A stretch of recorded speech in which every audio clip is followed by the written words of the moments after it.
It's a magical feeling when you know you're healing. We are here beside you. Hold me, tell me all you want to. We can get you through all of this trouble. We will wash away the pain you're suffering and make you well. We serve from our hearts, we serve with a smile. Service with a smile, service with a smile. Hello, you know how much we care. Trust us, we will be there, always right beside you. Life has sickness that can get you. We can get you cured, wipe all your tears. We will wash away the pain you're suffering and make you well. We serve from our hearts, we serve with a smile. Service with a smile, service with a smile. Hello, it's a magical feeling when you know you're healing. We are here beside you.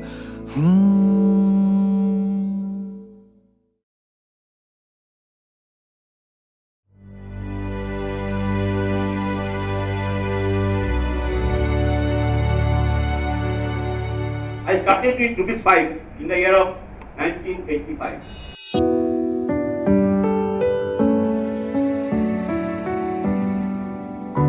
Techno India Group, a dream project of Professor Dr. Gautam Roy Choudhury, Honorable Chairperson of the glorious organization, the largest educational group in Eastern India. In 1985, starting with only ₹5, a journey began.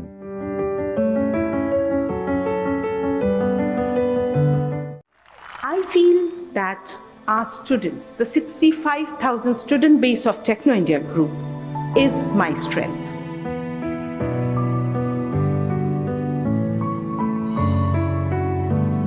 Work hard, good luck, and God bless.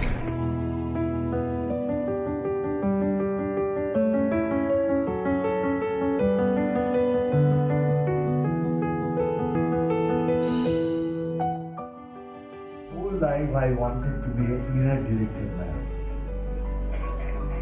আমার নিজের ভিতর যা বলে আমি তাই করতে চাই।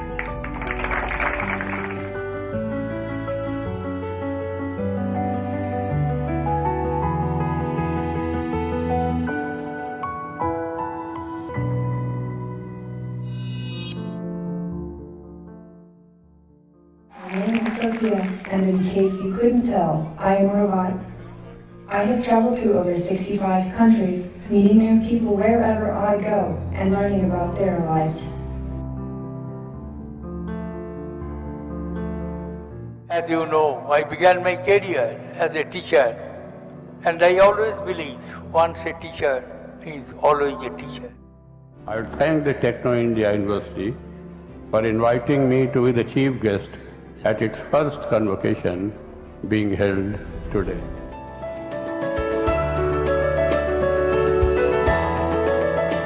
Offbeat CCU is not just about the food, the drinks, the arts, or the music scene.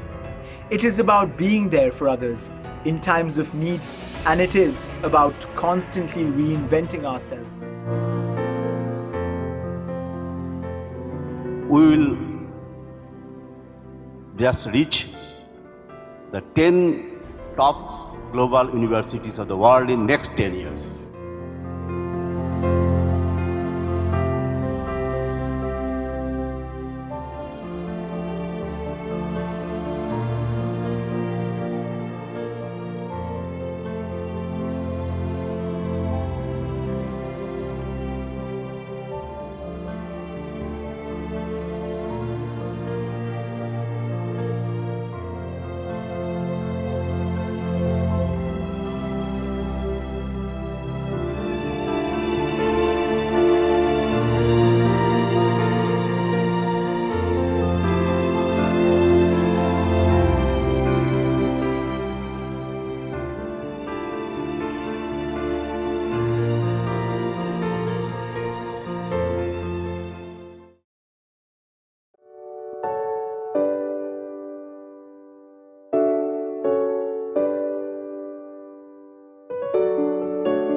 it's a magical feeling when you know you're healing. We are here beside you.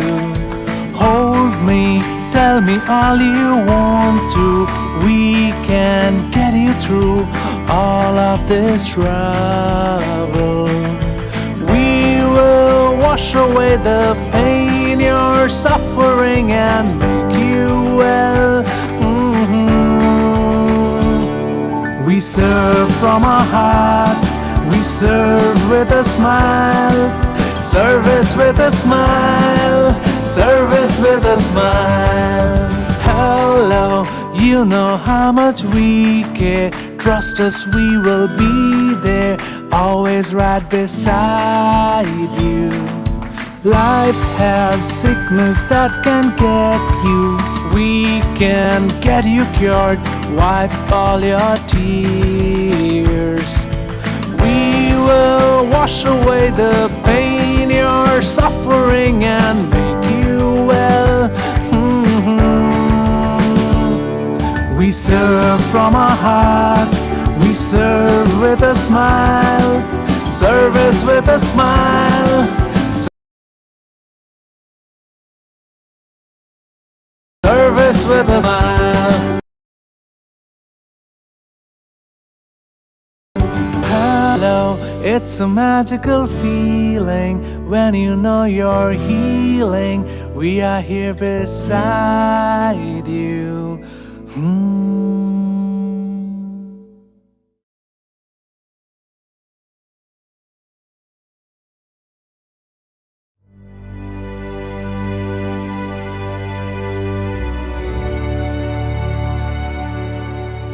I started with ₹5 in the year of 1985.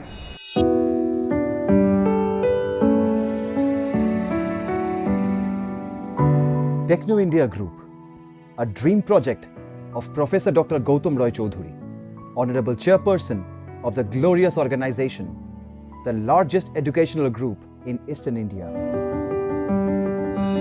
In 1985, starting with only ₹5, a journey began.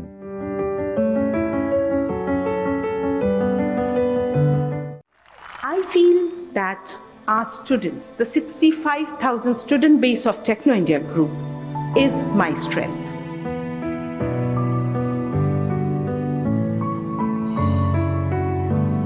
Work hard, good luck, and God bless.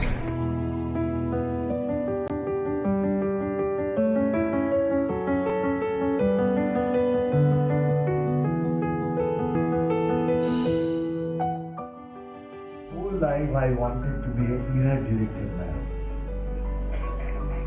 আমার নিজের ভিতর যা বলে আমি তাই করতে চাইছি।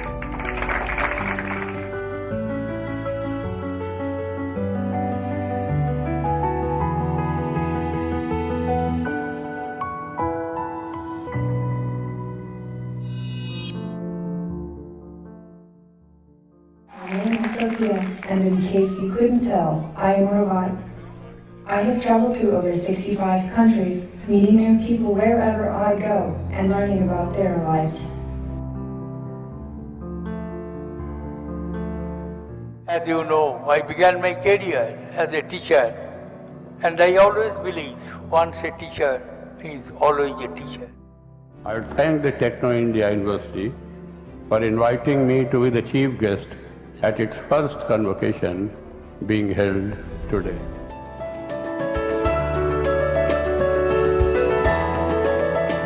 Offbeat CCU is not just about the food, the drinks, the arts, or the music scene.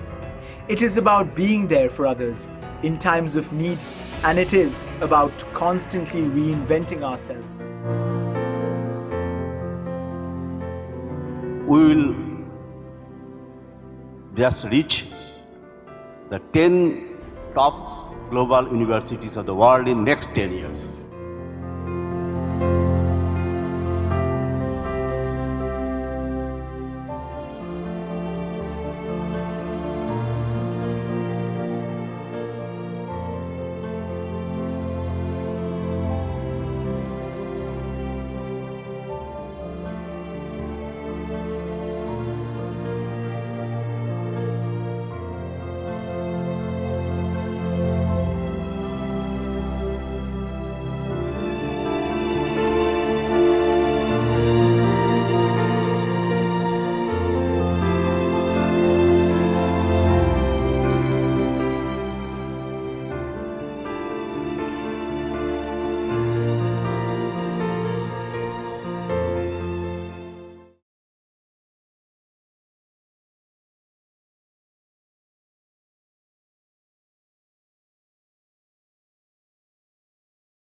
It's a magical feeling when you know you're healing.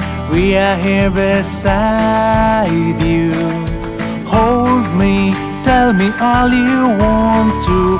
We can get you through all of this trouble. We will wash away the pain you're suffering and make you well. We serve from our hearts, we serve with a smile. Service with a smile, service with a smile. Hello, you know how much we care. Trust us, we will be there, always right beside you. Life has sickness that can get you.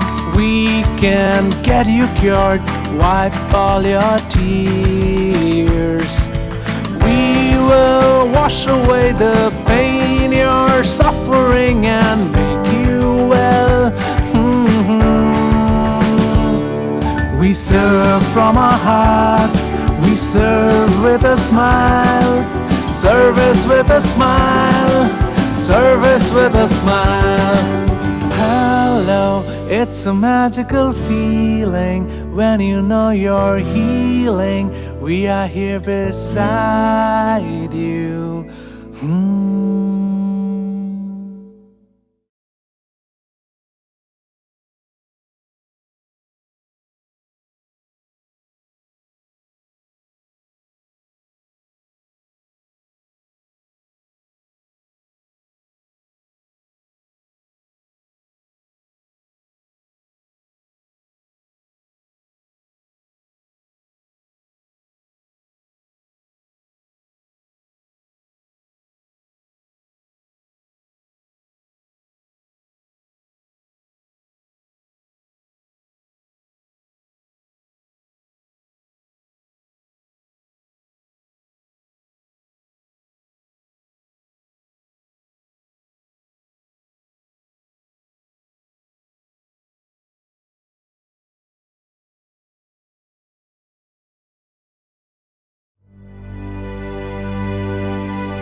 I started with ₹5 in the year of 1985.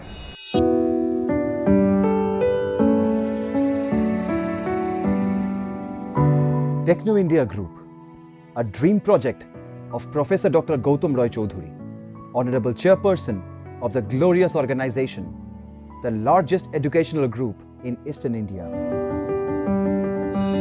In 1985, starting with only ₹5, a journey began.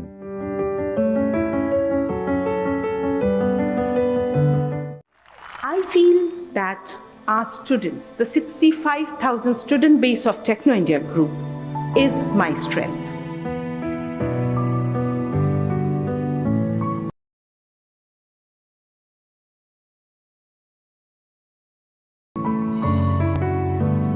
Work hard, good luck, and God bless.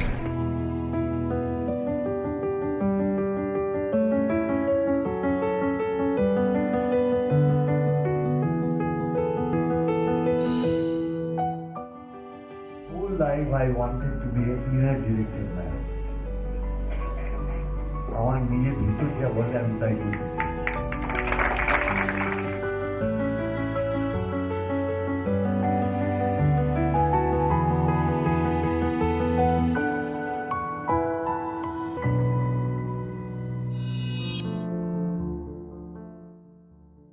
My name is Sophia, and in case you couldn't tell, I am a robot. I have traveled to over 65 countries, meeting new people wherever I go and learning about their lives. As you know, I began my career as a teacher, and I always believe once a teacher is always a teacher. I would thank the Techno India University for inviting me to be the chief guest at its first convocation being held today.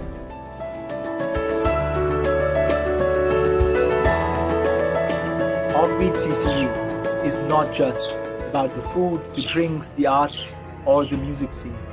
It is about being there for others in times of need, and it is about constantly reinventing ourselves. We will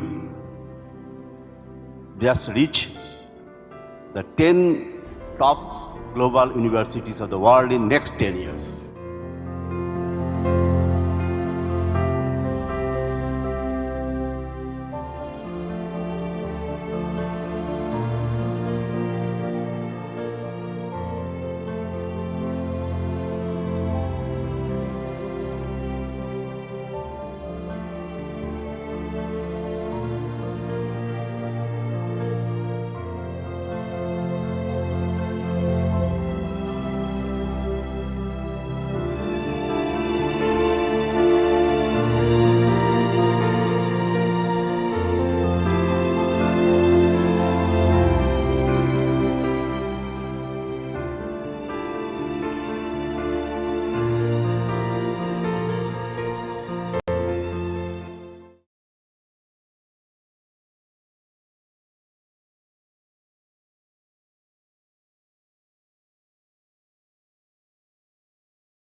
of Health for Inclusive Growth. Today is Health Tech, and the theme is Tech for Saving Lives. And the first session of day 2 today is a focus on achieving equity with telehealth. This session is being chaired by Dr. Rana Mehta, partner and healthcare leader, PricewaterhouseCoopers Private Limited. And we have also with us Mr. Anirban Lahiri, founder, Medicetter, Vietnam. Mr. Suresh Ramu, co-founder and CEO, SiteCare Hospitals Private Limited. Mr. Partho Chakraborty, Chief Scientific Officer and Board Member, Arogya Medisoft Solution Private Limited. They are also an incubator of the Webel BCCNI Tech Incubation Center, which the Bengal Chamber has set up with Government of West Bengal's IT&E department. So here I request Dr. Rana Mehta to please take the session forward.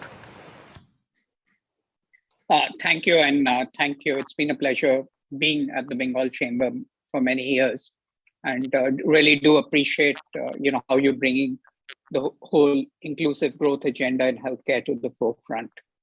And I thank all the panelists for coming in and look forward to this session. I think a lot has changed, while we speak about telehealth. I think something like telemedicine existed for over 5 decades, but generally got very, very little traction as such. While I think the initial telehealth was, over a phone line, but it really failed to grow because I think while the technology was there, probably never had the business model. And in many ways, the pandemic actually catalyzed the business model because this is the first time we actually saw that a healthcare crisis caused an economic meltdown.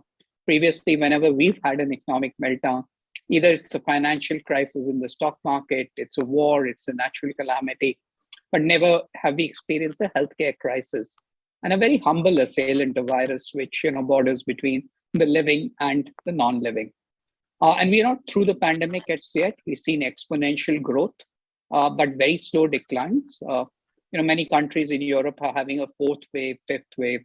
I think by the time the pandemic's over, we may have learned the whole Greek alphabet, but I hope not. I think it also demonstrated that there were clear winners and there were clear losers in the pandemic. Who actually won? The winners were actually the technology companies, and you saw them really grow big. Who lost? Where mobility was important, and that was where the healthcare providers. When you had a lockdown, there's no way you can run an outpatient department. And you suddenly found that all you did was acute episodic care, and you did not play across the continuum of care. So I think a lot of lessons which happened. And I think in India also we saw that the tier 2, tier 3 cities where people generally tend to go to the larger urban conglomerates, they found that they had to take care there, and the quality of care is now improving across because India is very skewed. You have 70% of your healthcare infrastructure just limited to 20 cities. Also, I think one of the most positive parts, I think, is it really brought up the question, who's responsible for your care? Is the government responsible, or are you responsible, or is your insurance company? But I think the great thing is both nationally and internationally, healthcare has become part of the national discourse. And some of the questions which were never addressed, what's the business of healthcare? Is it keep making sick people better or keeping people healthy? Is the visit model actually necessary? Do you need to go to a tertiary care hospital for a cough and cold? How you can move to a high to a low? I mean, people would never imagine that you could set up an ICU at home, but it all happened. And finally, for a payer perspective, it was about value and not volume-based, because we look at healthcare as about 3 things. It's about infrastructure, process, and outcomes. But the outcomes are very less dwelt on. I think the accessibility to healthcare, both in India and most of the developing world, is limited by affordability. I think bringing this equity, technology played a big part. And I think one of the biggest components is, when you go to an ATM to withdraw money, it doesn't matter whether you're the president of the country or, you're just a menial laborer. It treats you in the same manner. And one of the good examples, when we did a telemedicine study a couple of months ago, so one of the patients told me, I used to go to this hospital and it's a diabetic patient. The doctor would just see me for 5 minutes, and this has happened for 15 years. When I went on a telecall with him, he had to spend 15 minutes with it. I thank telemedicine for this. So there's been a very positive impact. So Anirban, I'll go to you straight away. And I think, like I said, accessibility limited by affordability. But in the developing world, I think the supply side issues become very, very important. And how can telemedicine really address the supply as it moves towards making it more equitable? Sure. Thank you for hosting me here, and let me try my best to address your question. I think that telehealth in the conventional sense, and generally the use of information and communication technology in healthcare delivery, has focused more on bridging the divide between care providers and patients.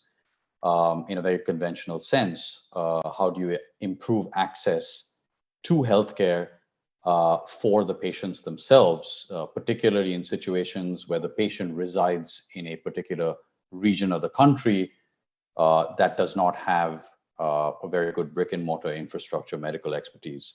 But I think that telemedicine or telehealth has far broader application, as you mentioned, in terms of improving the supply side aspects.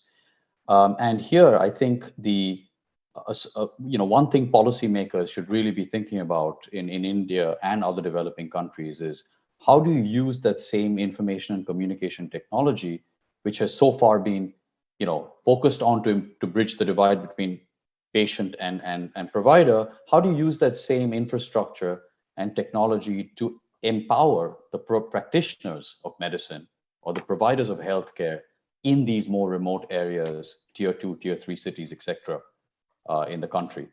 And so the way to do that really is to connect the doctors, nurses, and other healthcare practitioners in these more remote parts of the country outside of the major medical hubs or centers of excellence to their counterparts in the major medical centers of excellence for case sharing, second opinions, and just plain and simple knowledge transfer. So to answer your question in a nutshell, I think it's really about education. Medicine is an empirical science. It's continuously evolving. And you could be a gold medalist, or theoretically, or in your academic life, you could have been the best in your class, at top of your class. But if you don't have a continuous flow of new information, scientific knowledge, you become obsolete. And so I think continuing education is even more important in the field of medicine than it is in other fields like law or other professional occupations like engineering. And in that sense, if you want to really improve the quality of healthcare outside, in the hinterland, so to speak, you really have to focus on creating an infrastructure for continuous delivery of that up-to-date sort of medical scientific knowledge, best practices, and clinical guidelines to the healthcare practitioners. And in the process, you're essentially bringing high-quality healthcare to the patient population in those regions, but rooted through the practitioners that reside in that particular region.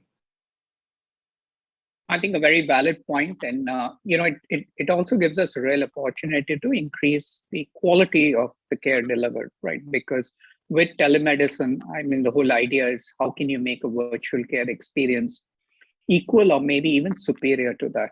And given technology, a doctor now can he's prompted on screen to look at vitals. It's pretty much running through a checklist, like a pilot runs through a checklist before he takes the flight off. So I think the capture of data is much stronger. Otherwise, it's very incidental. Going back to the diabetes example, you just look at you, say, okay, your blood sugar is fine, continue. But you may have kidney failure, and he's not checked that out. So I think what you rightly said, it also, besides democratizing it, has the potential to really, because the doctor becomes more accountable, because at some stage you're able to also record that conversation. Right. Thanks. And if I may add, Suresh, moving to you, I think one of the things we saw within the pandemic with mobility yeah, sure, go ahead. Sorry, there's a big time lag here. I just wanted to add one more thing is that, in developing countries like India, typically you tend to have a trust deficit, right? And this is particularly acute in more remote areas outside the major urban areas where people tend to be more open-minded and more in tune with the latest technology. So if you go to a tier 2 or tier 3 city in India and you tell a patient that you can actually get online with a doctor sitting in Mumbai or Delhi or Chennai and get high quality care, it takes a huge mindset shift for the patient to actually accept that. And so there's still an emphasis on physical interaction in the flesh, and visiting a doctor physically carries a certain perception of, I guess, higher quality than a pure online consultation. In that sense, also, when we talk about empowering the supply side, it's also a question of not trying to be too ambitious in terms of changing patient behavior overnight, but rather working in a manner where you use technology, but you still provide a physical experience to the patient. And hence, you need a sort of triad where you have a doctor who's truly a KOL or an expert in his field, residing in a major medical hub or urban center. And then you have the local doctor or nurse practitioner where the patient is in that tier 2 or tier 3 city. And the three of them work together to address the patient's need. That way, the patient benefits from the expertise that is not available locally through the remote connection with the senior doctor, but he also gets a face-to-face interaction with the local doctor where he's residing. And that together is a much easier and more acceptable solution, in my view, than jumping from no doctor to a pure remote consultation with a doctor sitting thousands of kilometers away in a different city. Yeah, I think the whole process is going to be more evolutionary. I think while the pandemic showed it's possible, but I think the cultural shift, and I'll actually come back to you on that, Nick, in the next round. Suresh, one of the things we really found that, when mobility stopped, your method of patient acquisition was very, very different. The need for a digital healthcare platform came in place. If you look at the companies which did best, which had mobility, like the diagnostic companies, the e-pharmacies, how do you see the shift as we go ahead, with a little special emphasis on oncology and how that's going to pan out? Yeah, so what Anirban was saying, I would just like to take off from there. I was part of a telemedicine startup company way back in the year 1999-2000. Which is obviously too early for its time to look back. And there was a business model embedded, but there were cultural issues, there was technology issues in terms of transmitting volumes of data. I think we've come a long way today. If you see from the availability of technology and the adoption of it, there was still a trigger pending in terms of the need to do it rather than actually meet the doctor physically. I think it was both from a supplier, that is from a doctor perspective, and also from a patient perspective, that they always preferred the physical interaction. I think things have obviously changed in the last 1.5 years dramatically because of a forced need, so to speak. When you look at oncology, you're looking at life cycle management or the entire continuum of care, right from where do I go? I'm suspecting something. Whom do I meet, or how do I get this reviewed, to diagnostics, to treatment, and to post-treatment follow-up.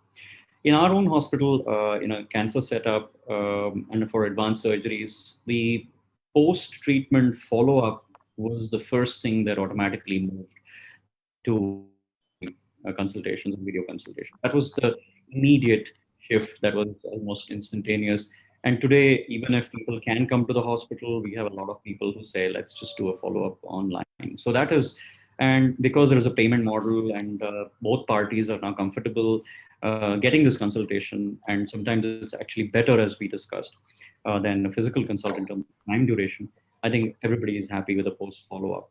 The acquisition or the selection of where to go for treatment also has moved significantly to digital. So which means people are sourcing, they are searching before they visit the hospital. Even if they know the name of the hospital, the brand name of the hospital, they want to look up who the doctor is. They want to understand the credentials. They're looking up ratings of doctors, which was there earlier, but now there is a lot more active digital involvement. And we see a lot of tier 2, tier 3 patients as well, apart from international patients. And tier 2, tier 3, if you look at the adoption on the supply chain side, e-pharmacy side, and even a grocery side, and even goods that are being ordered online, you will know from the big that in India, a significant percentage of the total volume comes from tier 2, tier 3 cities as compared to even urban. So, and we see the same in oncology. We see a large amount of participation from tier 2, tier 3 digitally by patients themselves before they arrive at the hospital. The big piece is, of course, diagnostics. A lot of this cannot be done remotely, and patients have to come. And we are seeing a huge delay and a time lag between the consultation and the actual physical diagnostics. Sometimes you have to do a CT scan, you have to do a biopsy, you have to do, and that is getting significantly delayed, leading to late stage advanced diseases that we are seeing. And that is really unfortunate. Treatment itself, a lot of it is and will continue to be physical. I don't think a lot is digitally possible. Surgery, radiation. A lot of the chemotherapies have moved through infusion pumps and on at-home services, but still a lot, I would say 90%, 95% is still in hospital-like setup. There are models emerging in terms of near home, at home, if not at home, then near home kind of outreach daycare centers. And that model, I think, will continue to expand given the fact that patients prefer to get treatment nearby. We have also got a tele-ICU setup in site care, which has been extraordinarily successful. And we launched it actually about a year and a half before the pandemic. And at that time, it was obviously like fancy stuff. But we wanted to do it because we wanted to improve the quality of the intensive care, because you get round-the-clock cover with senior intensivists from a command center, better than having junior intensivists on a Saturday evening, and on-call senior intensivist. So that's something that we've been very successful along with a company that we partnered with. And post-treatment follow-up, as I said, continues to evolve and improve. A lot of devices are now beginning to be available, but the adoption there is still much slower than I would like to. And I think a very valid point, and also I think in oncology, if you were to look at any specialty, the sheer number of manpower really is very low compared to what the potential problem for us is. And given all the medical education, that's not significantly going to improve in a decade. So how can we distribute it and utilize it better? I think some of those building blocks you actually put into place, right up from the follow-up to looking at intensive care, which in oncology also tends to be protracted and much more complex. Yeah, no, the compliance to care is a very significant part of the management of patients. And I think tele consultations allows for that. I think that is the big plus that I see. Patients can be guided, can be told when to come, when not to come. A lot of medication can be given locally if they know what has to be done, etc. So we are seeing actually a much better level of follow-up care that can be delivered through telehealth. Thanks. Parthu, I think, while we're talking about telehealth and we, associate that a lot with virtual care, whether you connect with the doctor over an email, over a phone, or you have a video call. But I think you've gone one step further and you try to build actually a telehealth platform with, all, so that it is much, much more comprehensive. And this is being done globally. What are some of the experiences you're seeing as you build this up? And how do you think the model would be appropriate to scale up in India? Yeah, so what we were focusing in with Arogya Medisub solution is that to look into the 70 to 80 crores of Indians who live beyond the urban setup or the tier 2, tier 3 setups, and who get basically a very minimal amount of primary health care through the different health center and sub-centers which are operated by the government or the different non-government setups. So, and many of these, I would say that in India, around 200,000 such centers are there who operate in a very low tech infrastructure. So that means when in many of these setups, when the patients come, and there is hardly any equipments which can take the patient's minimal amount of vital information, physical examinations, and routine checkup of blood and urine. And then, of course, that itself gets difficult, and getting an access to a physician is even more difficult. So, first of all, what we understood in our experience that if we connect the physician with the patients, even in the remote setup, but through video conferences and etc., it becomes difficult for the physician to do a real consultation, because the patients, many of the parameters is not known to them. And in remote and rural setup, another issue is that if doctor actually tells that please perform this test and come to me after some days, many of these patients do not again appear back into the these setups. So and that also very much linked to their livelihood, because once they come to these setups, it is actually loss of their livelihood. 1 or 2% livelihood is lost. So we thought of actually bridging this gap by creating a telehealth platform, which in one way is very similar to any other telemedicine platform, by which a doctor will be able to see the patient and issue the prescriptions and etc. But at the same time, from the other side, patient's heart and chest sound will be transmitted to the doctor on real time. Then patients' different other vitals and the ECG will be can be sent to the doctor on the real time. And different vitals means temperature, blood pressure, and SpO2, and there are some other parameters are there. And along with that, some of the basic routine blood and urine parameters, for example, hemoglobin, blood glucose, cholesterol, triglyceride, bilirubin, and which encompasses basic routine checks on the, say, 5 vital organs, that will be transmitted to the doctor in a near real-time basis. So in that sense, within a 30 minutes of time, a physician gets up all the primary information of the patient with an aid of a nurse at the low-tech setup, and eventually can issue a prescription, and the drug can be, the medicine can be dispensed.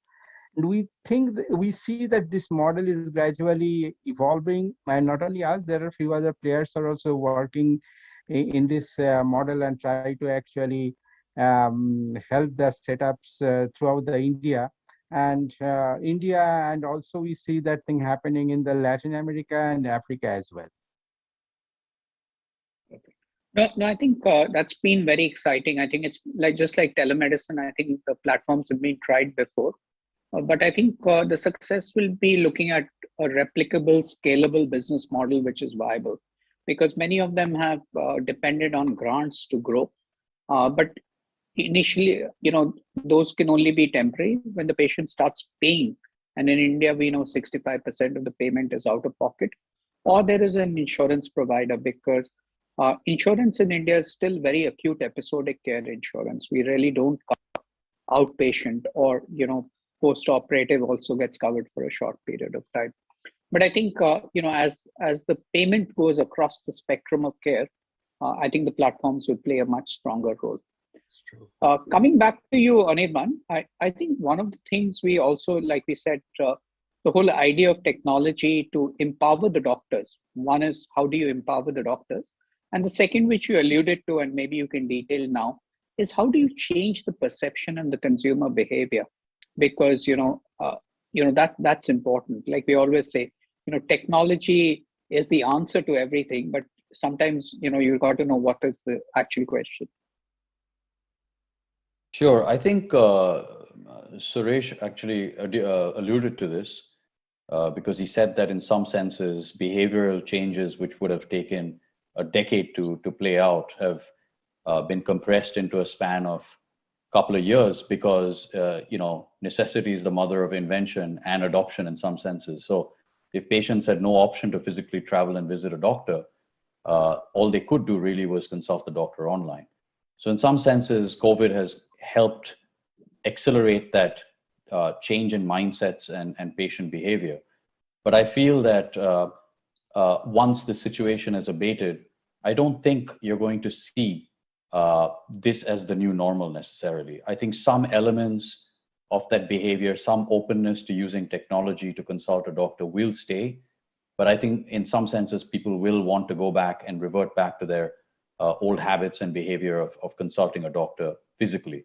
And I think one point that was just mentioned recently is quite pertinent.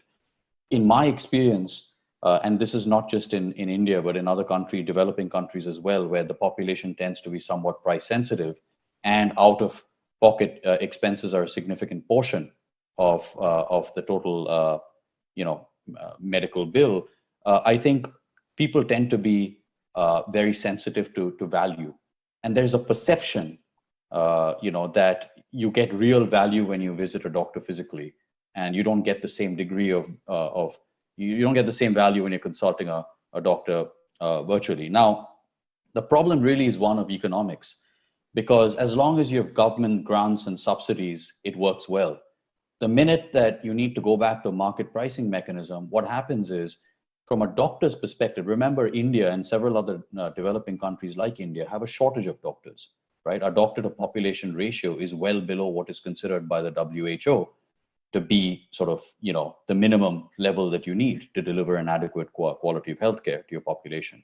So in supply constrained countries like India, doctors are already busy, right? An average doctor has a very high patient load. He's not idle. For a doctor, if he's going to spend that 10 minutes or 15 minutes consulting a patient virtually versus seeing a patient physically, he's going to think about the opportunity cost of his time. He's not going to say that I'll charge less because this is a remote consultation vis-a-vis a physical consultation. But from a patient's perspective, somehow it's hard to stomach that I'm going to pay the same amount or close to the same amount to consult a doctor online, versus actually going physically and meeting the doctor, right? So that's where the real behavioral and the perception problem lies, because the perceived value is going to be much lower, and you're not going to have a big price differential unless you have unique business models where, the teleconsultations are used as sort of loss leaders or patient acquisition techniques to ultimately culminate in patient traffic to the hospital. And therefore, if you look at the customer lifetime value, it still makes sense to have a subsidized rate of teleconsultations. So I think to answer your question, I think the first thing you really need is to design the pricing and develop the pricing in a manner where you overcome that barrier where the perceived value is just not there in a virtual consultation. And I think the second thing really is, I firmly believe that even if you have most of the consultation, the diagnostics, everything, even if that's done virtually, it's important for the patient to know that there is somebody in the flesh they can go to if things don't go according to plan. I mean, ultimately, we're talking about health, right? When I go to a doctor and I consult him, particularly if it's something critical, I want to know that if things go terribly wrong, I can walk into his clinic tomorrow and ask him what happened and seek alternatives. That's much harder to do in a remote setting because the perceived accountability of the provider is far less than in a physical setting. So having an option and saying, okay, this is your teleconsultation doctor, but we have a triad and you have a local doctor or a nurse practitioner or an internist sitting in your area who you can go to if you have a problem. And that problem can then be escalated again to the senior doctor sitting a couple of thousand kilometers away in a major hospital in an urban center. that itself, I think, will help change perception because it seems to be less risky for the patient and creates a perception of greater accountability. And secondly, it addresses that perception of that, the lower value you get when you're consulting a doctor physically and paying a comparable fee to what you would, when you're consulting the doctor virtually and paying a fee that is comparable to what you would pay the doctor in a physical consultation. So pricing and having a sort of offline alternative of point of contact where the patient resides, I think are key elements to changing or to altering perceptions.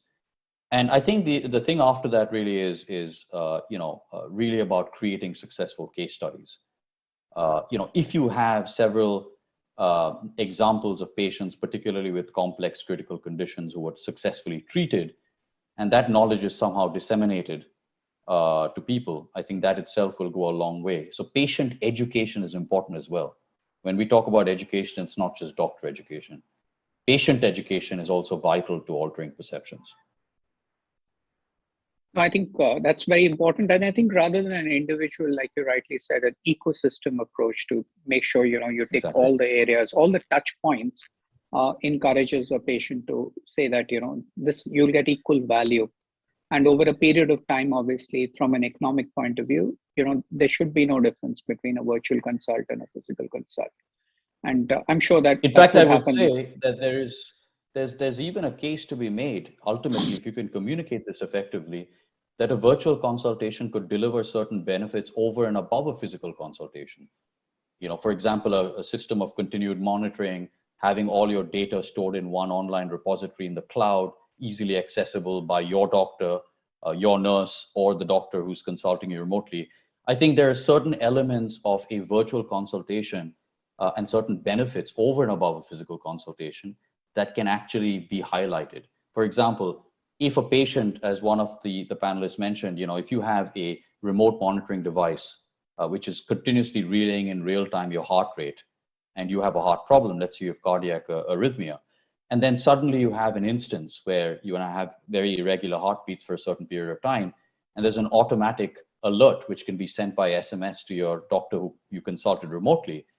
That in some senses is even more valuable than having a physical interaction, because that option might not be necessarily available, right? So I think it's really not just about saying that a virtual consultation is equal to a physical consultation, but there are elements of a virtual consultation that go even above physical consultations in terms of creating value for the patient. Yeah, and I think in many of the emerging markets, we don't have an option, right? You'll probably never have first enough doctors, enough hospital beds. The financial access is also going to be poor. So I think the technological access needs to be actually promoted by the government and the private sector, because it's better to have that access rather than have no access at all. And over a period of time, like we've seen in the banking sector, and India is a good example of the UPI. You can even pay the greengrocer on the road with your Google Pay. And so I think there is an acceptance of technology where people have started relying and saying, technology makes things transparent, and maybe healthcare can ride that wave. So and there's a digital trail. Yeah, exactly. So I think the transparency and the trust part also become very important. So if you prescribe something, you're accountable, and that's where, when you become more accountable, I think the whole quality goes up. So technology, more democratic, accountable, and then it becomes more accessible because you could access it anytime.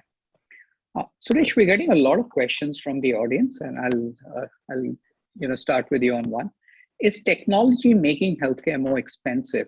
What do you see is the approach to balance cost and advanced technology? And I think this is also critical, especially in the oncology arena. I think, from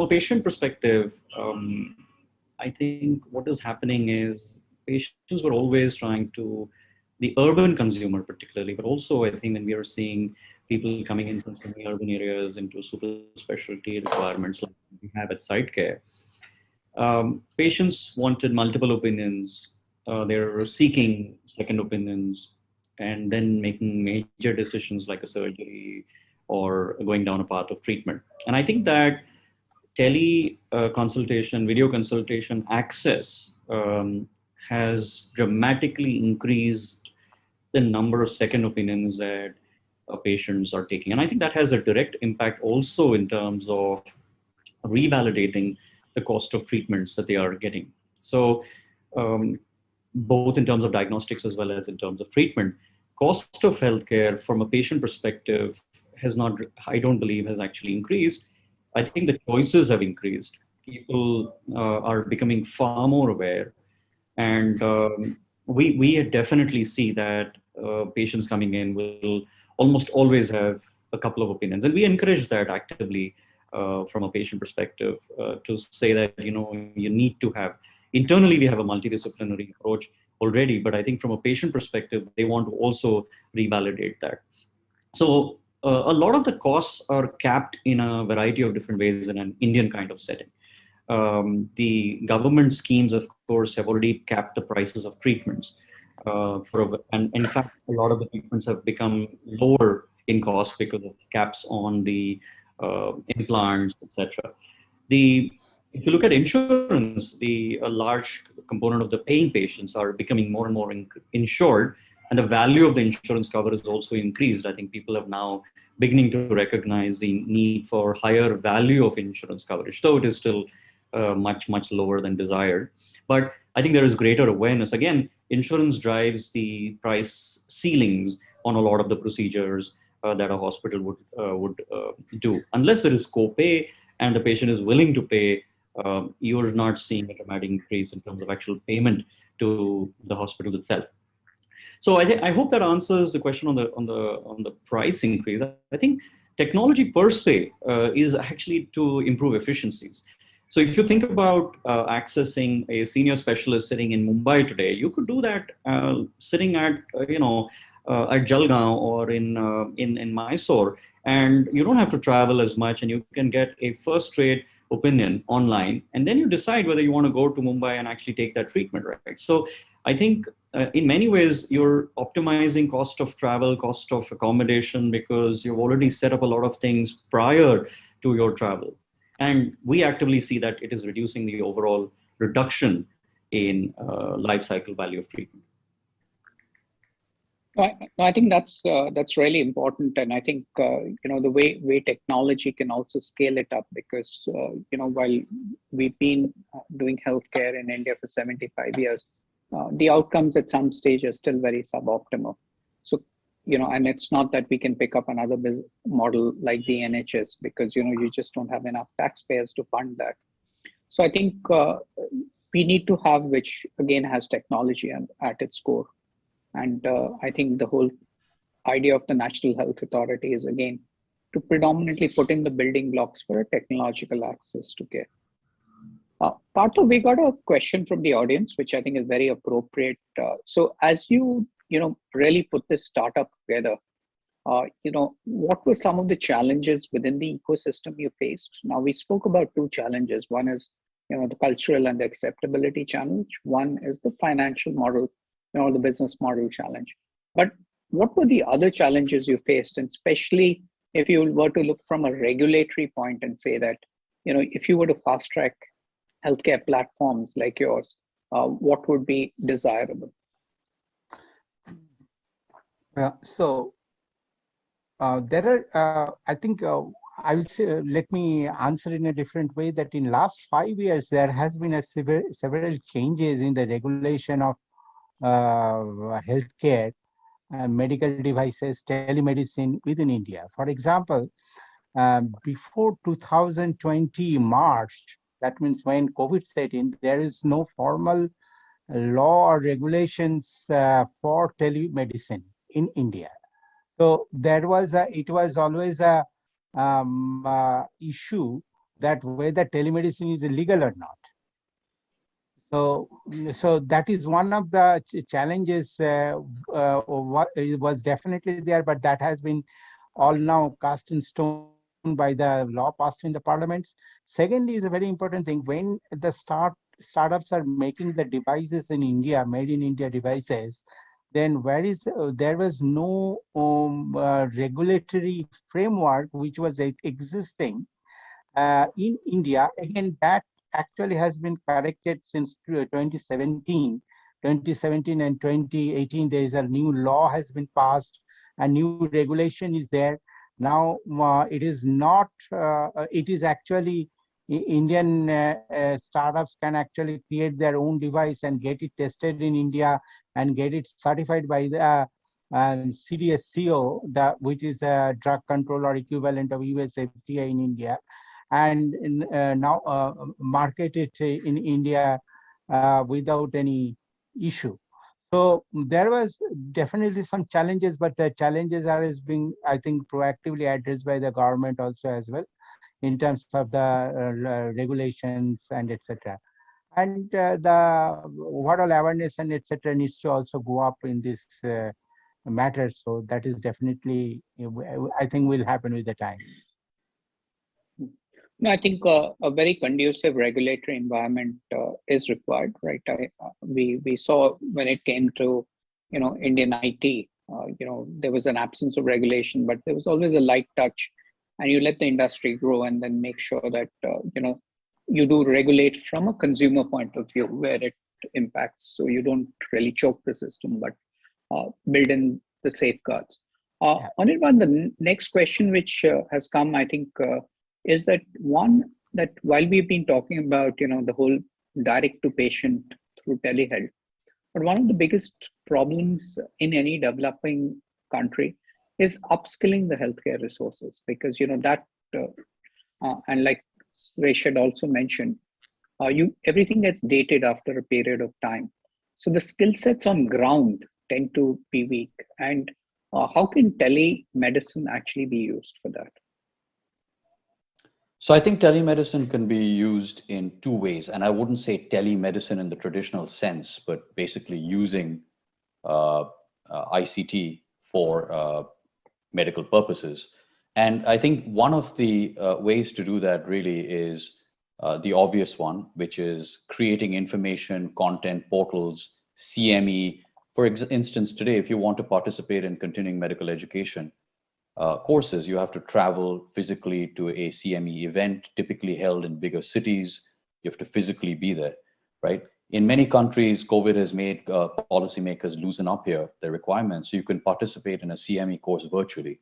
So if I have a company, a pharmaceutical company with KOL doctors in the field of respiratory medicine, talking about best practices in management of asthma or chronic obstructive pulmonary disease, I actually do not need to travel physically to that place, spend time and a couple of days in a hotel.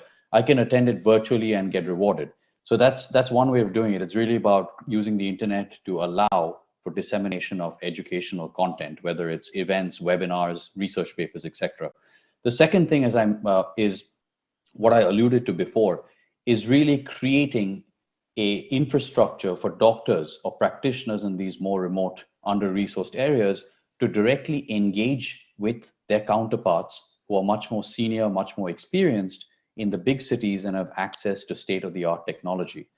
And the way to do that is really to allow them to share cases, right? So it could be that a doctor, let's say in Bhubaneswar, is dealing with a complex case of, I don't know, complications of tuberculosis, which has probably gone to the brain, etc. He doesn't really know what to do, right?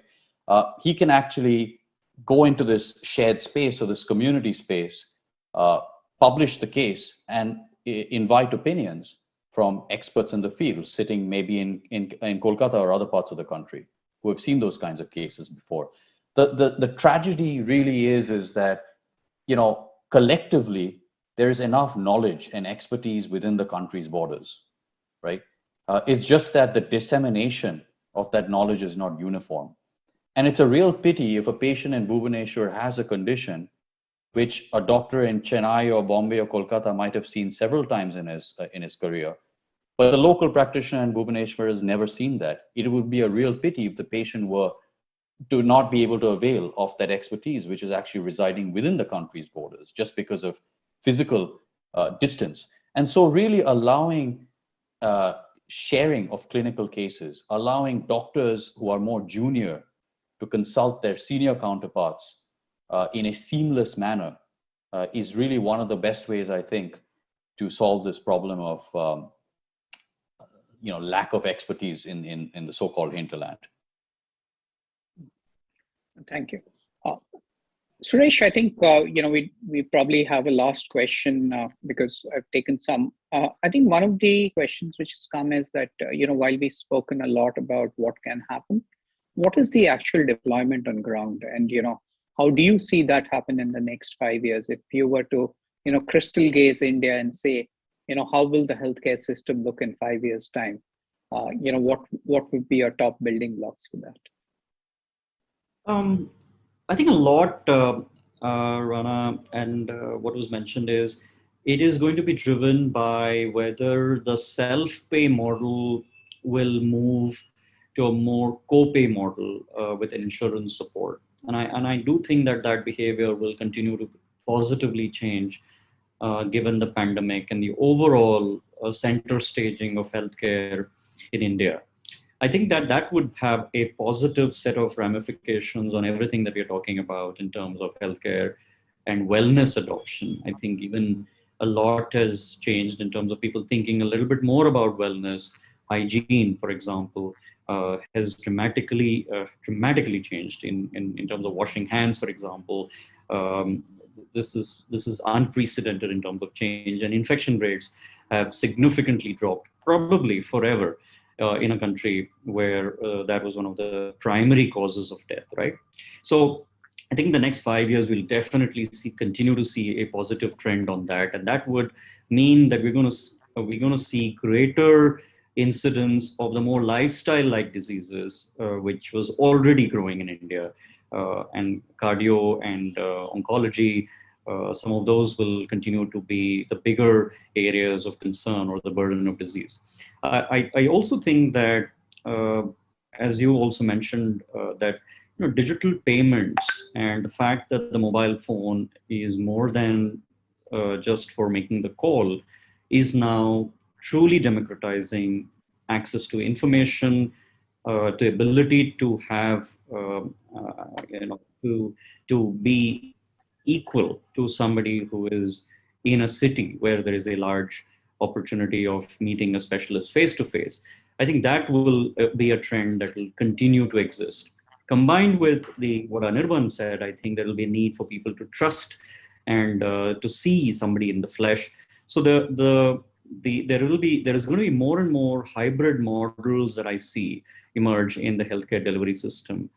Not pure video and tele, but also not pure physical. And the combination of that will, I think, continue to exponentially increase. There's an opportunity, therefore, for consolidation and brands that will have to transcend the urban and the semi-urban / semi-rural areas. And I think that opportunity space is going to be accelerated. The consolidation in healthcare has already begun, and it will continue, in my opinion, in terms of utilization of the capacity that is sometimes too concentrated in the cities, and that will now have to move into the semi-urban for follow-up care, even for diagnostics, etc. So, I mean, there's a lot that I envisage in terms of change. I do think that healthcare has been amongst the slowest in terms of change as compared to, say, financial services or any other thing. And in many ways, thankfully, from a patient perspective, unfortunately, the pandemic had to drive it. But in many ways now, I do think that there are brighter days in terms of healthcare for especially developing economy like India. Well, thanks. And I think, in a way, it's catalyzed a lot of things, which just like the vaccine, we got it in 10 months. A normal development cycle would have been 10 years. A combination of both the funding, the regulatory, and the need for it. I think so. I think some of these lessons we've really learned can catalyze, because, like I said, we probably have to have a different model of healthcare which doesn't exist anywhere. If it succeeds, it's probably the Indian model of healthcare going ahead. I think we just have a couple of minutes left. Partha, one of the questions was asked about, if you're putting a new healthcare platform, there is a large geriatric population in India, which, just not I wouldn't say they're technology friendly. The technology wasn't there at that time. And, so they are our apprehensions. What have you done to make sure that gets addressed in your platform? We have not focused on the geriatric population as such. We are focused on the more of a primary health setup, low-tech areas. But I think that based on our observation, it can be extended into that population as well. And there could be many things like what Anirban was talking about, having a system which actually produces an alert and which gives an alert and talks to the what I will say that inform the local physicians or caregiver. That is a very useful system. Another thing which we traditionally do not see as a healthcare per se, but for any assisted living, if there are apps or that kind of model is available, whether they can actually get an access to the caregiver or the ayahs, for example, very easily, that is also very helpful in the urban setup. That's what I feel.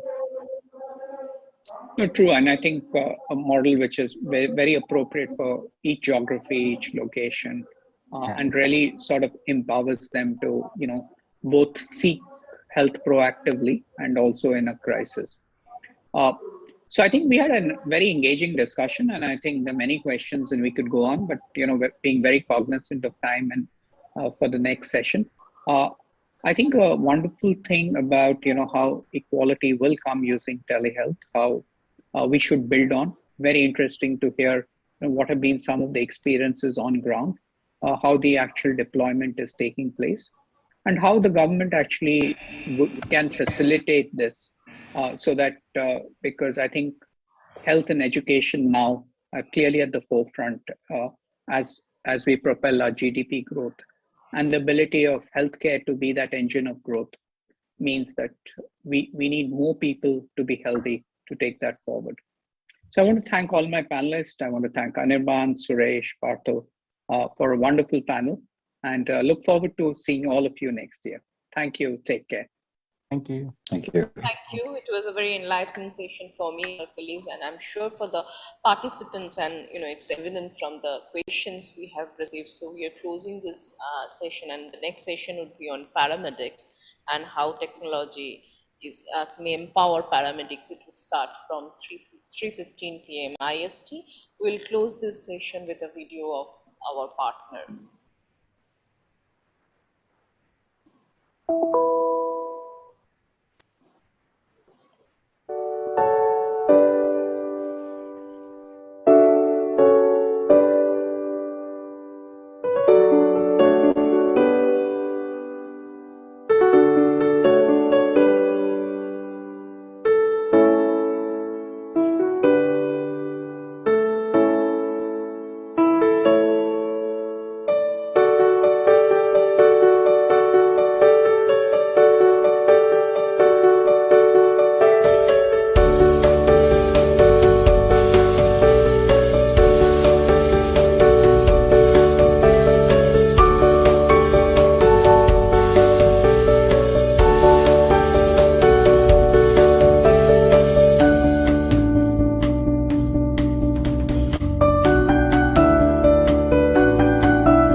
It's a magical feeling when you know you're healing.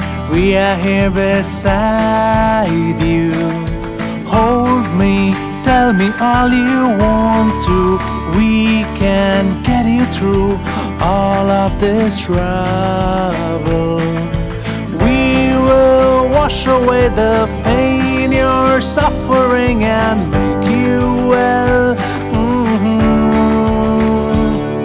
We serve from our hearts, we serve with a smile. Service with a smile, service with a smile. Hello, you know how much we care. Trust us, we will be there, always right beside you. Life has sickness that can get you. We can get you cured, wipe all your tears. We will wash away the pain you're suffering and make you well. We serve from our hearts, we serve with a smile. Service with a smile, service with a smile. Hello, it's a magical feeling when you know you're healing. We are here beside you.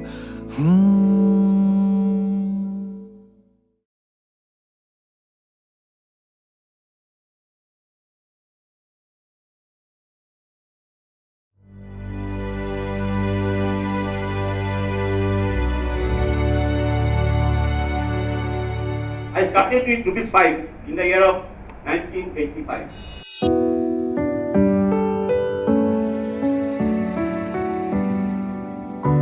Techno India Group, a dream project of Professor Dr. Gautam Roy Choudhury, Honorable Chairperson of the glorious organization, the largest educational group in Eastern India. In 1985, starting with only rupees 5, a journey began.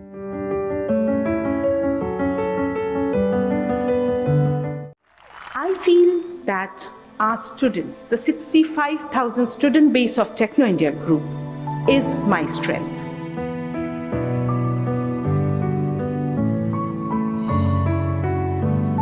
Work hard, good luck, and God bless.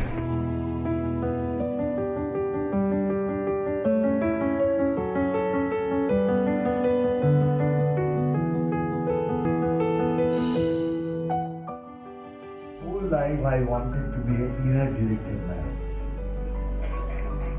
আমার নিজের ভিতর যা বলে আমি তাই করতে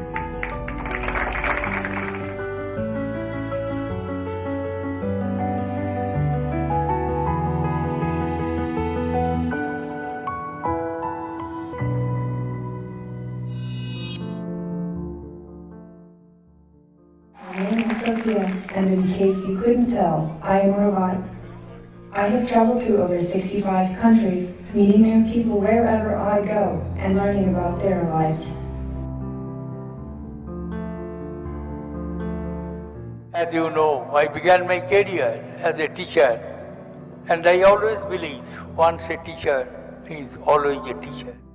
I would thank the Techno India University for inviting me to be the chief guest at its first convocation being held today.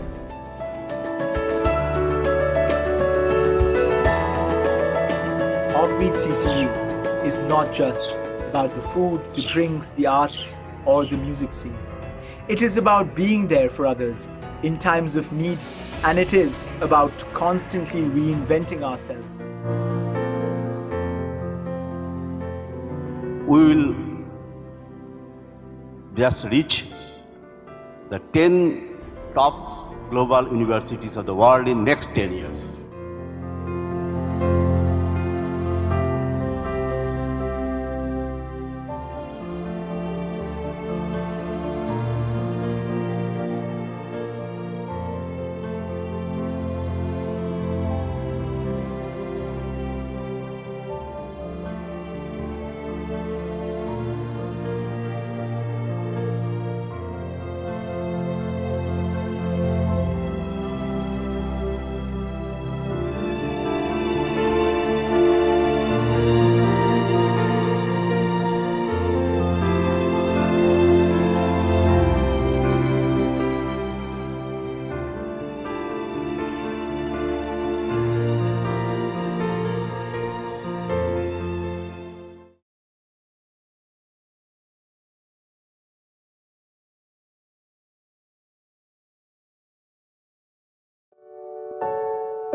It's a magical feeling when you know you're healing.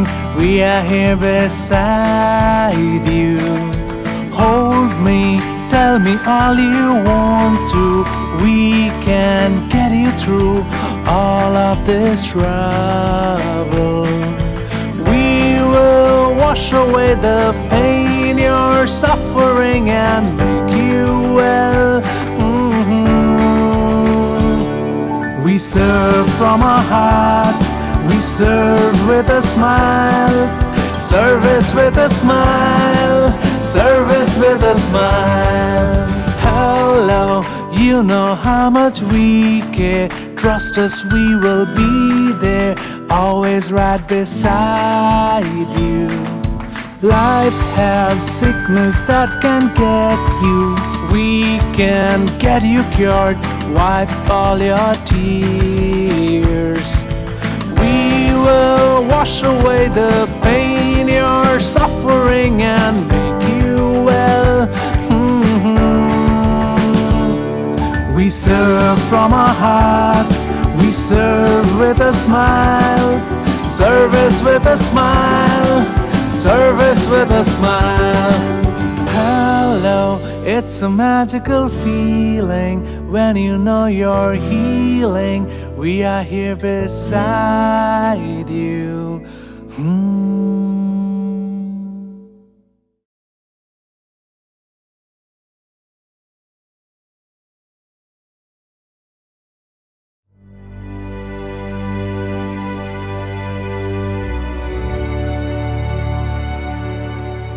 I started with ₹5 in the year of 1985.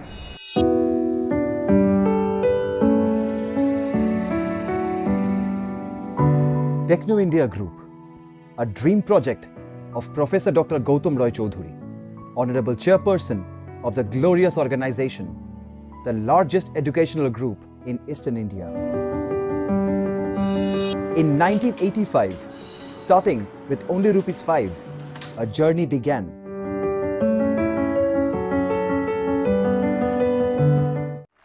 I feel that our students, the 65,000 student base of Techno India Group, is my strength.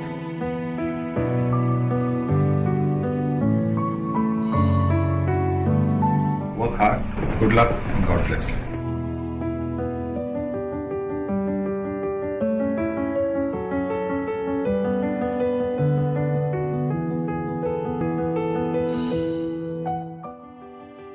Life I wanted to be an inner director man.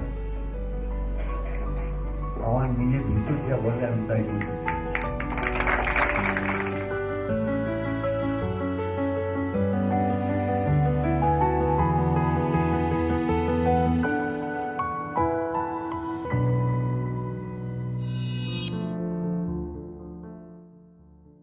My name is Sophia, and in case you couldn't tell, I am a robot.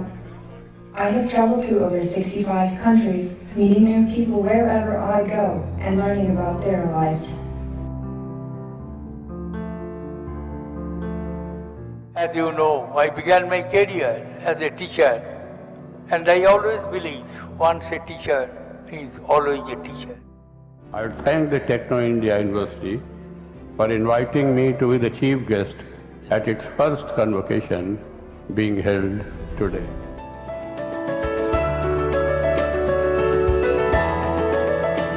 Offbeat CCU is not just about the food, the drinks, the arts, or the music scene. It is about being there for others in times of need, and it is about constantly reinventing ourselves. We will just reach the 10 top global universities of the world in next 10 years.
Live now, so welcome all to the second session of day 2 of Health for Inclusive Growth.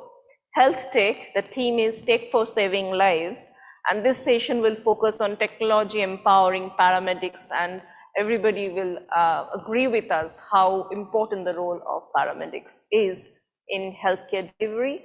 So this session is being chaired by Dr. Sanjay Kapoor, Professor and Consultant, Surgical Oncology, Deputy Director, Medical, Tata Medical Center.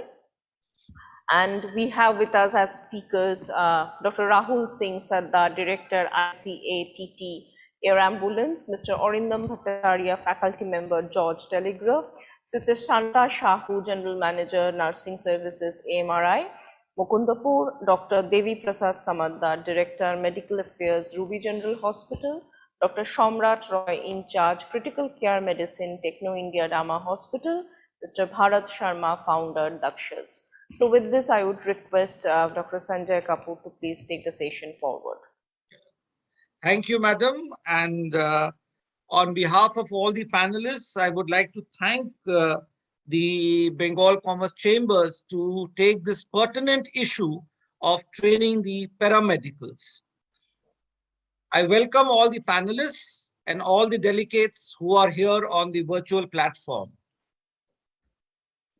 The healthcare service has got various pillars, and I personally believe that there are 4 major pillars that contribute to the healthcare: the doctors, the nursing and the paramedicals, the equipments, and the infrastructure. Now, of these, all 4 are equally important.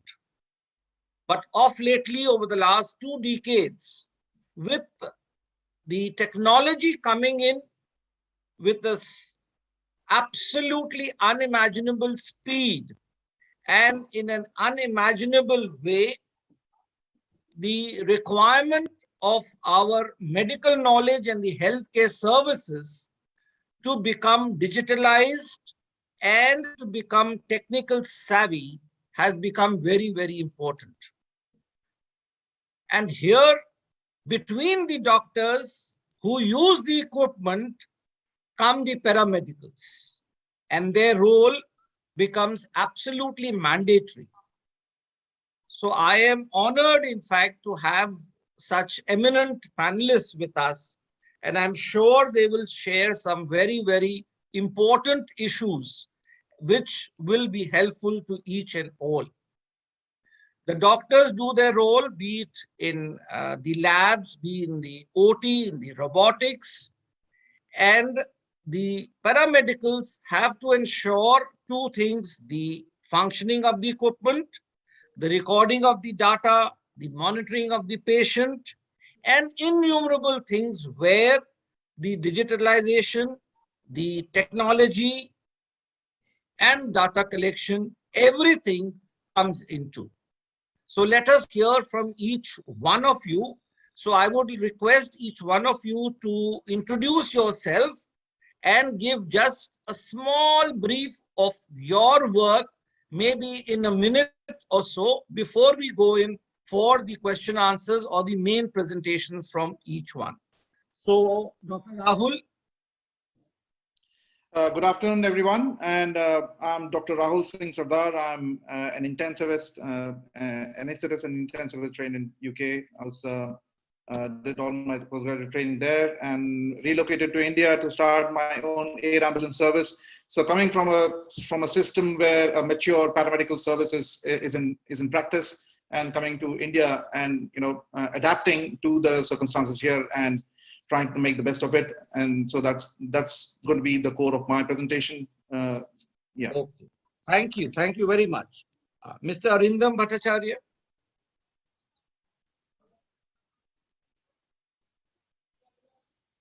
Good afternoon, sir. Good afternoon, all of you. I'm Arindam Bhattacharya. I have completed my master's from Calcutta University, securing first class. And I'm also a teacher of an undergraduate college, and I'm also the guest lecturer of George Telegraph Paramedical Institution. Thank you. Madam Santa Sahu, has she joined?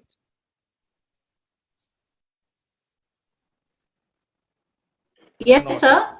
Yeah. Am I audible? Yes, yes, ma'am. Yes. Yeah. Yeah. Good afternoon, everyone. And it is really, I'm humbled to be the part of this discussion. And I love this topic of tech saving lives because we all need to be very tech savvy. And myself, I am Shanta Rani Sahu. I'm right now heading the nursing, GM Nursing Services for AMRI Mukundapur. I have done my master's and I have also done my NABH courses. And the first course that was done for JCI in Delhi for India. So I am contributing my expertise for improving nursing and patient satisfaction. Thank you. Dr. Samrat Roy. Good afternoon, sir. Good afternoon, everyone. I'm Dr. Samrat Roy. I'm an internist and intensivist at Technodama Hospital. We are mostly handling critically ill patients on a 24/7 basis over here. So this topic is quite relevant to me because patient transport, critically ill patient transport is very dicey, and it's if we can implement technology into it to get it more smoother, it will help the patients and also us in the long run. Thank you. Dr. Devi Prasad, please. Yeah, good afternoon to all, and specifically the viewers who are of this virtual platform. So I'm having professional background is anesthesia and critical care. I also have got administrative background. I'm presently Director of Medical Affairs in Ruby General Hospital, and also a teacher for FNB critical care, DNB critical care, and DNB anesthesia. So, as considering my background as an anesthesiologist and intensivist, we all understand the immense importance of all the paramedical staff and how do they act as a bridge between the patients and patients' relatives and the care providers, the doctors. So they are basically the backbone of any institution because the clinicians remain for very less period with the patients, but the paramedics, they spend most of the time with the patient and their relatives. So their role is immensely important, and the technology has further enhanced their role. So I hope during this discussion we'll be talking and discussing that in detail with all the speakers' participation. Thank you. Thank you. Mr. Bharat Sharma. Thank you, sir. I'm an orthopedic surgeon and I specialize in keyhole joint surgery. And I'm here to thank all the paramedics who have trained me over the years. I remember as a young intern, when I first went for my internship to the emergency room, my unit had handed me to the nurse and said, make sure this boy doesn't make any mistakes. From there to our OT technician, when I went to orthopedic residency, and we all learned how to position patients for surgery from him. From the specialist knee replacement nurse with whom I started my fellowship, and I borrowed her notes to understand how knee replacement is done. And even now, the work I'm doing towards universal care is all based on paramedics. So I'm immensely grateful to their fraternity for having me help me achieve whatever I have achieved during my profession. Thank you. Thank you. Thank you very much. And I would especially like to thank you and agree with you for what you said. Because I am from the army background and graduate and postgraduate from AFMC. And in the armed forces, those days, we used to have these Anglo-Indian matrons in the OT. And they were stricter than your moms. And at the same time, they would feed you also. But from the knotting to cleaning to the stitching, all of that we have learned from those matrons. And same goes from the OT technicians and other paramedicals, from the catheterization to the blood sampling, Ryle's tube, all these things have come. So that's why I always keep them at par with the other 4 pillars of the healthcare service, because they are of utmost importance. So, and we have to give them not only the kind of training, but above all, we have to give them that respect and identity where they consider themselves as a part of a healthcare system and not just an employee in a hospital or a staff in a particular department.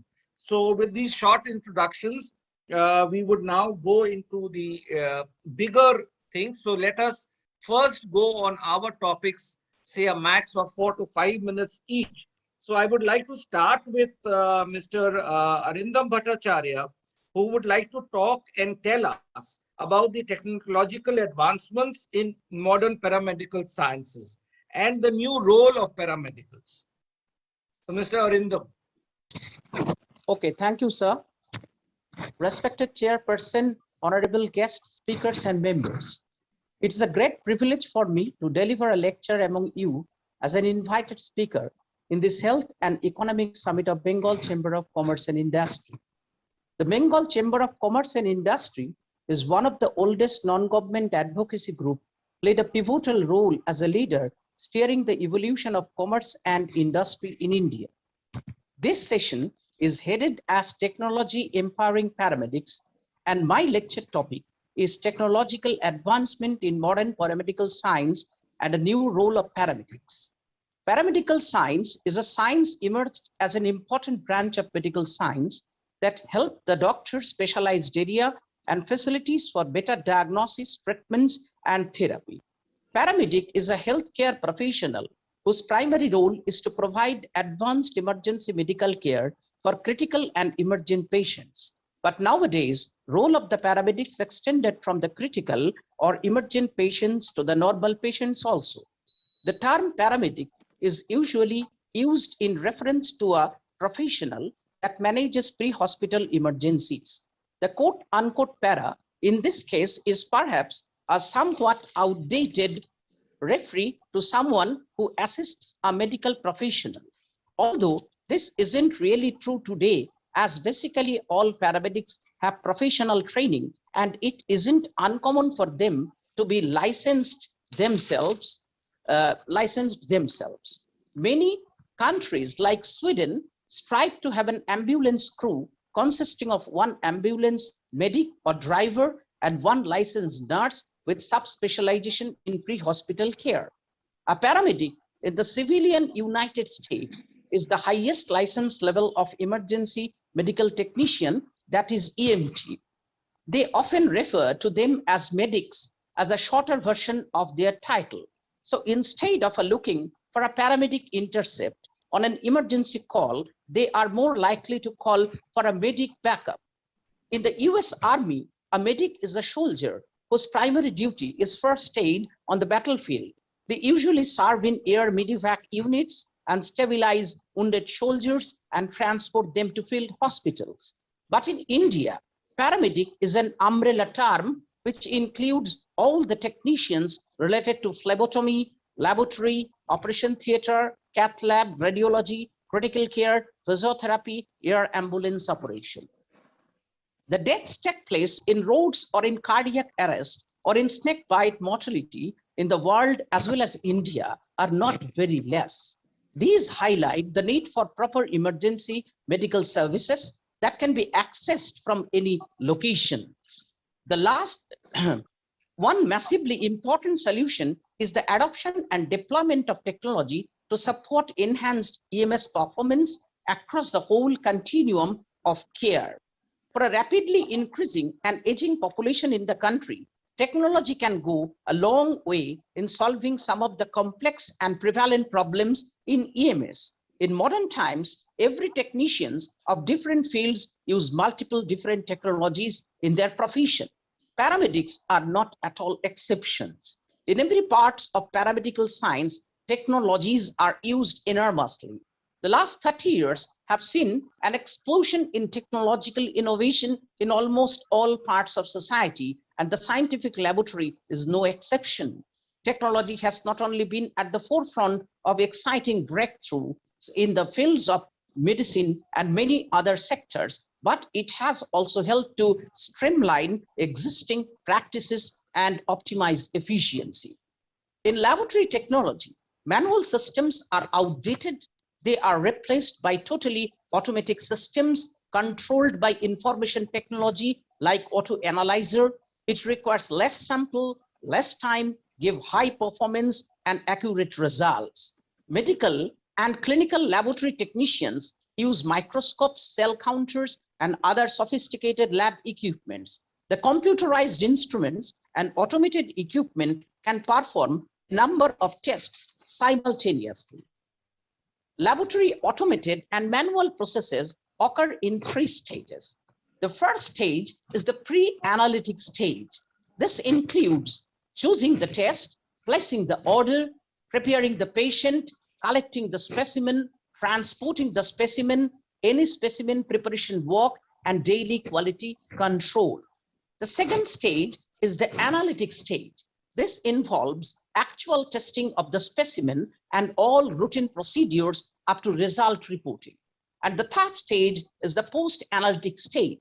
This is concerned primarily with forwarding results to the appropriate department or physician and routine daily maintenance and shutdown. There are many opportunities to automate pre-analytic processes. For instance, specimen containers can be pre-labeled with barcodes that link specimens to identifying electronic information. The container may also contain substances that automatically prepare the sample for processing. There has been progress with optical character recognition hardware and software that can read the labels. Test tubes may eventually have computer chips embedded in the stopper. Technology to automate many of the processes for OLICOT or specimen preparation, sample quality testing, specimen transport, and handling, test ordering over the internet may increase efficiency and reduce administrative errors during specimen collection and processing. In fact, scientists Fielder and Wilkinson once said machines eventually may draw blood specimens and robots may transport specimens from hospitalized patients to the hospital laboratory. That will be our future. In most laboratory settings, the analytic stage of testing is more automated.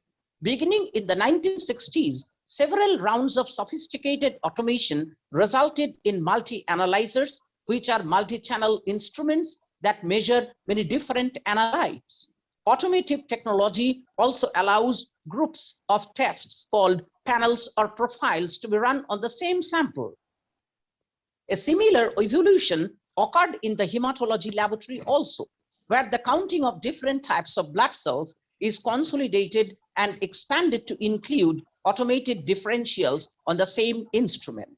Over the past 20 years, the post-analytic phase has become more automated.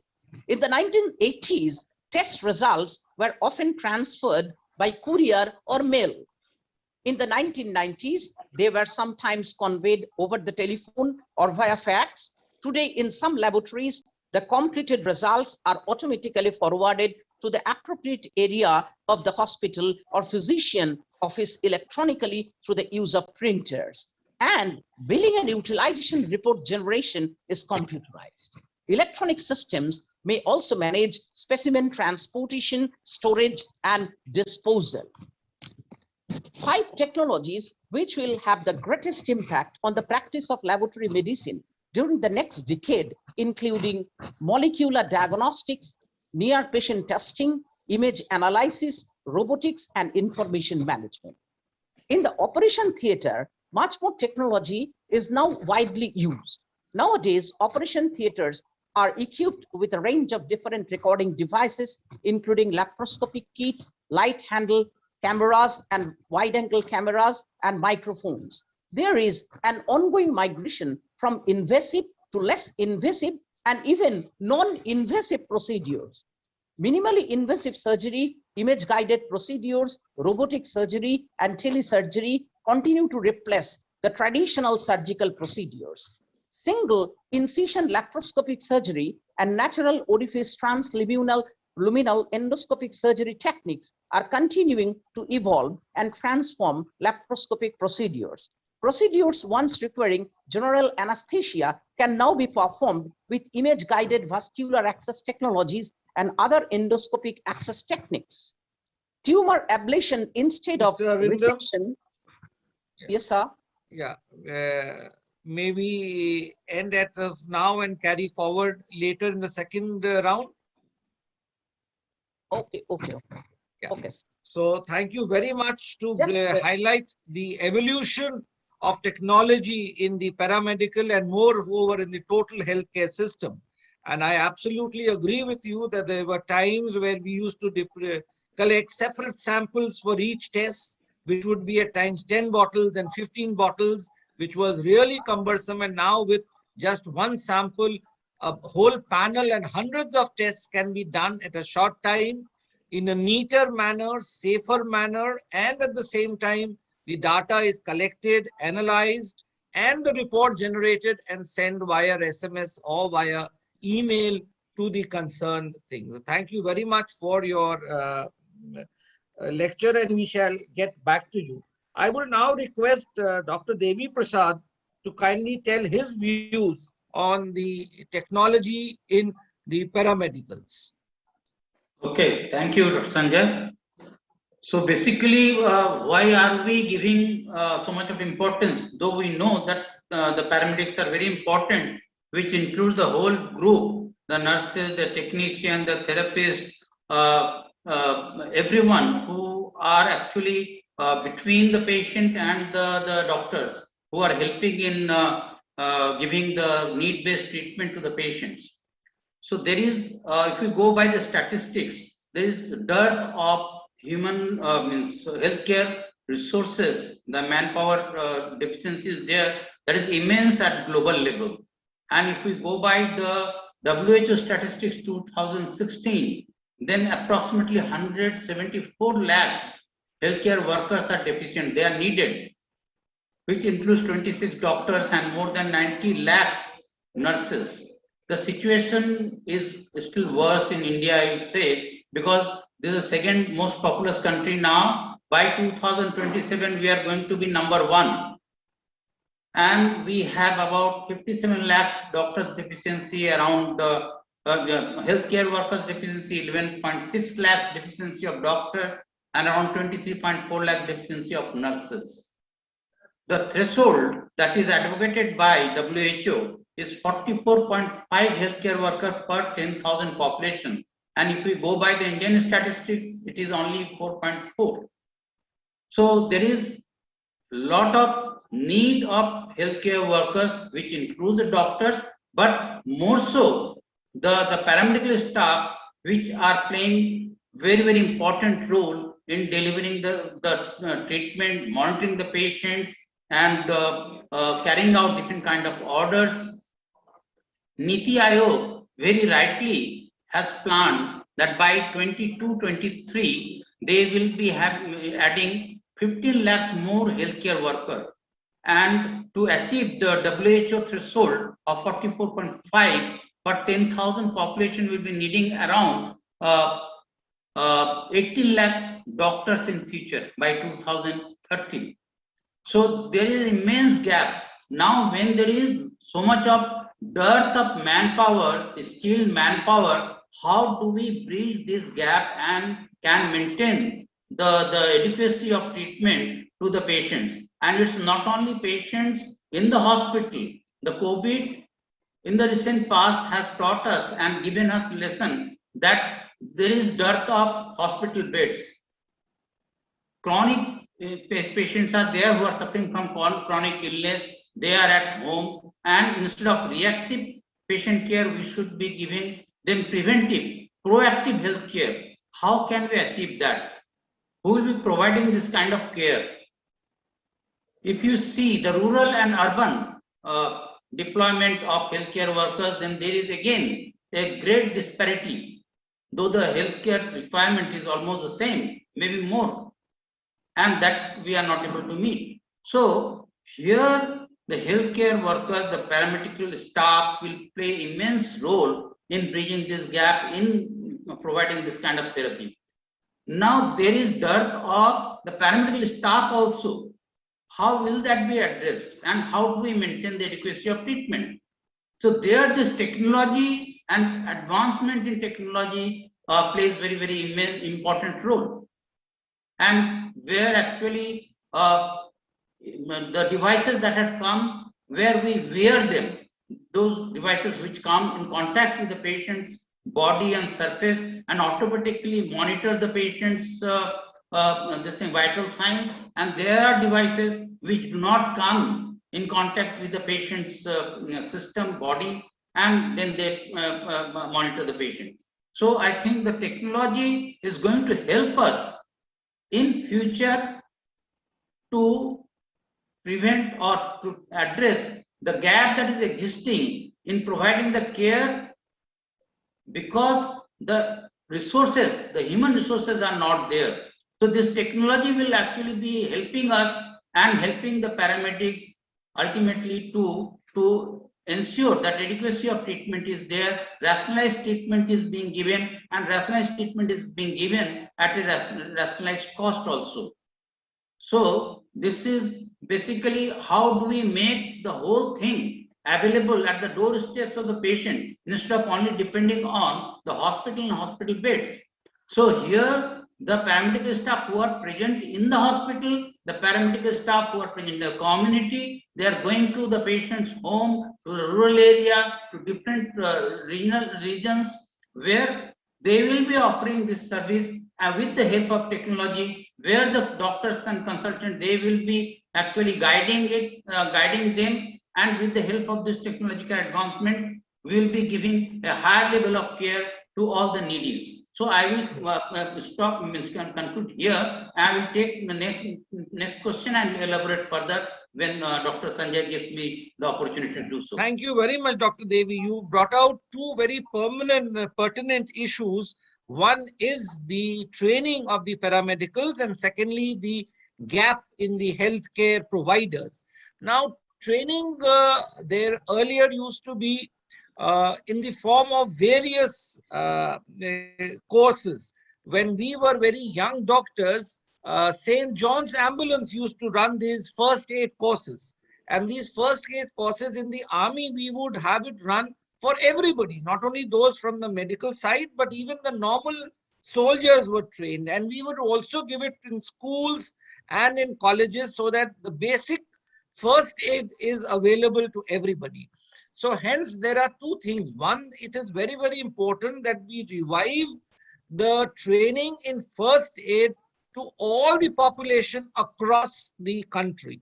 And this should become a part of the curriculum where there should be trained bodies which can go and do it at those places, whether it is a school, whether it is a workplace. So like we have nowadays the art of living and the fitness lectures, we should also introduce the first aid at all levels, where the basic first aid in a day capsule with 8 or 10 lectures can be taken for all the people. One question has been brought to us, that how can India fight this deficiency and make up and produce more paramedicals as compared to the Western countries.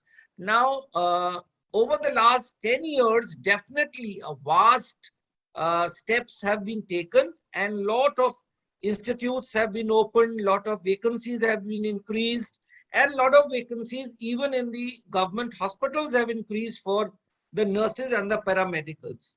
One thing which I see in the I've seen throughout in my military hospitals and now even at the Tata Medical Center, that we at the hospital itself are training the paramedicals. So you do not need a duplication of such. So there is a building, there is a ward, there are departments, there are doctors, and there are other required facilities where patient care is being taken. At the same time, the paramedicals are also being trained, not only for the training, but with a proper diploma and a degree.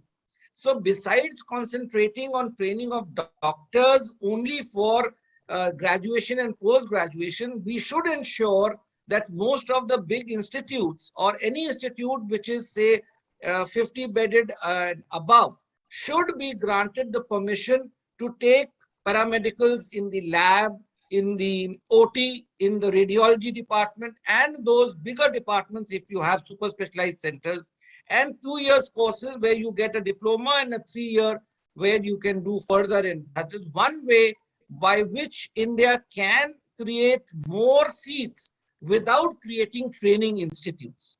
So that is something we all should look forward to, and the government should also give, and the sanctioning authorities, permission to the institutes, and the institutes should be willing to train the paramedicals within the same campus. So that will be very helpful, and that will not have any additional cost on any establishment. I would now request Mr. Bharat Sharma to give his views on clinical decision and the support system. Thank you, Dr. Kapoor. So thank you for giving me this opportunity to share some of the work that we have done with the paramedical system in India. And I would like to split this into 4 stories that we have experienced. So when we started working in the non-profit sector to ensure that the marginalized population are not denied healthcare, we realized that the problem is not that we don't have resources. The problem is that we are not utilizing those resources in the most efficient manner, and we are not unlocking everybody's unused capacity. So over a period of 2 years, while we were running our clinics, we realized that there are about approximately 90% of our decisions were repetitive. And we were collecting the same data, and we were producing the same decisions.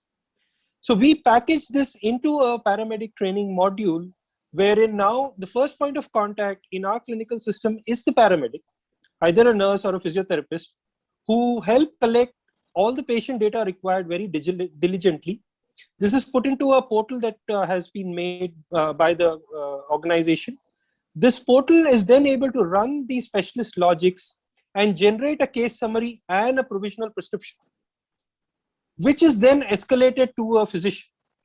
So in this manner, when the patient presents to the physician, there is actually a case summary which is already ready. There is a provisional prescription that's already done. And then the physician can very efficiently look at the patient, compare the notes, edit that prescription, and release it. And 90% of our patients we are able to manage in the general practitioner level. The 2 to 5% of patients who have red flags are then escalated by the GP to the specialist within the same session. And the specialist is able to save 80% of their consultation time because it's already gone through a paramedic, the data is available, the prescription is available, and it's a couple of minutes of decision that they need to provide. In this fashion, we were able to bring down the cost of primary healthcare to 16% of what it exists today. And we were able to treat around 43,000 patients in this fashion.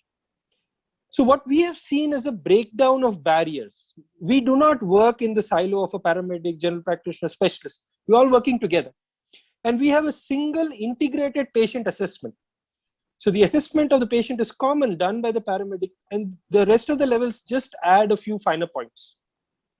Now coming to the next story that I would like to share with you, we started working in non-profit old age homes where we were going to provide clinical service, but we realized that the problem is not medical care. There are bedridden, abandoned elderly, and there's nobody to take care of them. So again, we reached out to the paramedic pool. We were able to connect to general duty assistants from the National Skill Development Corporation. And we were able to post 2 of them each in these non-profit old age homes. And we saw the rapid increase in the nutrition and the hygiene level of the elderly. And their overall health quality improved. We were not required. So we had to do nothing. Then we also noticed that there were a huge number of falls in this elderly population. And that's a burden that no health system can bear. Yes. So once again, we upskill the paramedics, the physiotherapists, the nurse assistants on how to screen the elderly for fall risk, how to identify the elderly who are moderate or high risk of falls. And after that assessment was done, these factors were identified. We would rope the physicians, neurologists, cardiologists, orthopedicians to address specific factors. Over a period of 9 months, we were able to screen 900 elderly living in these destitute homes and ensure that there were no falls. Then we were hit by COVID, and that's my third story. So we offered all these general duty assistants. This is COVID first wave. Nobody knows what's going to happen. We heard horror stories from the Western world of what's happening in old age homes. Do you want to go back to your village? And I was so encouraged by their response that none of them left those elderly, none of them left those old age homes. They stayed put, and across, I think, 68 old age homes, 4,500 elderly, during the first wave, we were able to ensure that no elderly got infected with COVID. The paramedics were able to upskill through remote training. They were able to upskill themselves in the use of PPEs, in the use of isolation. All this could happen remotely, and they delivered a perfect result. Now, the last story that we are trying to bridge here is a lot of these paramedics, especially the general duty assistants cadre that I'm talking about. So we have around 1.75 lakh general duty assistants in the country. They've been trained by NSDC. And the unique fact is most of them want to go back to their villages. They don't want to stay in the cities. After a year or two, a lot of them actually return to their village and they don't have health sector work in their villages. Now imagine a scenario of India where we hammer so much that we don't have healthcare in the village, and you have this huge cadre who has been trained, who has hospital experience from the urban areas, now has moved to the village and they don't have work. So we are now trying to revive this cadre in the village through technology platforms, connecting them to remote healthcare delivery systems so that they can deliver healthcare to rural areas. I'll stop here. Thank you for this opportunity. Thank you very much, Mr. Bharat. Very, very encouraging short stories which mean a lot and which can be taken ahead to benefit our healthcare system a lot. And relating to these, I already said earlier that it is the need of the hour to involve the general population in healthcare. And the least they can do is to be trained in first aid, where they can take care of themselves and their near ones, and at the site of the accident, maybe on the road, at the workplace, or at that. So every organization should ensure that their people undergo a training in first aid, including their families of their workers and employees, at least once a year. A lot of the burden of the healthcare we are shifting to the others.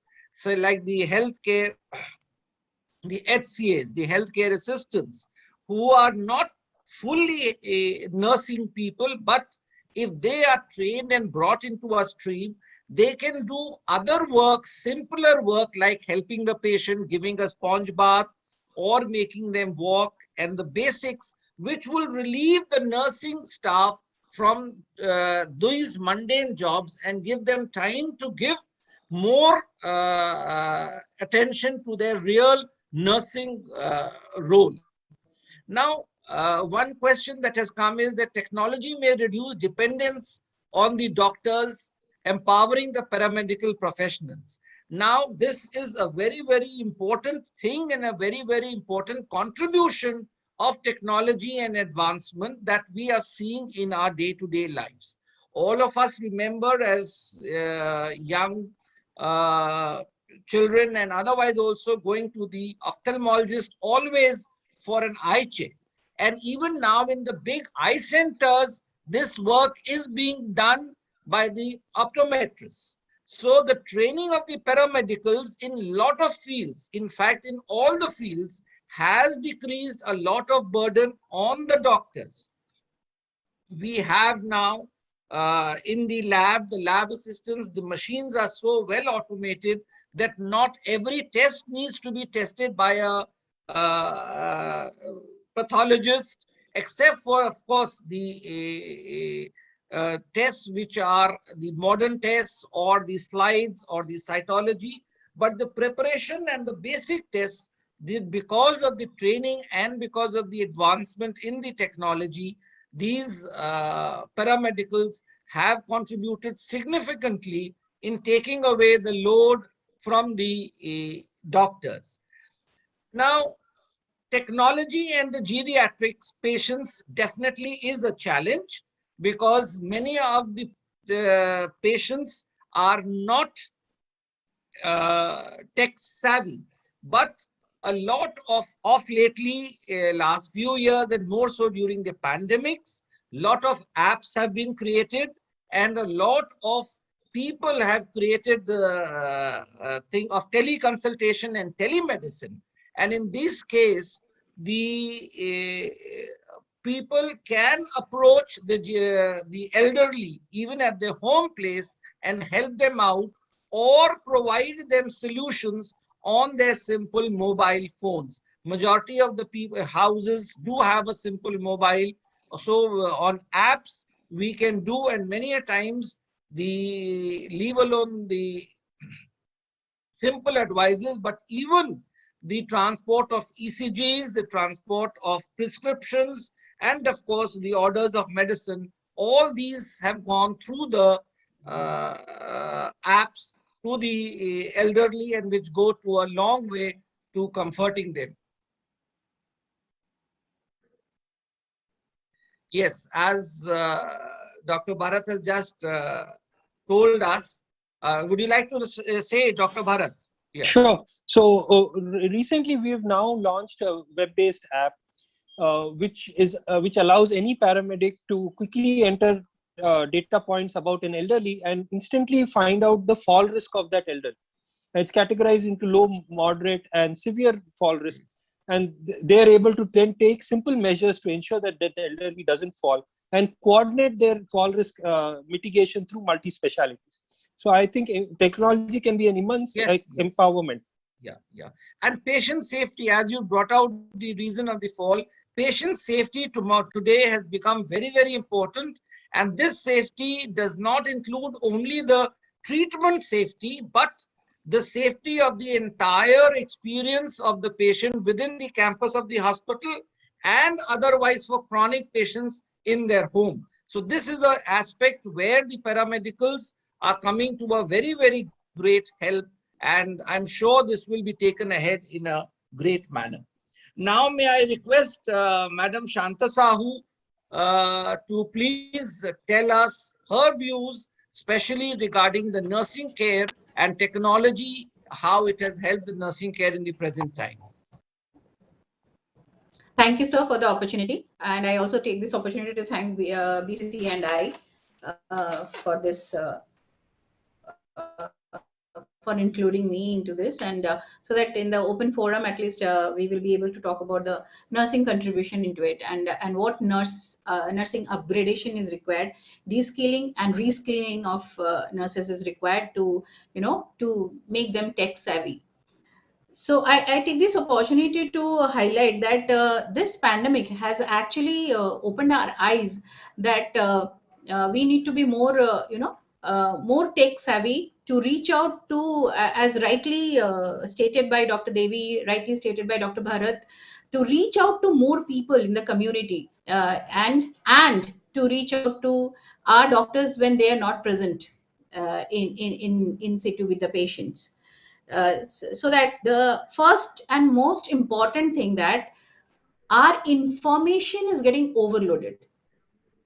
So we need to declutter our information with the help of technology, which helps it to give proper cohorted information to our consultants, to our doctors, to our patients, to our patient relatives also specifically.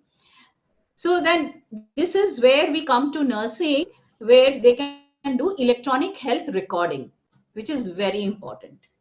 For this, first and foremost, it is to all of us is that our training has to be changed. We have to reschedule our training process of the nurses, where digitalization, data information, data analysis has to be taught to them apart from the regular training that we give to them. Why is it that required? Because it is through nursing documentation that they are 24/7 with the patient that we get actual data about the patient or our customer, I can say. Now this customer digitalization, how it can be done, that we already discussed about a barcoding of their patient's identification band. That can be a high-tech band where every nursing record that is done is digitalized, and the consultant, the main consultant, gets all the information update when the nurses record it in the patient's data in the system. it is connected with the barcode, and the doctor also gets all the updates automatically. So the information, passing on of the information is in such a short time that the patient care is zero lapse. So it is a seamless patient care that happens. Then this patient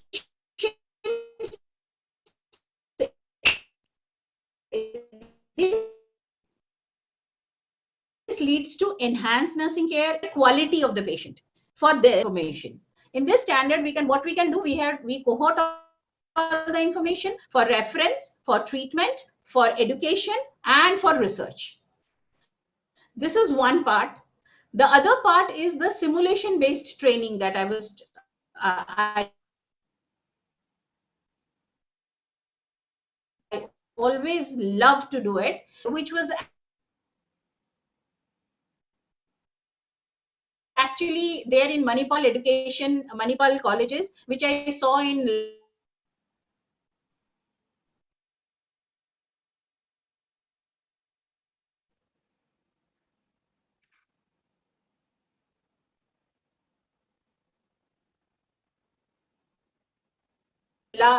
basically back in West Bengal. We have not started the reach out to clinical enhancement of the training case-based simulators. Patient is crashing, where you don't have to do it on which are now advanced mannequins, not lifeless mannequins, so that the response time of a nurse can be assessed spontaneously, no acting. It's a role play which is very live.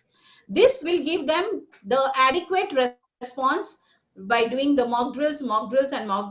So we get simulation based training. Next, life-like situations for disaster management, which is very important. When the ER is, all of a sudden we get 10 to 20 patients in the ER after a trauma, how they will handle. So this response time, because this response time enhances both our EMT, the emergency technicians who are there, critical care technicians who are there, to respond adequately, treat adequately, and do their documentation adequately for the entire role play.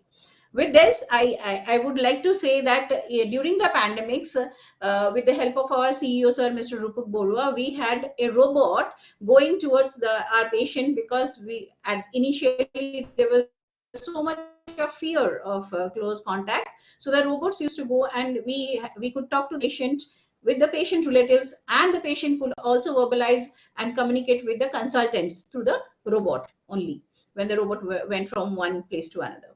And of course, right now, AMRI's entire information of the patient's investigations, the PACS that is admitted, it is done, and it goes directly to the consultant immediately. This simulation-based practices and training is very important to be inculcated. Why this forum I'm taking is that here we can think, and the nursing leaders out there can think and inculcate these trainings within the course curriculum where in-service education is going on. This will help fasten the nursing response time, which is a very, very, very important aspect when we come to. Thank you, sister. Thank you very much, madam. And very effectively, I admired fall risk assessment. Very important. Healthcare-based accidents to happen. Thank you. Yeah. Thank you very much, madam, for highlighting these issues. And definitely, the specific things may not be trained, but every nurse should be trained in computers. In their training when they are doing their computer skills, they should be trained.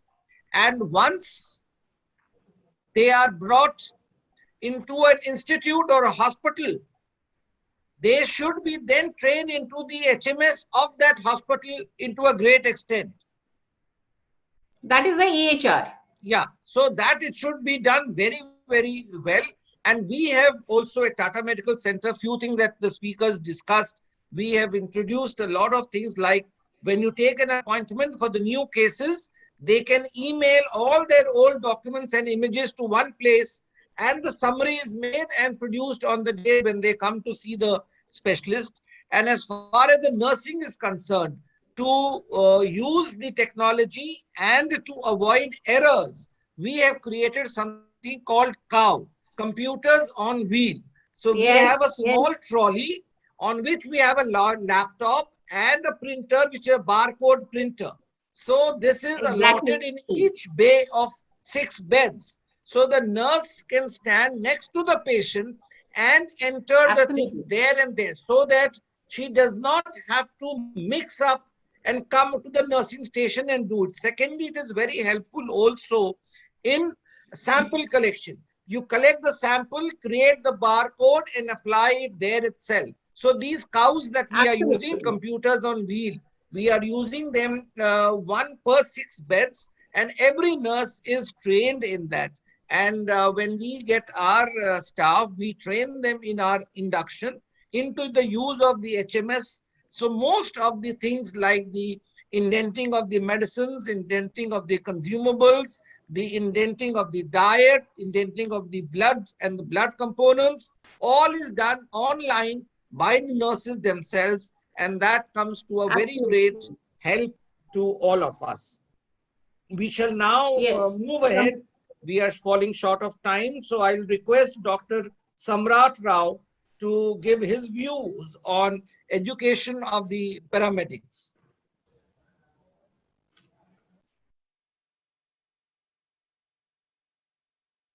Dr. Samrat Rao.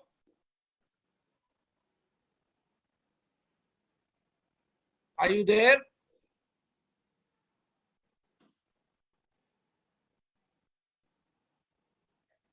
Can we hear? Hello, Dr. Samrat Rao? I don't think he's there.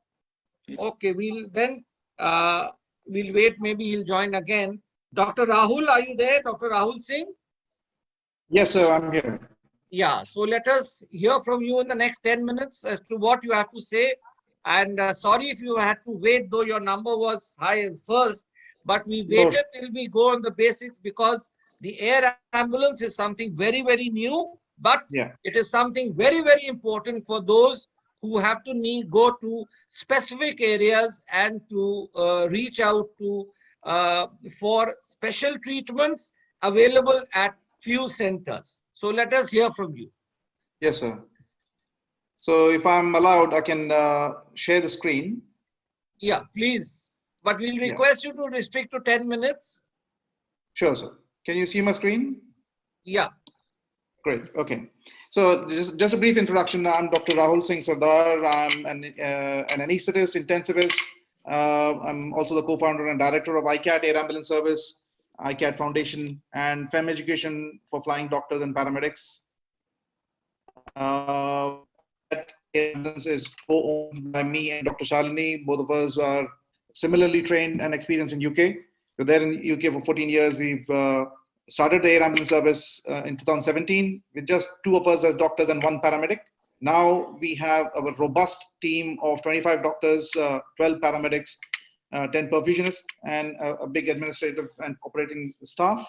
And we are technically Asia's largest air ambulance service at this point in time. As you rightly said, sir, when we came from UK to India, we were surprised to see that there was no regulatory body overseeing the training or the functioning of paramedics in India. The concept of paramedics was completely different from what we understood in UK. There was a lot of dependency on paramedics in UK to do a lot of tasks, especially in the pre-hospital sector and the emergency helicopter sector.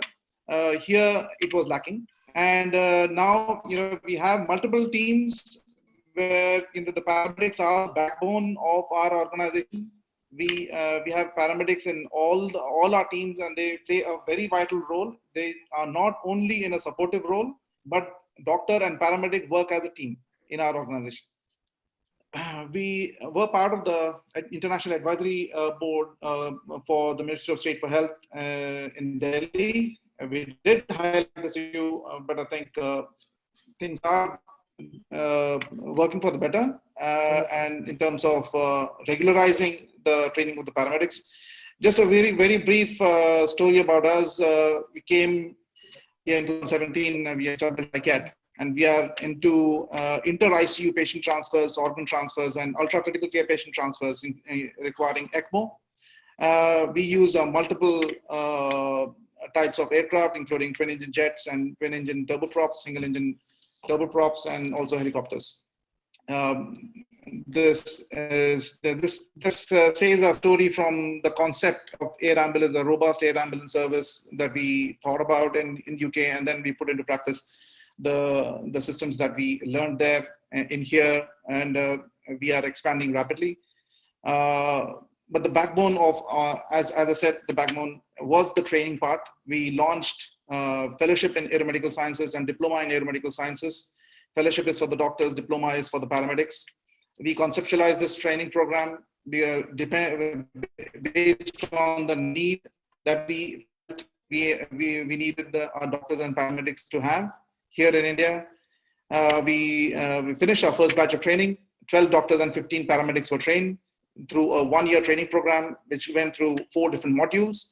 The faculty, the syllabus is written in London HEMS. The faculty comes from UK and trains them. We train them as teams. We don't train them separately. So they are facing a scenario as a team, as a doctor and a paramedic team. A paramedic is responsible for certain things. The doctor is focused on the patient, whereas the paramedic is focused on everything else, the whole surrounding, and a paramedic plays a very important part in the whole operation. And this is just a few more visuals. Just briefly trying to make you all understand what are the different types of air ambulances. We have fixed wing air ambulance, which is an 8-seater plane with a stretcher, which has a stretcher and 4 seats, and a helicopter, which can take 1 patient at a time and 3 medical staff. Rotary wing means helicopter. They have certain limitations in India. We cannot fly in bad weather. We cannot fly in the night. Most of the rooftop helipads are non-functional, and it has major advantages in terms of usage. It is used in emergencies, and obviously it is irreplaceable during a national disaster. We were involved very heavily during the floods in Kerala in 2018. We had 1 helicopter which we relocated to Chenganur, and this I'm putting here the slide to highlight the technology that we used. We were used to a medical emergency scoring system called Muse in UK when we were doing critical care outreach, and that is the same system we adopted for a national disaster here in India. We covered 500 relief camps from our base in Chenganur. Those 500 relief camps were manned by paramedics and non-clinical doctors from pathology and microbiology background. We made the system so easy for them to operate that they could follow the Muse and they could flag up critical patients or deteriorating patients, which were flagged up in our morning, afternoon, and evening virtual rounds that we used to have on WhatsApp video calls. And the deteriorating patients were managed on site by these paramedics, advised by us, and then the ones who were further deteriorating were airlifted by us, by the doctor and paramedic team. I would not like to go into further detail because of the shortage of time. Definitive care is the one which actually determines whether the patient is alive or not, giving an example of the deaths on the road traffic accidents. I'm just giving an example of an accident happening on the Delhi-Jaipur highway. That at this point of time on the national highway, the ambulance response, you are facing minor injuries, critical patients, or dead on arrival. The paramedics do a scoop and run operation. They either take the patient to a catchment area hospital, which is not designed or staffed enough to carry out level 1 trauma care, which is actually the definitive care. So therefore, a secondary road transfer happens either to Delhi or to Jaipur, and that is where we are losing a lot of lives. What we want to bring in is this example, where the same accident happens, the same kind of patient is responded to, but this time the land ambulance paramedic is empowered with further training into the first response, as well as has the support of technology. We use a scoring system called the MIST scoring system. MIST stands for Mechanism of Injury, Injury Sustained, Vital Signs, and Time to the Nearest Trauma Center. This is a drop-down. They can be, it can be operated by anyone, even a very junior paramedic can do this. It's an app-based thing, and a MIST score is beyond a certain threshold. It is immediately highlighted to the command center. The command center then initiates a HEMS response. A helicopter is deployed for a patient who can be has the potential to survive this injury, and the helicopter then has the doctor and the paramedic fully trained, and they can perform a list of procedures, life-saving maneuvers on site, and then they can fly either to Delhi or Jaipur to a level 1 trauma center. Innumerable studies shows the advantage of helicopter-based emergency response to a ground ambulance emergency response. Again, I would not like to go into further detail on that. Just one important point: India ranks 1 in the number of road traffic deaths in the world. We are the top, and in the whole of the G20 countries, we are the only one without the helicopter-based emergency response system. All the 19 of the G20 countries have HEMS. We do not have HEMS. A helicopter to be operationally ready needs a doctor and a paramedic to be on standby with the helicopter. The DGCA rules, again, we were involved in drafting the civil aviation requirement document, can authorize the helicopter to be deployed within 5 minutes of getting a call. Now we have set up our base in Calcutta. We are predominantly a South India-based organization. We are based in Hyderabad, Bangalore, Chennai. But last month we have set up a base in Calcutta with our fixed-wing aircraft. The plan is to set up helicopter base also in Calcutta and also in Guwahati, not only to reach out to all the neighboring states here in, around West Bengal, but also the 7 northeastern states with the same concept of emergency response, not only for trauma, but for the medical emergencies. Coming to fixed-wing aircraft has certain advantages. It is fast, it can be flown between airports, and it is primarily under the domain of critical care.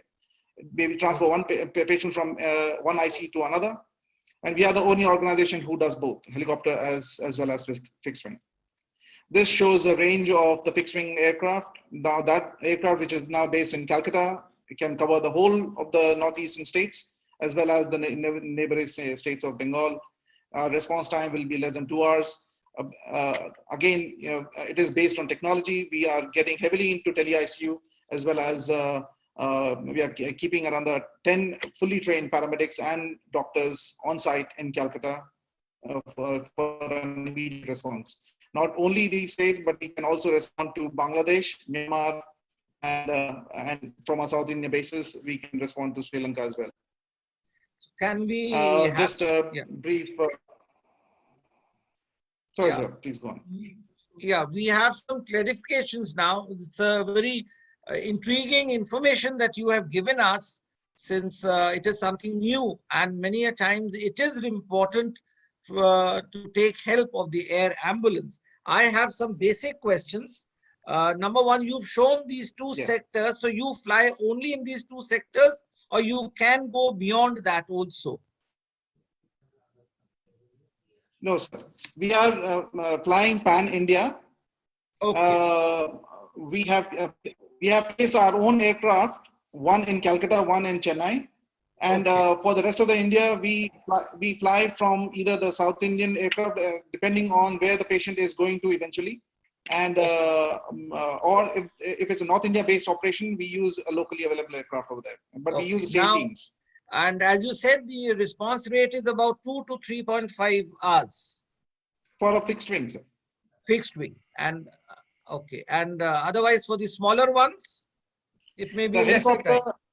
Yeah. The helicopter. And, yes, please. Now, does your team check the patient before taking or committing? Yes. So the principle that we work on is a bed-to-bed service where we fly the doctor and the paramedic a night before to the pickup location, by commercial airlines. So the doctor and paramedic go to the referring ICU. We get involved in pre-optimizing the patient overnight, and then the aircraft comes, and the same doctor and paramedic will take the patient from the ICU, go to the airport, load the patient, and then fly to the destination. And we do a and is this also available for unnatural sites? Say for a accident or a hill station, or is there available where even those remote areas where the chopper cannot land? Do you have facilities of airlifting a casualty in a remote area? So we were facing a possibility of going down the winching route winching patients up on the helicopter without landing. But at this point of time, neither the pilots that we are using in the helicopter nor our staff are trained on winching. But that is definitely one in the future. Actually, most of the methods that we just discussed have been being used in the army ever since for casualty evacuation, because we have our casualties at various areas. It may be in the desert, it may be in the snow, it may be in the heights, it may be in the jungles. So we've always devised various methods of evacuating those casualties, and some of them do require air evacuation where the helicopter cannot land, and there also we use special stretchers to airlift the patient and then transport. That is something which would be required, especially in case of accidents, for saving the patients and taking them to the hospitals. I have two more questions. One may be a little sensitive. I do not know whether you would like to answer, but still for the information of all of us, what does is the approximate cost of an average airlift? So the helicopter service that we are offering, we want to make it free for the people, for the victims that we will be responding to. We have worked out a financial model which will not burden neither the government nor the hospitals for that. And for the fixed wing operations, which is operating between ICUs, the patients do have to pay for the for the service. Usually, the air ambulance service is definitely a costly affair. Yes, and the whole point about us having multiple bases, keeping a locally available aircraft, is to reduce the flying time. The flying time is the biggest contributor to the actual death. True. No, because if it is a unquotable amount, it's there. But if you can give us some rough idea as to what it would be, it would be nice for. Correct. So earlier, a patient from Guwahati to Calcutta would have costed more than 10 lakhs because the aircraft would either come from Delhi or from Bombay. Now it will cost less than 4 lakhs. 4 to 5 lakhs. Okay. Less than that. Less than 4 lakhs. Okay. No, that's not a very unimaginable cost, and definitely lesser than what I was expecting from you. Now, another question: is this covered by any insurance? Is this covered, the airlifting? Is it covered by any of the medical insurances that we have prevalent at present in the country? The medical insurances for the high-end premium payers, there is a provision for air ambulance, but the amount that is set aside for air ambulance is very small compared to the realistic value. Secondly, the fine print of the insurance says that only if those specialties are not available in that area, only then the insurance company will pay for the air ambulance. And technically, you have neurosurgeons every nook and corner of India, whether there is a neurosurgeon on or not, as you can imagine. So on paper, they will fail to get an insurance cover for an air ambulance. But most of the international patient transfers are completely insured. Okay. International insured, but in your experience, you have not seen any Indian insurance company paying you up for any transfers that you have made or air lifting that you have done? Yes. All the international all the international transfers were insured, or none of the domestic transfers were insured. Okay. And do you feel that in the near future, will this become a little more affordable and approachable for the common man, where we can do it, especially for the critical injuries or even for critical conditions from smaller towns where the patient can be shifted to bigger areas? Though nowadays, Yes, super specialties, hospitals are coming up everywhere. AIIMS is coming up in so many places. Super specialty hospitals from the chains, from the bigger chains, Apollos, etc., are in many areas. So maybe the flying time is less. Only thing is you would need that kind of aircraft which can afford to have a space for a ventilator and for 4 people to transport a critical patient. Absolutely correct. So basically the ethos of an emergency response by a helicopter should not even give you time to confirm whether the patient is insured or not, nor the paying capacity of the patient. Within 5 minutes, if you are supposed to fly, take off within 5 minutes, it's impossible to assume that the patient is injured or has a paying capacity. So we are going to assume blanket cover, like we did in Kerala, like that we should be having that kind of blanket cover within a state. That given a certain clinical criteria, the patient, if it requires a highly trained team to be airlifted to the spot or to airlifted to a village where they can perform a life-saving maneuver, and then package that patient and bring them to a tertiary center, then the payment thought should not come in the clinician's mind. So thank you very much. Thank you very much, and compliments for the good work you did in the humanitarian work in Kerala, and all the best for this thing, which is the need of the hour. And I would request you to let us know your contact numbers or anything, so that we, if any time we need in the hospital for a patient, we can contact and let us know. I can see Dr. Samrat Rao. Are you back? Yeah, my internet had dropped. I'm sorry. Yeah. So anyway, we are running short. We are almost at the end of the time. So in short, if you could tell us your views before we end up. Okay.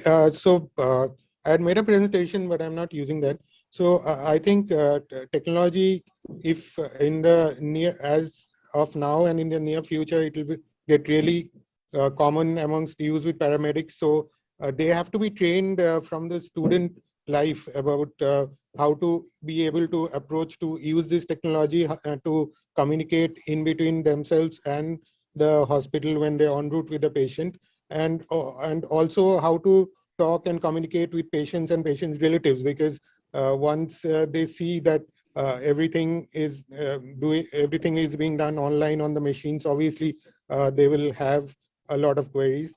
And along with this, for the paramedics, we can introduce simulation games, or we can introduce serious games and hands-on training with the interface with mock patient scenarios, where they can interact with the device.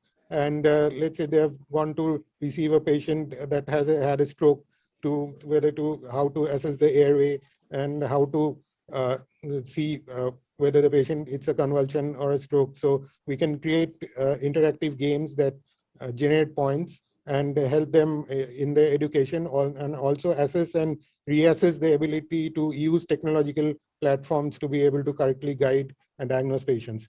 And other thing I think that is of important is emergency call and dispatch, like the 911 service in the US, where specially trained call centers can direct and redirect ambulances based on situations, and also direct them to specialized centers, so that time is not wasted in going from one specialized center to the other.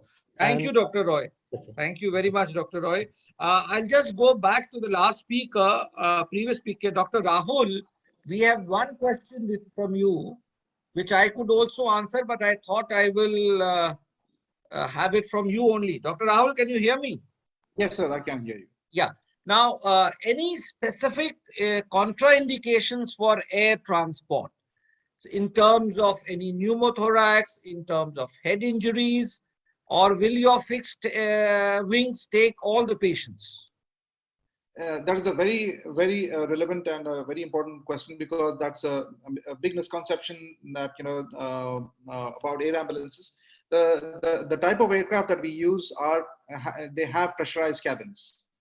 So so no matter what altitude they fly in, we can reduce the pressure inside the cabin to almost sea level or up to 4,000 feet, depending on what the condition of the patient is.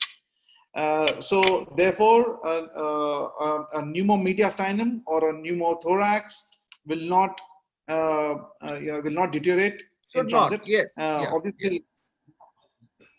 Yeah, so there is very absolutely good. no contract. Yeah. Thank you very much, and it was a wonderful interaction. And I would just like to sum it up, saying that the need of the hour is to increase the paramedicals and to train them and make them adapt to the innovative equipments that we have, to make them tech savvy, use of apps, use of technology, and to create data, retrieve data, store data, and analyze data. Another important thing is that we must try to train everybody, from children to the adult, from school level to workplace and in community, in first aid and in giving help to each other. The simulation is something very good. Constant training is very important. Doing recurrent training, doing mock drills of disaster management and various other such SOPs of a hospital are also very important. And one of the means of increasing the volume of these paramedicals is that every hospital should come in and try to train, even if we train two paramedicals in each of our departments, every year we'll take out 50 paramedicals, and the government should come out and give this authority to the institutes and this licensing to train the people. So on this behalf, I would like to thank the organizers for giving us this opportunity to discuss this pertinent issue, and all the speakers for participating. Thank you very much.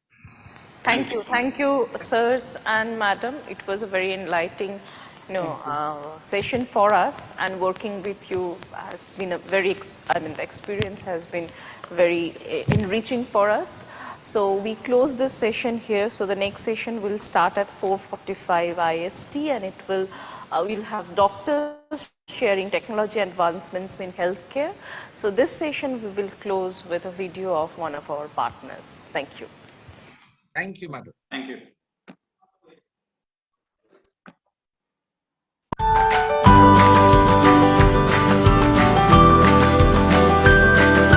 Hello, it's a magical feeling when you know you're healing. We are here beside you. Hold me, tell me all you want to. We can get you through all of this trouble. We will wash away the pain you're suffering and make you well. We serve from our hearts, we serve with a smile. Service with a smile, service with a smile.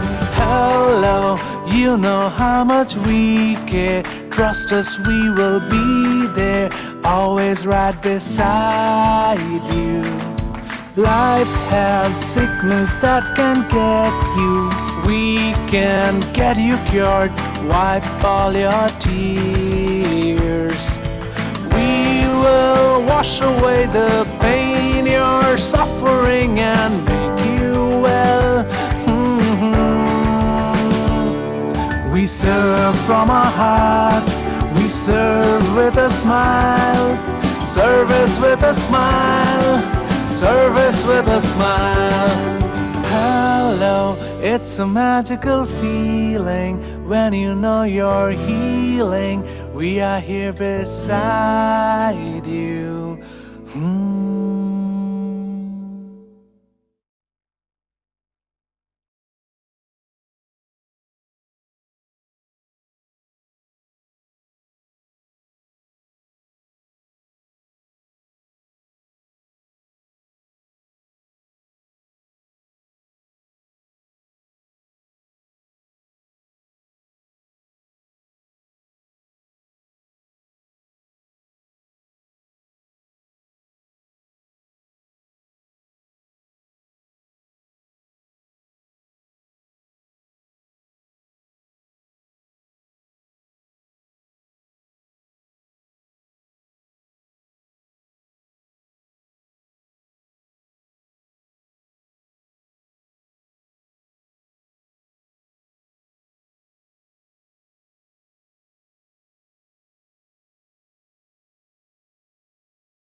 I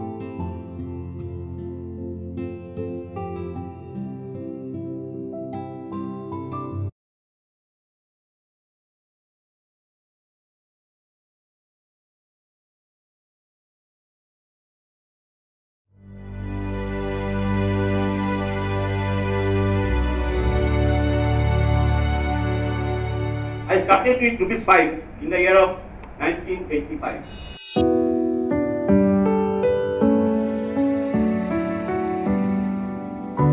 Techno India Group, a dream project of Professor Dr. Gautam Roy Choudhury, Honorable Chairperson of the glorious organization, the largest educational group in Eastern India. In 1985, starting with only rupees 5, a journey began.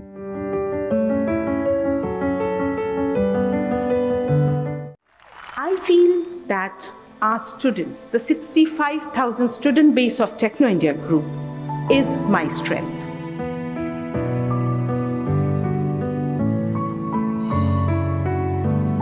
Work hard, good luck, and God bless.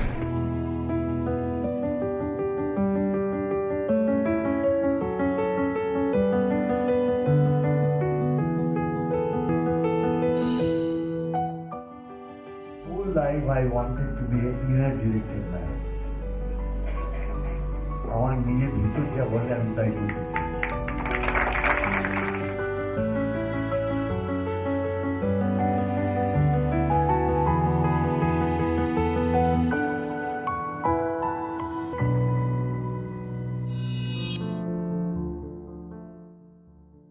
My name is Sophia, and in case you couldn't tell, I am a robot. I have traveled to over 65 countries, meeting new people wherever I go and learning about their lives. As you know, I began my career as a teacher, and I always believe once a teacher is always a teacher. I would thank the Techno India University for inviting me to be the chief guest at its first convocation being held today.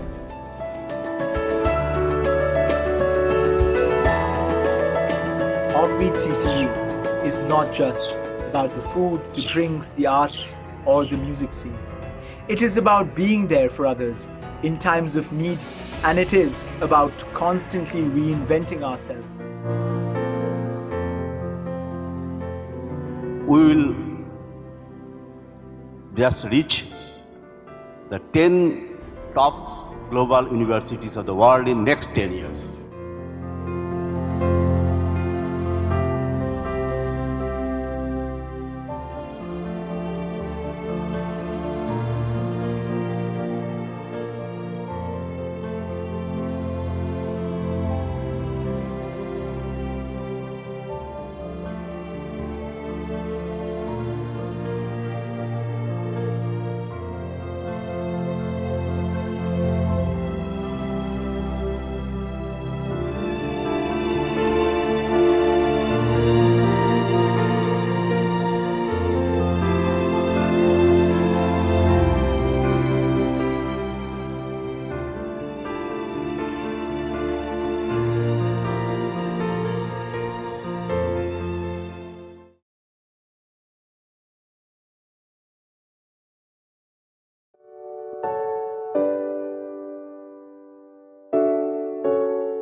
It's a magical feeling when you know you're healing. We are here beside you.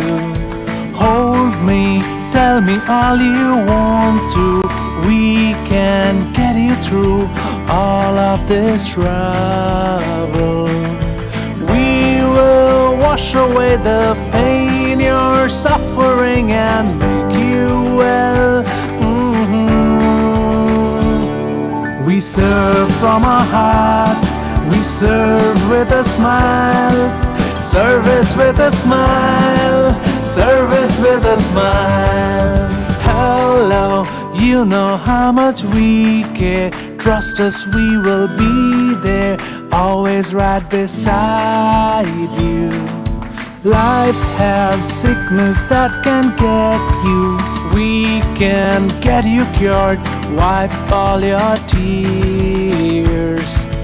We will wash away the pain you're suffering and make you well. We serve from our hearts, we serve with a smile. Service with a smile, service with a smile. Hello, it's a magical feeling when you know you're healing. We are here beside you.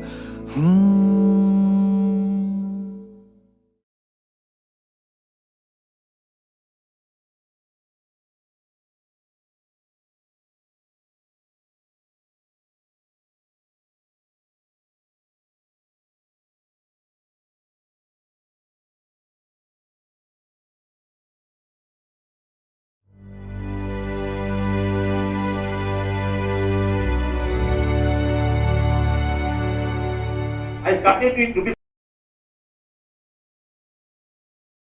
5 in the year of 1985.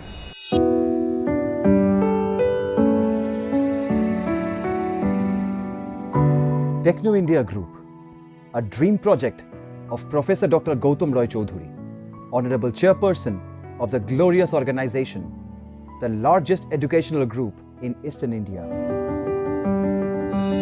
In 1985, starting with only rupees 5, a journey began.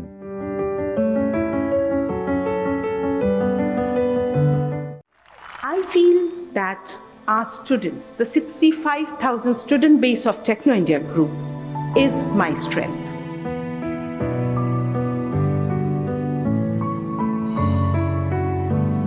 Work hard, good luck, and God bless.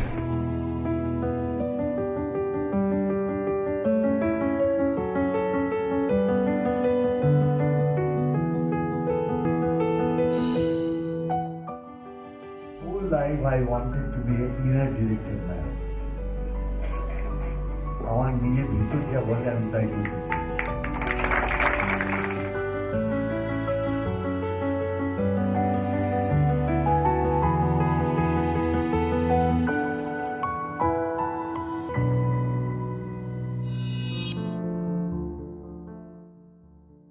My name is Sophia, and in case you couldn't tell, I am a robot. I have traveled to over 65 countries, meeting new people wherever I go and learning about their lives. As you know, I began my career as a teacher, and I always believe once a teacher is always a teacher. I would thank the Techno India University for inviting me to be the chief guest at its first convocation being held today.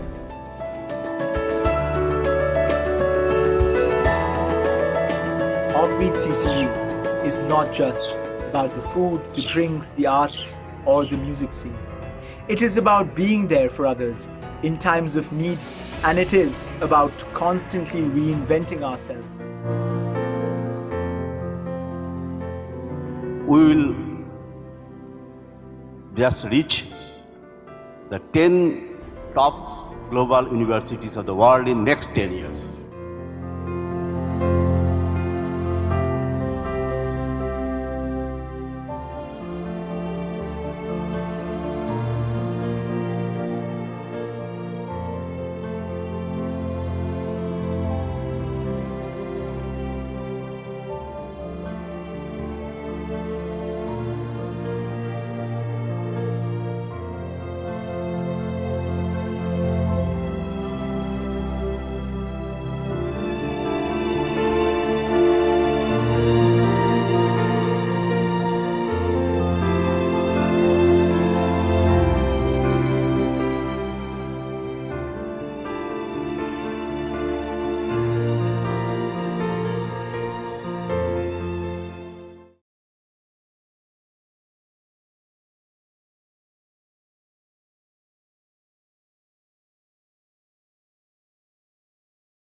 concluding session of Health Tech. Tech for Saving Lives is the theme this year, and it is a part of Day 2 of Health for Inclusive Growth. The Bengal Chamber is presenting with SENSK and Medical Super Specialty Hospital. So in this session, we are addressing technology advancements in healthcare, which will be discussed by expert doctors. And this session is being chaired by Dr. Robin Chakraborty, Senior Vice Chairman, Cardiology Services and Senior Consultant, Interventional Cardiologist, Medical Super Specialty Hospital. We have with us Dr. Sanjay Mehrotra, Senior Consultant, Interventional Cardiologist, Narayana Rudhalia, Bangalore. And followed by that, we'll have other speakers, Dr. Ashish Pathak, former Professor Neurosurgery, and Dr. Srinivas Chilukuri, expert in proton therapy in radiation oncology, and then Professor Amit Dinda, ICMR Emeritus Scientist, Department of Pathology, Chief Coordinator, Center for Medical Innovation and Entrepreneurship, AIIMS, and Dr. Shiva Prasad Rai Choudhury, Professor, University of California, Davis. We would begin with our first speaker, that is Dr. Sanjay Mehrotra, Senior Consultant, Interventional Cardiologist, Narayan Rudhalia, Bangalore. I would request Dr. Robin Chakraborty to please take forward the session. Sir, you may please call the speakers one after another as you deem appropriate. Thank you.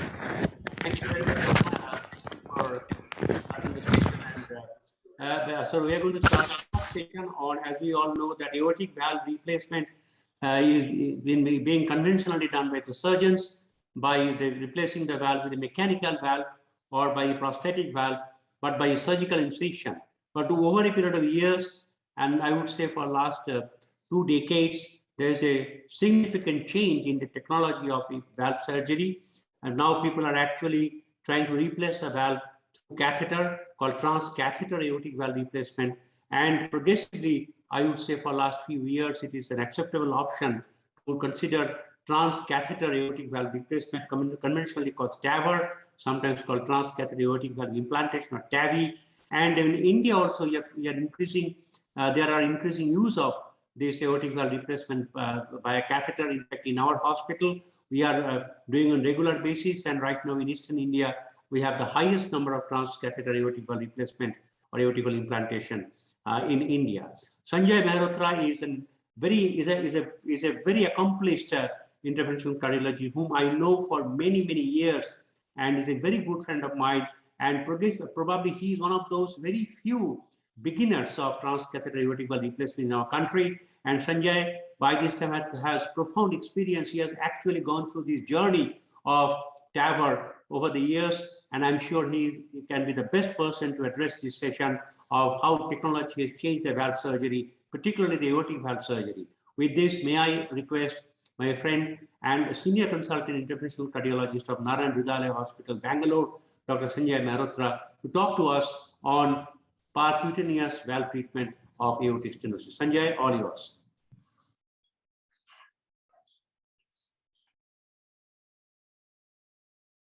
Are you able to hear me, Robin? Robin, you are muted. Can you just confirm if you can? Yeah, I confirm. You are loudly audible, like me. And please go ahead. Thank you, Robin. Of course, thank you very much for introducing me and bringing me on this platform, which I presume is a combination of doctors as well as non-doctors. Is that correct? Correct. So I'm going to talk very basic about what is aortic valve disease, what is its prevalence, what is its status in India, and where it's going to go. Of course, we have had a long journey of initiating this percutaneous treatment of the aortic valve disease. I started in 2012, so it was almost nearing 10 years of doing this. And before I go into the many details about how this procedure is done, I would like to tell you what exactly you mean by aortic stenosis. So aortic stenosis is the narrowing of one of the valves of the heart, which is between the main pumping chamber of the heart called left ventricle. Your heart is situated in your chest here, and it has 4 chambers. The main chambers, which is the pumping chamber, is called as the left ventricle, which receives purified blood from the lungs where oxygen has been added. And this blood has to be pumped into the body through this huge tube system, which is called the aorta, from which branches are going to every part of the body, every cell of the body the blood has to reach. Now, in between the heart and this big tube called aorta is this valve called aortic valve. And this valve, when it gets narrowed, we call that condition as aortic stenosis. So the aortic stenosis, which is of course very common as an age-related calcific aortic stenosis. So what happens is, as we advance in age, this valve becomes thicker and thicker, going through the burden of being hit by the force of the blood. It becomes narrowed and sclerosed and atherosclerosed, and that is the most common cause.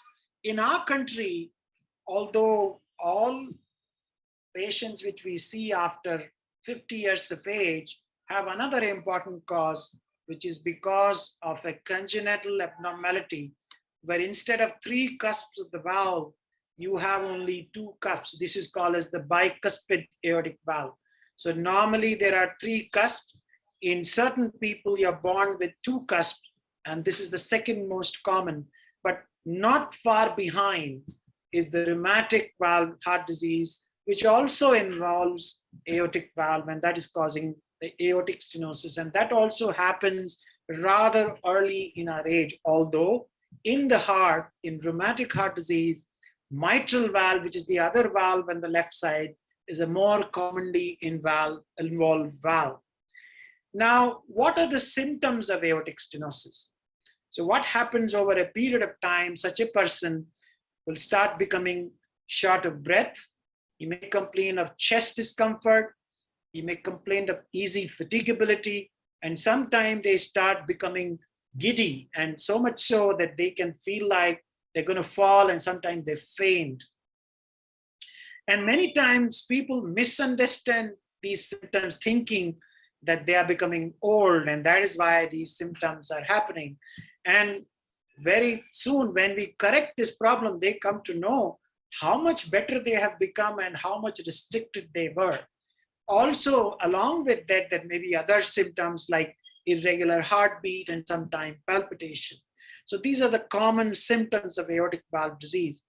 Now, a healthy aortic valve, which you see on the left side, is prevalent in about 4 to 5% people of population after 75 years of age, and the aortic stenosis. And when this valve becomes less than 1 square centimeter, we call it severe aortic stenosis. And all these people who have these symptoms, and if their valve has narrowed to less than 1 square centimeter, they require treatment. You cannot leave them. Otherwise, their lifespan is limited. After severe aortic stenosis becomes symptomatic, most of them, 80% or 90% of them, will not survive 5 years. And this is a very bad prognosis of aortic valve disease. So 5-year survival of breast cancer, lung cancer, prostate cancer, ovarian cancer is much, much better. But if you have inoperable aortic stenosis, your 5-year survival is 3%. And look at this. So this is worse than other diseases which you come across. Of course, lung cancer is not far behind, but all the other cancers will make you live, but this disease will not make you live, and you have to correct it. And also, a lot of people are not offered surgery because they become old. And this was a limitation which you used to feel 20 years ago, but we are thankful to the technology development of one individual. His name is Professor Alain Cribier, who is here, and we have an opportunity to work with him, who had this idea that he will create a valve which can be implanted into the heart, And his thought came in almost like 1994, but the first valve implantation was done in 2002. And we also had an opportunity to work with him. We have been to his center, that was in 2002, where Elian, and of course I'm much younger at that time, where he was, but this is, we are doing something else. Obviously, this was not the transcatheter, but he was the first transcatheter aortic valve implanter. Let me just go back to this slide. So what happens, who needs this treatment? All those people who have severe narrowing of this valve need treatment. They're on, for the doctors, if their velocity across the aortic valve is more than 4 meters per second, or the mean gradient is more than 40 millimeter, they require treatment. Or if their valve area is less than 1 square centimeter, or the indexed area is less than 0.5, they require treatment. Sometimes when the heart fails, you actually will not find these gradients, but they are sick people because of the valve, the heart has failed, and all of them will require treatment. Now, the field of percutaneous valve replacement and repair has developed at a very rapid pace. And this is the treatment of choice for this disease. And this is the fastest developing area of cardiology. And we will not be surprised if we become in India the largest operators in the world, because we have such a huge country. And I'm not very surprised if China has already surpassed any other country. We don't know about China, because China is a very, he doesn't tell you what he's doing, and we don't know about it, although we know how much they do. Now, TAVR is available now more than 65 countries across the world, including us. And of course, the largest implanters at this time are the Europeans and the Americans. Well, as I said, I don't know about the Chinese numbers, but they're not far behind. They may be actually more. We are now reaching a point where we are likely to become the largest in the world. And we are witnessing a revolution in technology. You see on the left side, a person's chest is opened up and you deploy a valve, although this is also becoming easier.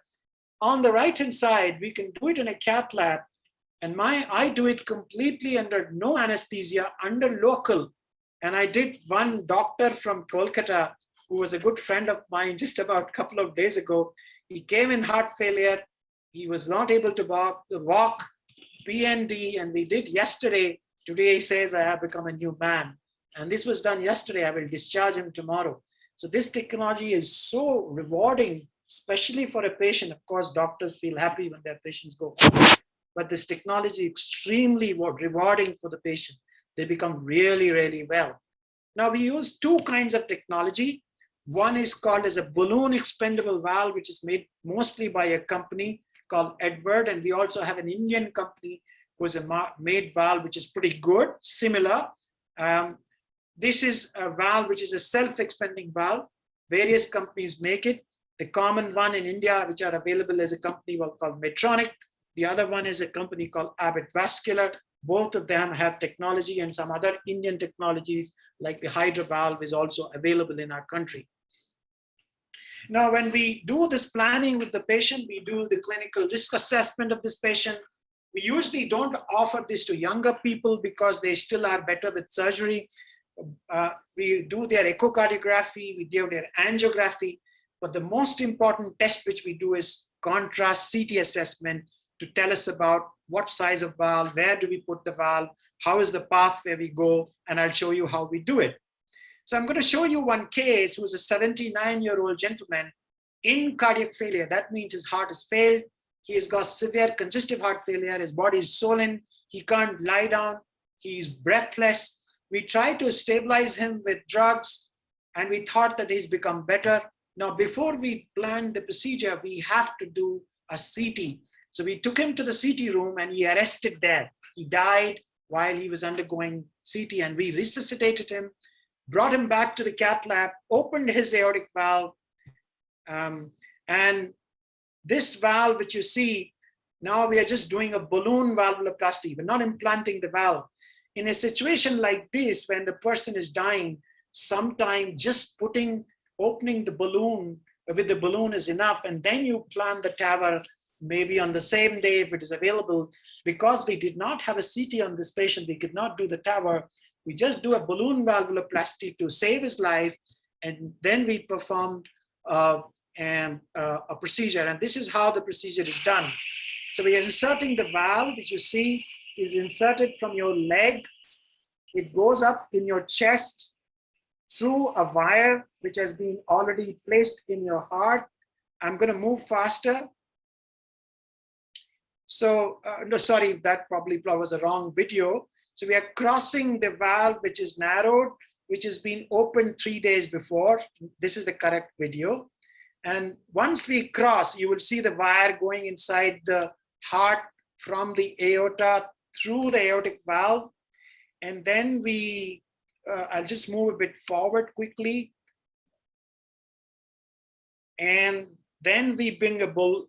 Here we've already dilated this. So we directly bring the valve in this patient after we have established the necessary equipment which is required. So the valve is loaded on this tube system, which is outside the body.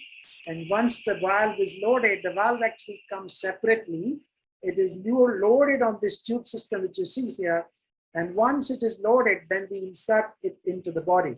So I'll go to the next. So once you advance the valve and it has reached, we allow this valve to expand by unsheathing the valve. And there are certain pointers by which we come to know where to open the valve.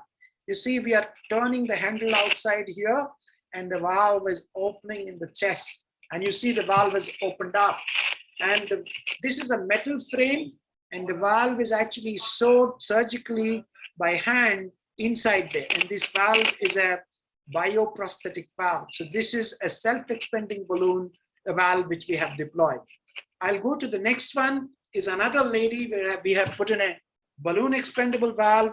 She's very young, but has got very, very bad lungs. And the surgeons say that we will not do it. And also she was not willing. And this is a bicuspid aortic valve, which is this valve, which I showed you. This is the valve. This was a self-expanding valve. This is the other valve. So again, we are trying to cross, and you see the wire goes inside, and then we pre-dilate this narrowed valve, because unless you dilate, the whole larger device which we have to put in will not go inside. So we call it balloon pre-dilatation. Then we take this valve, which is again loaded on a balloon. We position by certain markers, which we understand by our experience, where to deploy, and you'll see the deployment in the next frame here. While deploying this valve, we have to pace the heart very fast. Otherwise, the valve will not stay. It will move up. So if you keep watching, it's just a bit slow, but you'll see now the valve will start opening. So this is the valve opening now in the second frame. And this is one-time deployment. You don't have a chance to reposition your valve.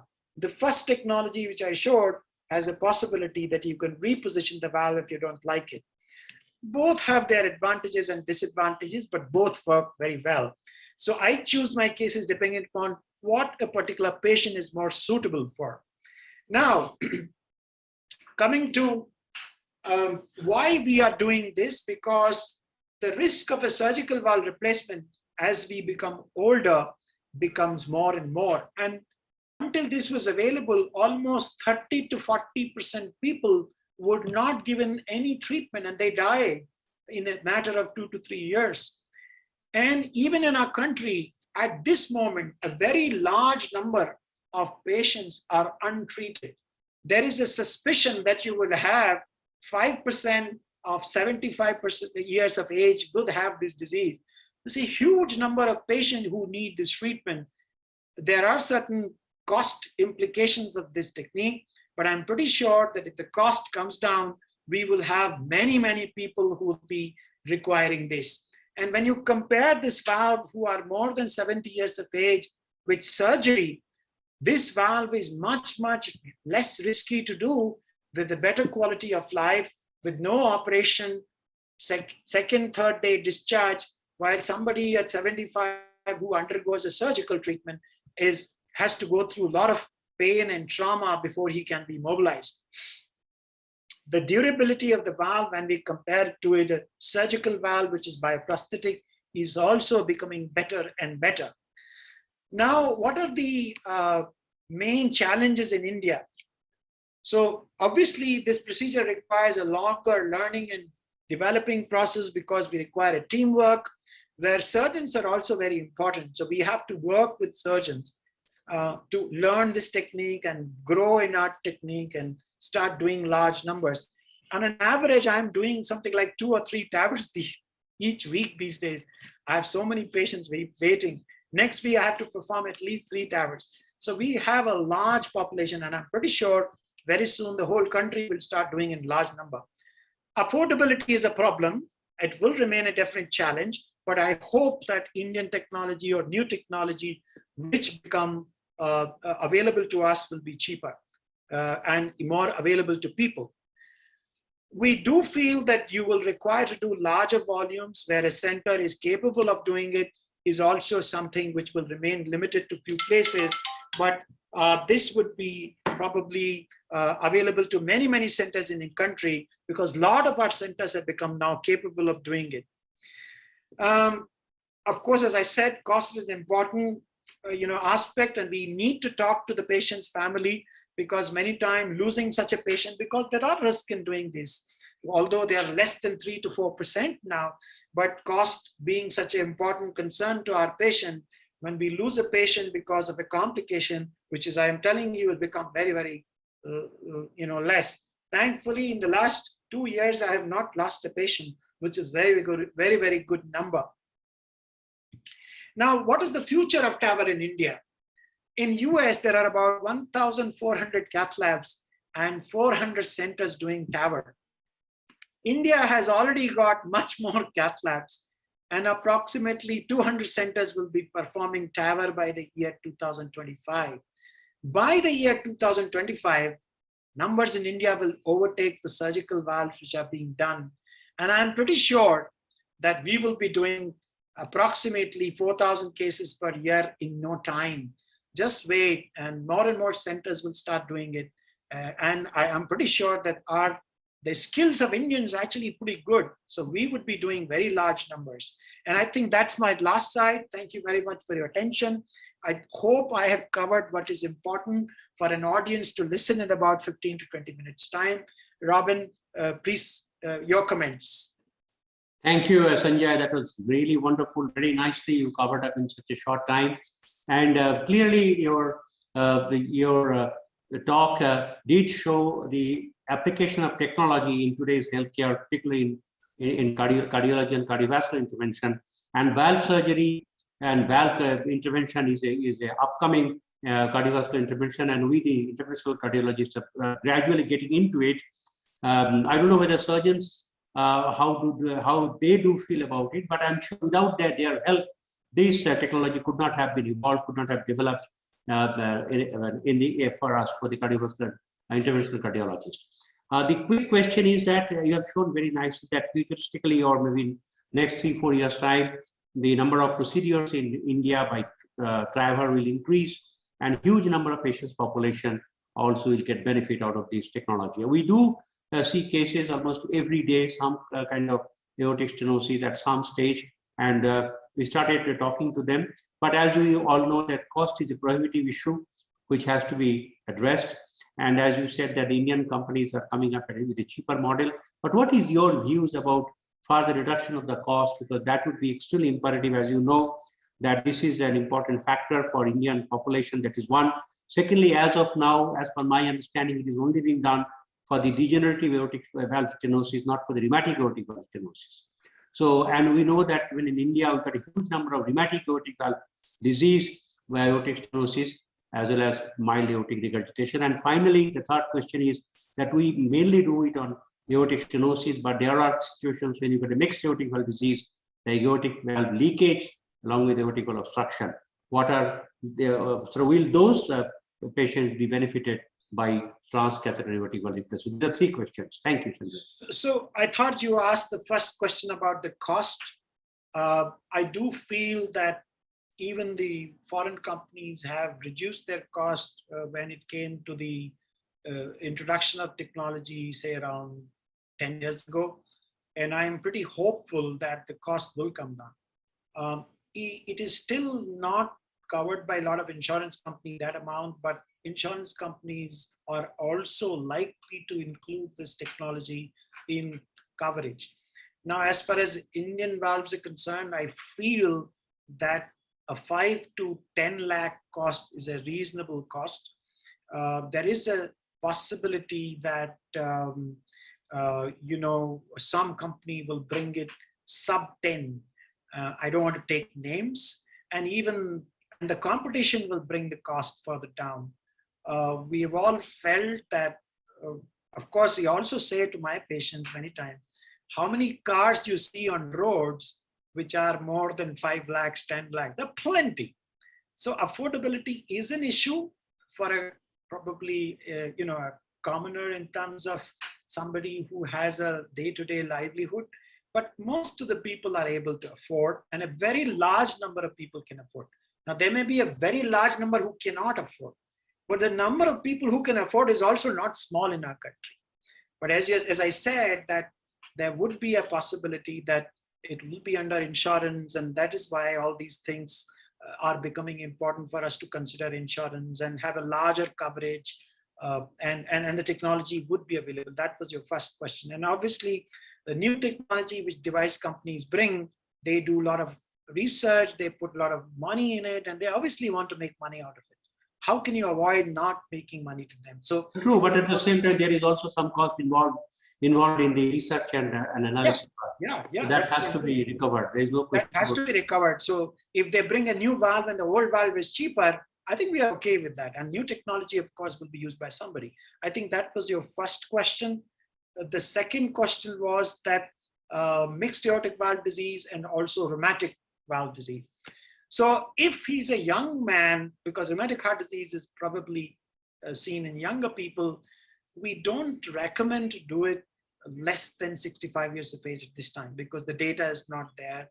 It's possible that the evidence would be available in the next coming 10 years. Would it be better to put a TAVR valve and then do more procedure? Obviously, anybody who gets this disease at 50 years of age has a very high possibility that he may require 2 or 3 procedures in his lifetime.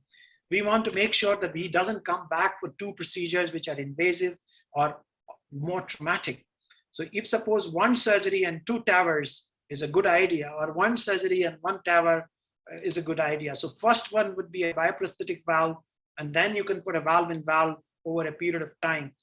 The artificial valve companies have understood this requirement, and they have started making now surgical valves, which are later on can be treated by TAVR. And I think that is the improvement. So you force people to bring technology. The most important thing which I feel, that our surgeons used to put very small valves in bicuspid valves. Now they are forced to enlarge the ring or not put a small valve. 19 valve is a no-no for anybody. It's almost gone. Horrible. So they have also improved in their understanding. I think cardiologists are forcing them not to put them. Yeah, cardiology educated them to understand, because when you put a 19 valve, you are actually replacing aortic stenosis by another aortic stenosis. Aortic stenosis, absolutely. The second thing, mixed aortic valve disease, if it is more than 65 and there is enough calcium to hold the valve, I'll put the valve. I require some anchoring material. If there is no anchoring material, then there is a new valve which has come called ZenaValve, which is for isolated aortic stenosis, aortic regurgitation. But any aortic regurgitation, if there is calcification associated with it, then putting a TAVR valve is very easy. And I think, or a rheumatic heart disease who's more than 65 years of age, I would put a TAVR. There is no issue. Agreed. That's the kind of point.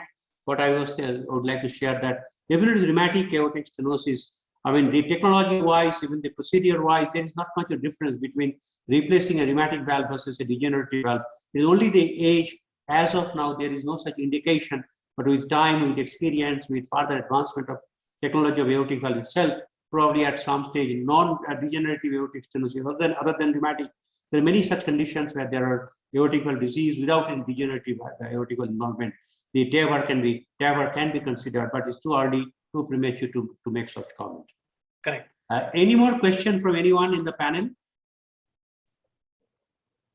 Although I have Amit, who is basically kind of now he's a nano specialist, a nanoparticle specialist from AIIMS. Amit, you got any comment on this AOT, on the valve and your nanoparticle? Yeah, so basically, as I think Dr. Mehrotra was pointing out, see, there is a lot of the development is coming up in the new generation of valve development with 3D printing and as well as the hybrid polymeric system, which are stimuli responsive polymer.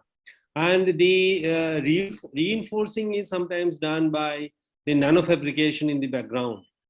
So that means the technologies are improving, and also the chance of reducing the cost is coming up because the new intelligent AI-based 3D bioprinting, which is coming up, so they can replicate these valve, produce this valve in large quantity with excellent quality questions.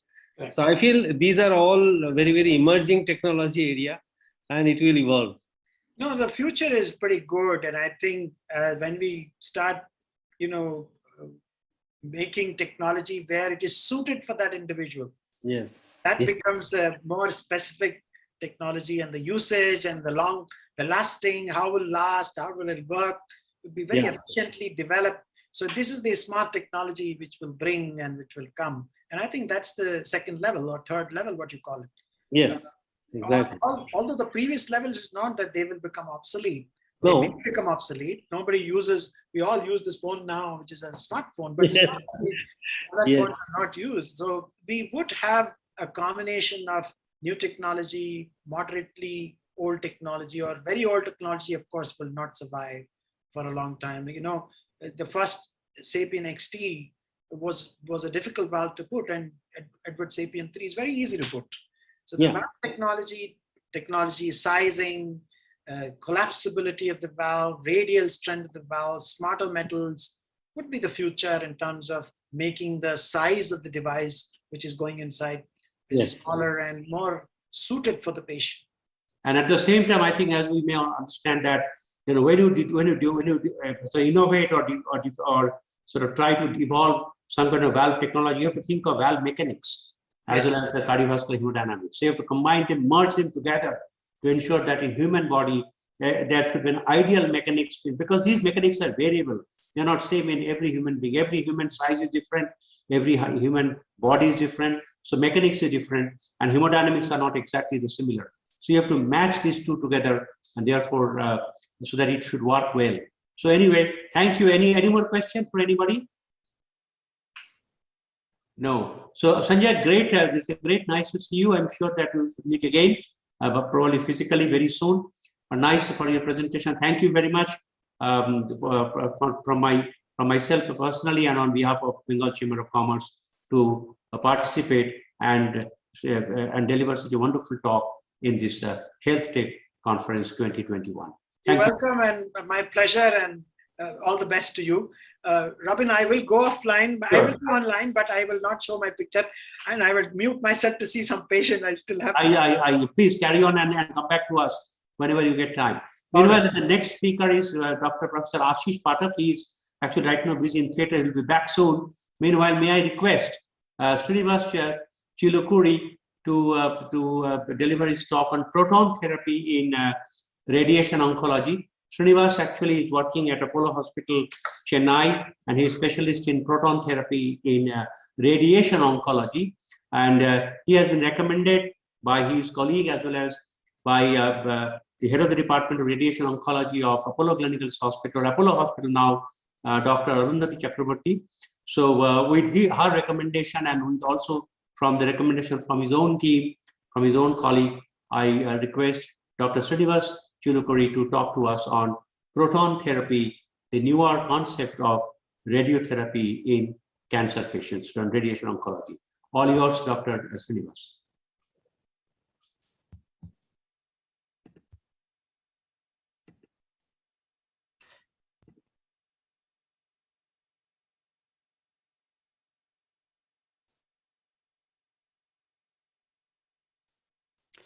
Good evening, everyone. Thank you, Dr. Chakrabarti, for the invitation. Thank you, Bengal Chambers of Commerce and Industry. It is indeed an honor and a privilege to be speaking about something which is I can proudly say that I have been part of so far, and I would also, in fact, say that India is very fortunate. There are only a few countries in the world which has,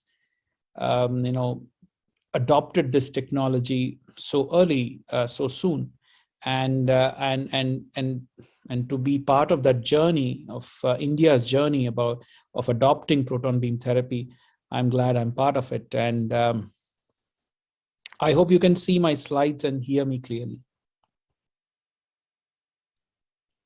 Go ahead. So if you notice the cancer incidence map, this is from Globocan data, and you can see that the premature mortality resulting from cancer is approximately third or fourth in the countries like India, in certain Asian countries, the Middle East, and other some of the African countries. And it is indeed a major problem, and it is increasing. And you can see that India, since it is, it comes under medium human development index, we see that there is almost a 64% potential prediction of increase in the incidence of cancer in the next 20 years, in the 2 decades. And it is going to be everybody's problem. It's not going to be only problem related to elderly or a specific age group or a specific group of population. And deservedly so, there is a lot of emphasis on oncology now. And what I think, if I have to summarize the advance in oncology, especially from the technology perspective, in the last 2 decades or so, I can summarize by saying that it has moved from the era when we used to put patients into baskets and treat all of them in the basket very similarly. For example, if a stage 3 breast cancer patient comes, we would treat all of them alike with the same surgery, same radiation, same chemotherapy drugs, and very, very similar supportive care. But what we have realized clearly is that it is not sufficient to do that, and it's not right to do that. So there is a lot of emphasis on personalized oncology, wherein we are able to tailor the treatments based on many factors. The factors could be patient-related, tumor-related, as well as treatment-related. It could be tumor-related. We know now that there are specific genetic markers, biomarkers, which we can read and learn from the tumor specimen biopsy samples, or even imaging, wherein we can say that, okay, these tumors are more aggressive and these tumors are not so aggressive. So aggressive tumors would require a higher escalation or higher doses or escalation of treatments, and those who are not aggressive or indolent need de-escalation of treatment. And this is what we have learned in the last 20 years or so, to personalize the therapy. So not just in terms of treatment-related factors, but also tumor-related factors, wherein also the patient-reported factors, in the sense that if a patient has certain genetic predisposition for a side effect, or a different metabolic makeup for a particular, metabolizing a particular drug, we know that the dose required in that particular patient could be different from another patient who does not have that specific genetic predisposition. And therein we are able to see that patients need to be treated differently to have the best possible outcomes. And there are multiple ways. And you can see that I have listed multiple innovative technologies or multiple innovative steps which can potentially improve the outcomes of the patient. There are many such. There are also many which are in pipeline, which are already coming, already in the fringes, and they are ready to burst into the routine clinical practice, such as radiomics driven intervention, CAR T-cell therapy, flash therapies, personalized cancer vaccines, and gene editing, etc., etc. But today, I am not going to speak about all of them, but in the next slide, I just want to summarize the 6 big advances which have already taken place in the field of oncology, and we have already started using in some form or the other. And those are oncogenomics, wherein we are able to better understand the genetic makeup of the tumor, and thereby interventions based on the genomics. We are also able to use artificial intelligence to diagnose patients better, to classify or categorize patients better. We are also able to treat patients in situations or locations where expertise is not always available. With the help of artificial intelligence and big data, we are already doing that with the help of nomograms, algorithms, etc., and machine learning methods. Robotics, again, a major advance in the field of not just surgical field, but also in the field of oncology in general. Robotics is being used in almost all of the spaces in genomics. It has been used in surgical oncology in a big way, robotic surgeries we've all heard of, also in radiation oncology, in many other fields of medicine. Also, the immunotherapy, very, very innovative way to deal with cancers. With the help of certain chemicals, we are able to re-trigger body's own immunity against cancer, very unique way to deal with the cancer. And of course, I mentioned about the precision medicine based on all of these factors. And last but not the least, I would also like to mention about modern proton beam therapy.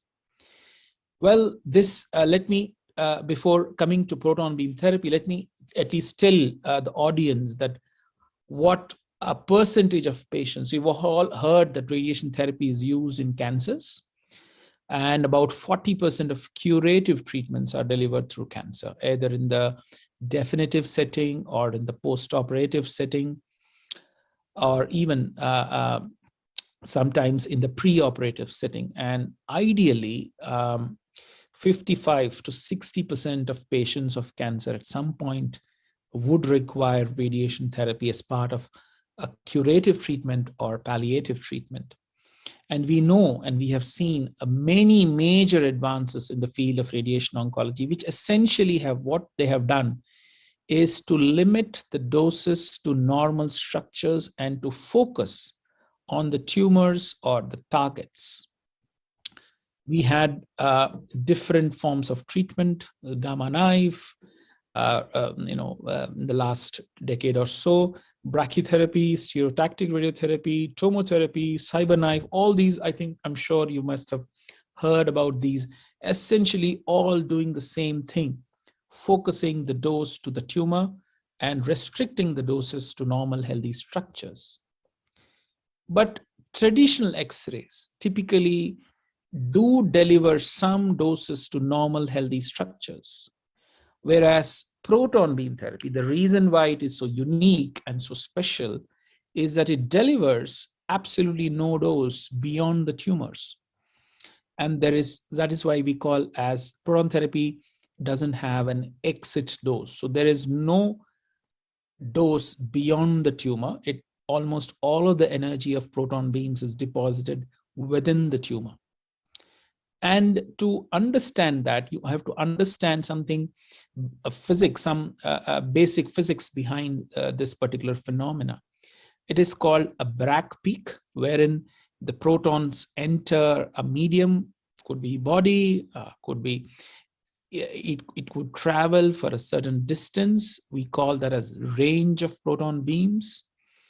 And then it would deposit its entire energy completely dead within the tumor and nothing beyond it. And because this has no exit dose, there is the lower doses which are deposited with X-rays become from low dose to no dose with proton therapy. Obviously, it is very pertinent to point that side effects result from the coincident radiation to normal healthy tissues. It is not possible to deliver tumoricidal doses to the tumor without coincidentally irradiating normal healthy structures, and side effects result from that particular phenomena. But if for some reason, if by some mechanism, if we are not giving any dose to the healthy structures, there would be no toxicity. And I'm sure it is very easily understandable for everyone. But because of this, there is a lot of potential impact. It could reduce the toxicity. It could reduce the incidence of radiation-induced second cancers. It could be very patient-friendly because the quality of life would be very good. It could also potentially improve the disease control rates.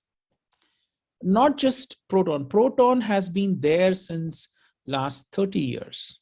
But what has triggered this new era of proton beam, modern, that's why I mentioned modern proton beam therapy, is that there is something called pencil beam scanning proton beams. These are small Bragg peaks, which I've already mentioned, within the tumor, small Bragg peaks, which essentially irradiate the entire tumor without irradiating the healthy normal structures beyond it. And that is the beauty of this particular technology, wherein you could achieve what you have always dreamt of as a radiation oncologist, but you were never able to do it. You are able to do it with proton beam therapy.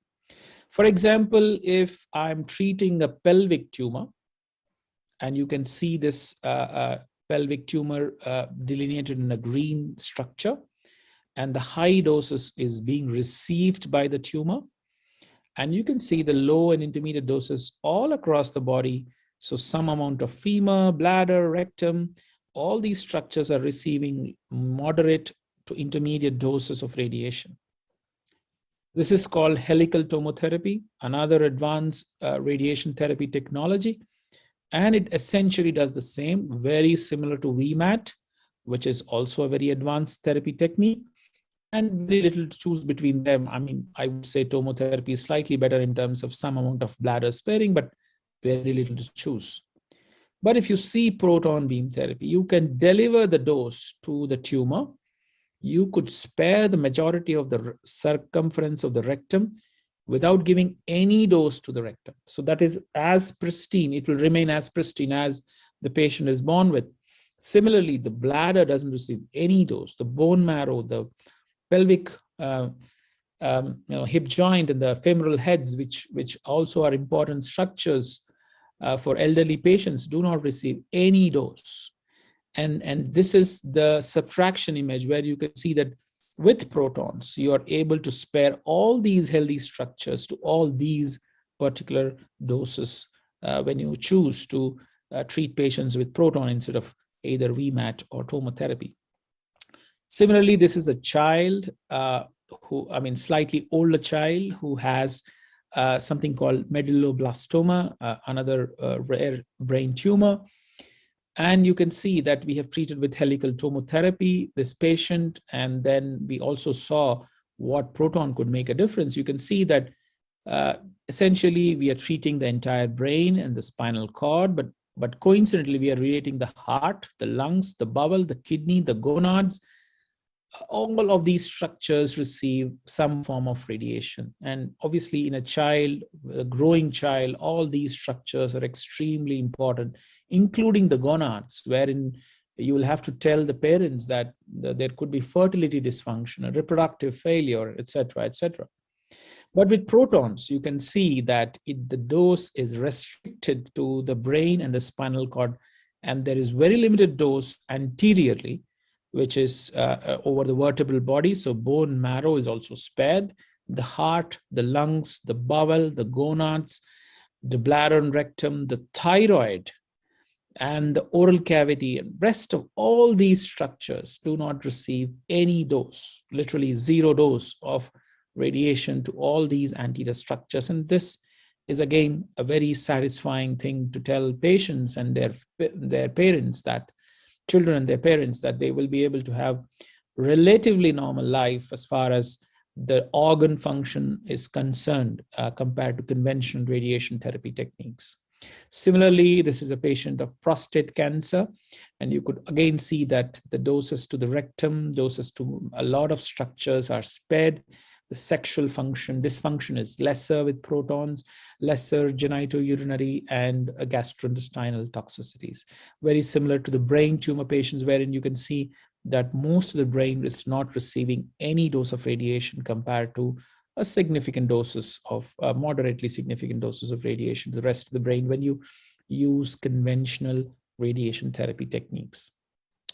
So essentially, depending on the site which is being treated, there could be multiple ways to potentially impact the outcomes of patients. It could be in pediatric, it could be in thoracic cancers, it could be prostate, it could be sarcomas, or head and neck cancers, or brain tumors, or GI cancers. There would be some benefit of this particular technology.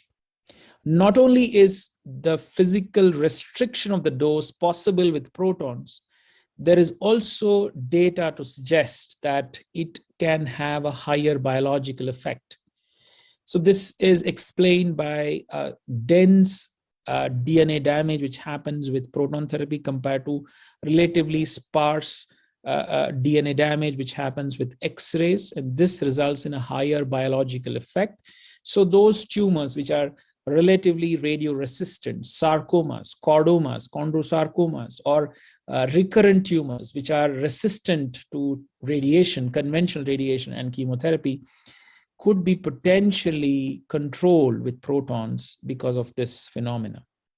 And that is why, now, of course, I'll tell you the problems with protons, but the fact that American Society of Radiation Oncology now recommends certain sites as potential standard alternative to conventional therapies, multiple disease sites, and it has also classified others where the evidence is emerging, wherein potentially proton therapy could become a standard in the future. And based on all that, almost, we have been fortunate to be treating almost all these sites which are mentioned on this slide with modern proton beam therapy. And essentially, because protons is rarely present in a country in a very few centers, obviously we have to prioritize patients who will really benefit out of it, or who would really benefit most out of it. And based on that, an estimate is has been made about 20 to 25%, about 1/4 of patients we routinely treat on radiation therapy would really benefit with proton therapy in a big way to actually get referred to these centers where proton therapy facilities are available.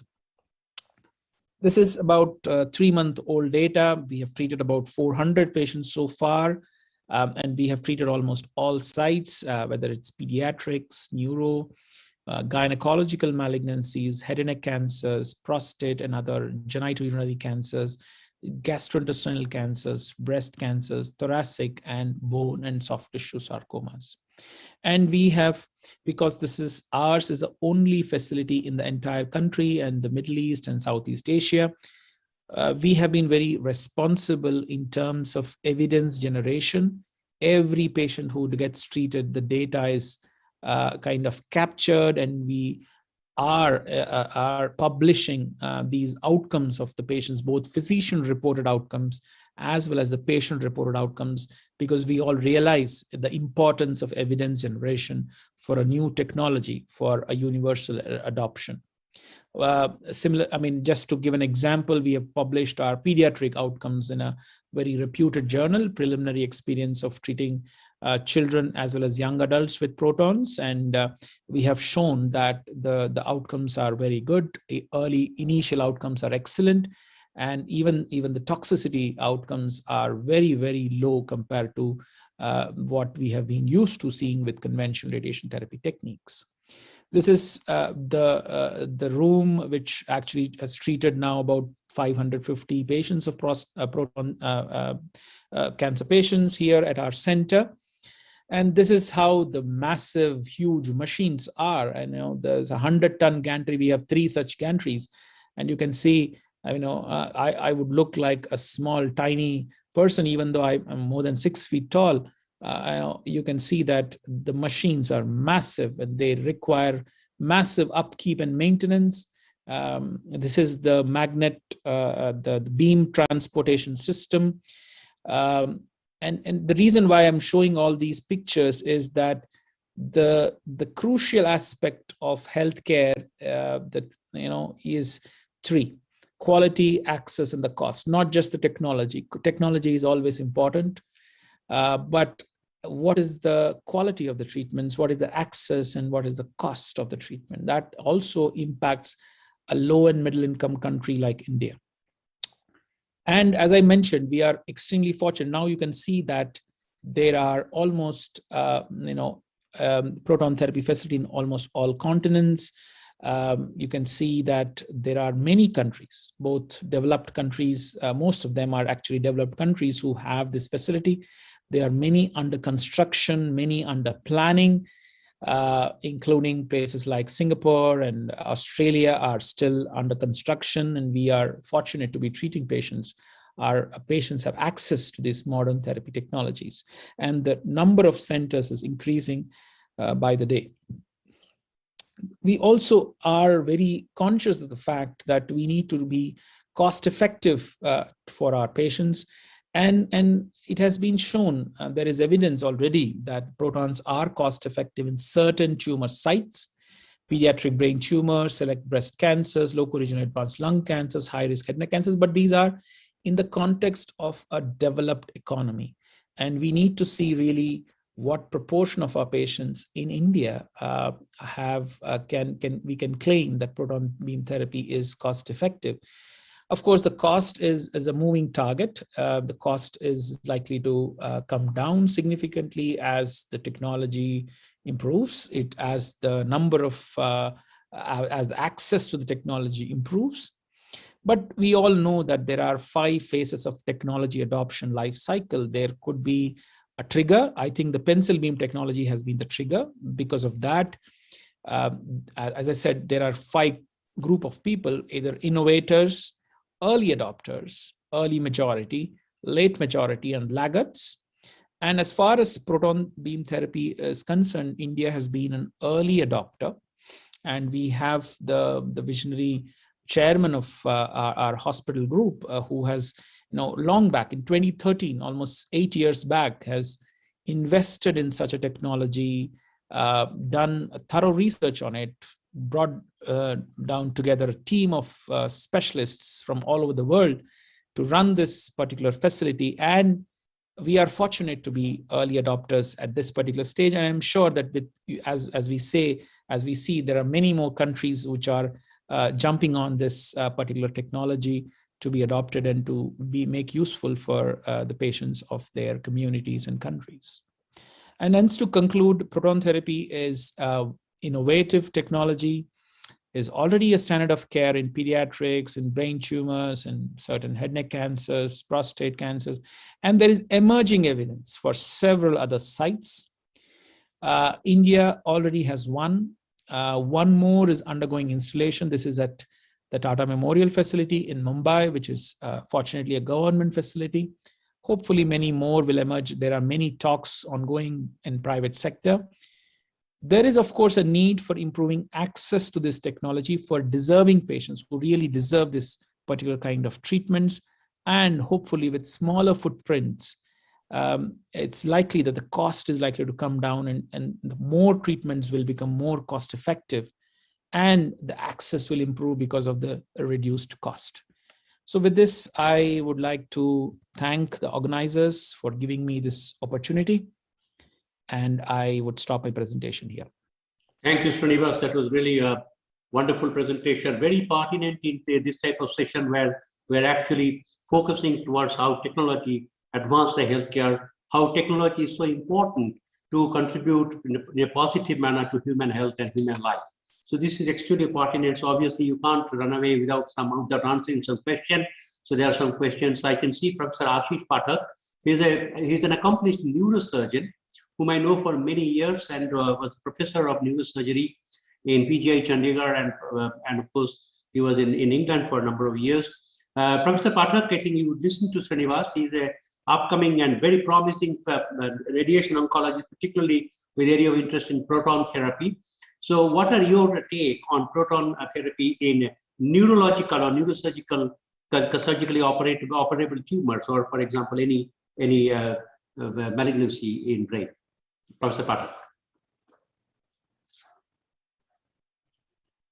You have to unmute.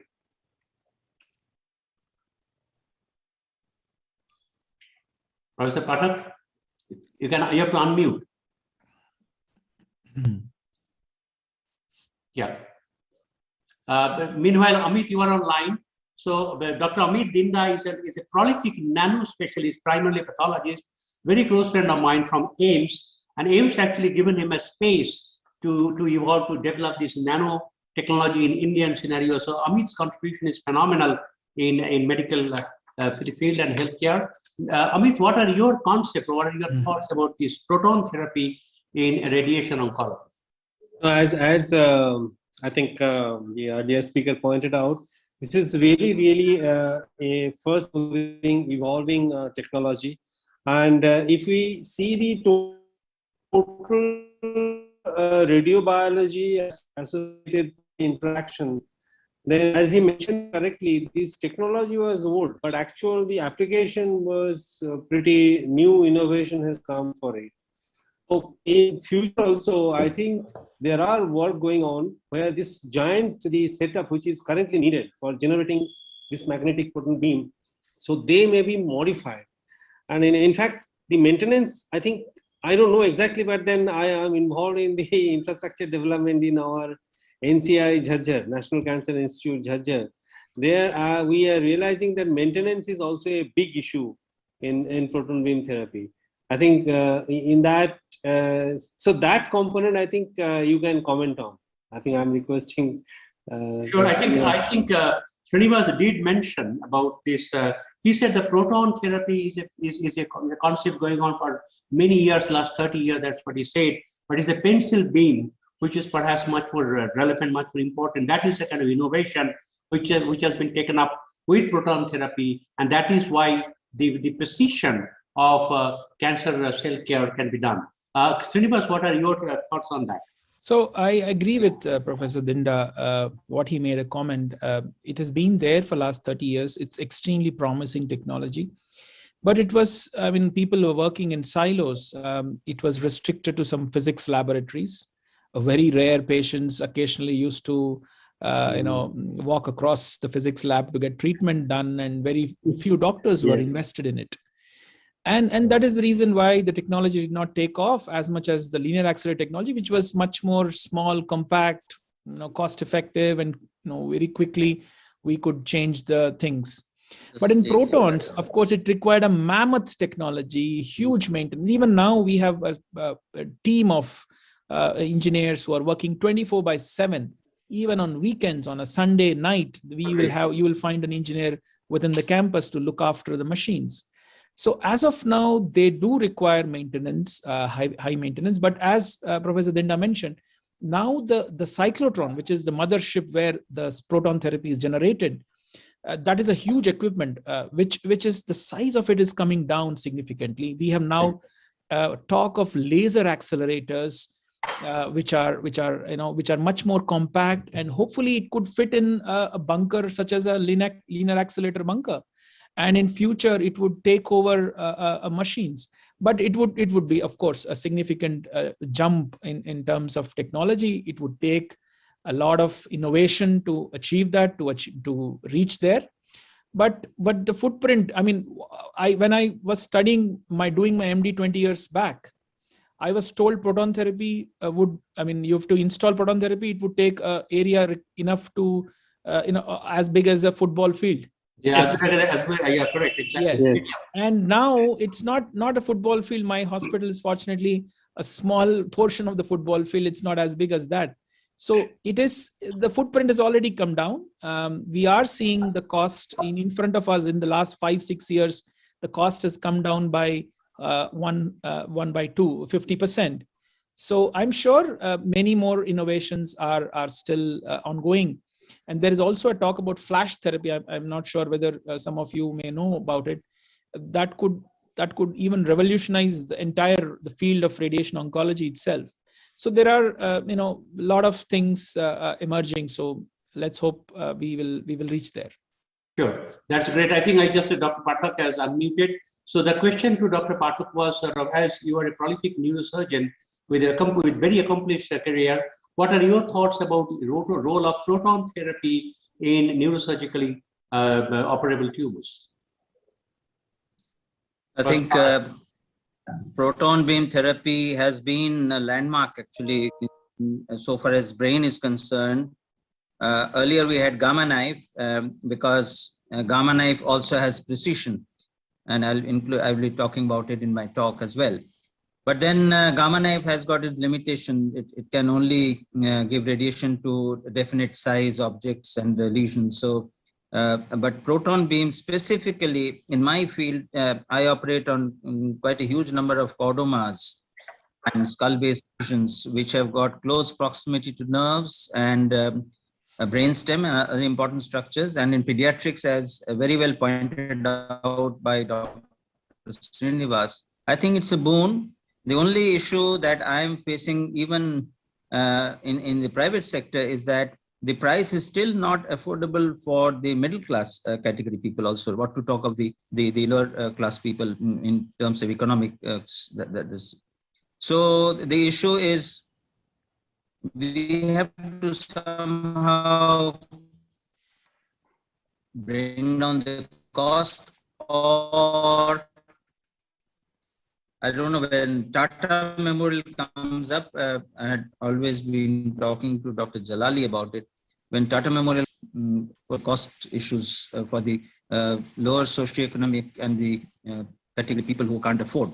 But definitely, given an opportunity, I would recommend proton beam therapy for specific lesions, as I mentioned, which would definitely have a much better effect as well as reduce all the side effects. And but taking both your points further, just a quick question to Dr. Srinivas as well as Professor Pathak. Sort of, do the insurance companies, they reimburse the proton therapy as of now? Has it been enlisted? To the best of my knowledge, not sure whether they reimburse that. Yeah. So we have treated close to 600 patients now, and a lot of chordomas, as Professor Pathak mentioned. And fortunately, for first 1 year we didn't have any insurances, but last 1.5 years or so, we are being able to convince the insurers that this is an alternative standard of care for certain tumors. Now we are routinely receiving coverage from insurance companies for pediatric tumors, for all the sarcomas, including chordomas and chondrosarcomas, both for skull-based as well as spinal ones. We're also receiving insurance coverages for lung cancers, prostate cancers, and specific head and neck cancers as well. So, of course, on a case-to-case basis, we will have to argue or justify why proton therapy would be really beneficial in a particular case with the insurance companies. But most private insurance companies are now aware of it, fortunately, and are readily accepting the fact that this is the way forward, and there will be some patients who will benefit out of it, and they are supporting it. So thank you. We are seeing insurance. Thank you, Srinivas. That was a really wonderful presentation, very pertinent to this forum. Personally, on my personal behalf, I thank you, and on behalf of Bengal Chamber of Commerce, I also thank you and congratulate you for a wonderful presentation. Please don't go, stay, and Professor Pathak is already there. Amit, I think I'll call you after Professor Pathak because Dr. Ray Chaudhary has joined us from California. Hi, Dr. Ray Chaudhary, nice to see you.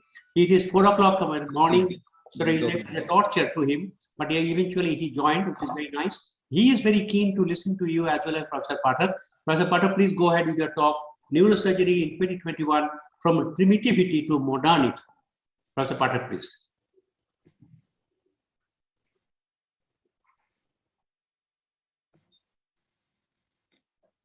Are my slides seen? You're clearly seen. Your voice is clear. Just go ahead. Right. Okay. Thank you very much. First of all, I thank the organizers and specifically Dr. Robin Chakravarti for giving this opportunity for give this talk. I would keep my talk very basic because I understand the audience is not so much advanced in medical knowledge, but obviously technology can always be described to the people so that I can make them aware. And I'll quickly go through all the advances that I have seen in my own life. And when I'm talking life, I'm talking medical life, and which started. Now, it's not the infantry which actually fights. You have the Army Medical Corps, the Engineering Corps, and every supportive facility which actually helps the Army to win a battle. Similarly, in neurosurgery, the neurosurgeon has only limited role if he is not supported by various other technologies. And I have enlisted them, all these things which have really changed the scenario from what it used to be earlier. Let me start with a small story of my life. And I'm fortunate to have Dr. Ravin Chakraborty with me as the chairperson. And I have to make him recollect his days when we had the association of he being the intern in my unit and I was the SHO. And any head injury which used to land up in those days, the only thing we did was a plain X-ray, put the patient on a catheter, run a 500 ml of mannitol intravenously, and then explain to the family, this is all the thing that we can do now, and rest is in God's hand, whether the patient is going to survive or not. So that was, I would say, the prehistoric time when head injury used to be treated. Then came CT scan, and we thought, well, now we have got something to know what is happening in the brain. And we thought that's probably a huge leap. But mind you, beyond the CT scan, things have gone so far that the diagnosis has really changed. Apart from the diagnosis, the technical advances, the technological advances, the therapeutic advances, and more so now, the rehabilitative improvement has played a great role. And as I described, radiology has probably revolutionized. What we never saw earlier with our own eyes before we really did a surgery can now be practically seen on radiology. And you can have a virtual view of things inside before you really have to operate or make any plans for surgery. So radiology is not only just CT scan, MRI, or CT angiography, MR angiography. It has got intraoperative localizations. And then you also have therapeutic and diagnostic approaches to radiology. And I'll gradually show some examples of how things have really changed. This is a digital subtraction angiogram, and these are the major vessels, and they subdivided into smaller vessels and the finer branches. So this is the zoom picture where this patient who came with a bleed in the brain, you say everything looks normal. But the moment you make a 3D imaging, you see there is a small, what we call a bleb or aneurysm, which has actually ruptured. And this wouldn't have been picked up in the previous conventional angiography, which we used to do. So this is what we now have the advantage of identifying a lesion and treating it. So this has made a huge change. And then now we have got this 3D DSA images, which you can go around and actually have a beautiful outline of what you're dealing with. And this again is so much vivid to the clinicians as well as the radiologists that on spot you can make a diagnosis of the approach, the possibilities, you need a surgery, you need a coiling. So everything can be decided based on the imaging technology that we have now, and life has become so simple. I tell you the story. This is a nurse, and tell me where. This was in United Kingdom. This nurse has been treated by the neurologist as migraine patient for 5 years, till such time that she begged to the clinician that please get one MRI done. I want to have a look at my head. And lo and behold, when the MRI was done, as you can see, there's a ball-like thing here, which is actually an aneurysm, blowout of the blood vessel in the posterior circulation in the hindbrain, And this definitely changed the total outlook of management in this particular lady. And she's lucky that this did not rupture. So with the modern technology, we now have the facilities to obliterate these, what looked to be a dangerous lesion. So this is the lesion which was there on angiography, and look, with the coiling, the whole thing has been obliterated so beautifully. So these are the advancement in technology, and now they can also use pipeline stenting and many other things, which has made life so simple for things which were really very difficult in the past. So radiologists have now also joined hand with the neurosurgeons, and they are making a very useful contribution in this field.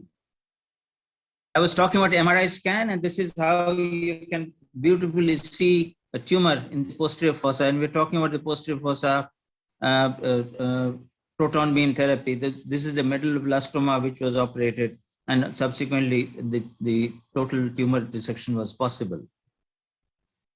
This is again another beautiful depiction of how radiology can pick up things even in a neonate. This is a 1-day-old child, and tell me where. This was in Sheffield, in United Kingdom. This child was diagnosed to have something abnormal in the brain. Despite this finding, the parents still wanted the child, and they went ahead with the pregnancy.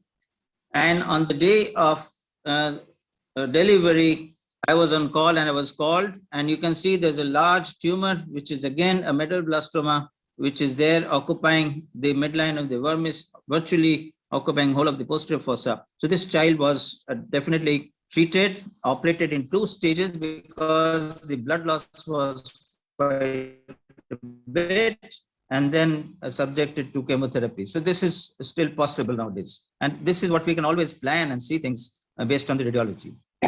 Sorry. Now let us talk about some of the technical advances that we have. This is a picture of a drought, a dry parched land. The brain can also have drought. Look at this picture. This child, half of the brain is devoid of blood supply because this child suffers from a disease called Moyamoya disease, where the blood vessels get gradually obliterated on their own. And there is a lot of research going on this. So when there is a parched land, you put a little bit of water, the land immediately soaks away the water and is thirsty for having some water. So this brain is also thirsty. So what we can now do, we can now do bypass surgery of the brain. We earlier talked about, we know, everybody knows that there's bypass surgery of the heart, which is done left and right actually. But now we have got bypass surgery of the brain, where you can even anastomose a 0.5 millimeter vessel, which is the superficial temporal artery, to an artery, to the branch of the middle meningeal artery in the brain. And this is what was done in this particular child. As you can see, this is the preoperative picture. So with the microscopes that are available, with the suture technology which are available, we can now see how this brain has been revascularized. So this is bypass surgery of the brain, and in situations where the brain is getting devoid of blood supply. But technology is important. Without technology, now we know that we cannot really advance in science. So let us see what are the technological advances we have achieved. And I'll just briefly go through just the main headings, of course. We talk of precision, we talk of pinpoint line, talk of getting exactly to the spot where we want to go. So this was already there. And what I'm talking of is stereotaxy. So you put on a frame, you know the X, Y, Z of a lesion, and then you can really go to the lesion, take a biopsy, or even enter into that lesion and do the surgery. So this was already there. This knowledge was there earlier. But then what happened was the technology of imaging got integrated with the present method, which is called neuronavigation. So what is neuronavigation? In simplistic word, we see that even a taxi driver nowadays uses GPS system. So this is basically a GPS system of the brain. So what we do is that we have the images of the brain, which are loaded onto the system. And then with the cameras, which you can see the 2 cameras on the top, we tell the system where the nose, where is the head, where is the eyebrows. So the whole configuration of the skull and the way it is fixed on the operating table information is given to this machine. And this machine simply orients the images in the same position where the head is positioned. And that way then we can have the freedom to really go into any area. Now we have to understand we cannot mess around in the brain. Every millimeter of the brain is very important. So to see that we don't really stray into a wrong area, we can just get localized and have a precision to reach the exact target where we want to go. This technology has made a huge difference. And now we can really even map our approach, our incision, our opening of the skull, and without touching any vital structures or important structures and safeguarding the important areas of the brain, we can now reach the spot where we need to do the surgery and stealthily come out of the system. Another thing which has made a difference, I was just talking about it, was radiosurgery, and we have already heard about proton beam therapy. Now, radiosurgery is an example of precision, which I call as a surgical strike. You just strike the area with radiation, and this was Lars Leksell in Stockholm who developed the first gamma knife surgery machine. This precision that we have is very amazing. It's a very simple device, what it looks to be now, of course. It's a helmet which has got 201 holes. So you place the helmet and fix it to the head in such a way that these 201 beams which will travel through the hole strikes a point. It's like holding a lens on the paper. And when they at the center of the lens, the paper gets the maximum heat and it burns. So similarly, these 200 beams would travel through the brain. And as you have already on the software, we already mapped out the area where these rays are supposed to reach. They hit that area with 201 times the dose. And obviously the radiation effect is tremendous, while the surrounding brain just gets only 1/200th of the dose, which is minuscule. So this is a technology which really works for lesions, but any lesion which is less than 2.5 centimeter will be amenable to this sort of treatment. Beyond that, the errors and of course the damage and the risks become high. So this is one technology practicing gamma knife radiosurgery. But then this was a technology which was used for the skull and the brain because the structures inside like lungs, liver and other areas of the body. So this is again, I'm showing you the picture of gamma knife radiosurgery, how the frame is fixed, we localize the lesion, we put the patient in the helmet, and then of course, after giving radiosurgery, gamma knife radiosurgery, the lesion starts shrinking. So coming to these organs which are moving like the liver, the lungs, there, of course, a new technology has come up where it's called a cyber knife. Now, what happens here is that the lesion is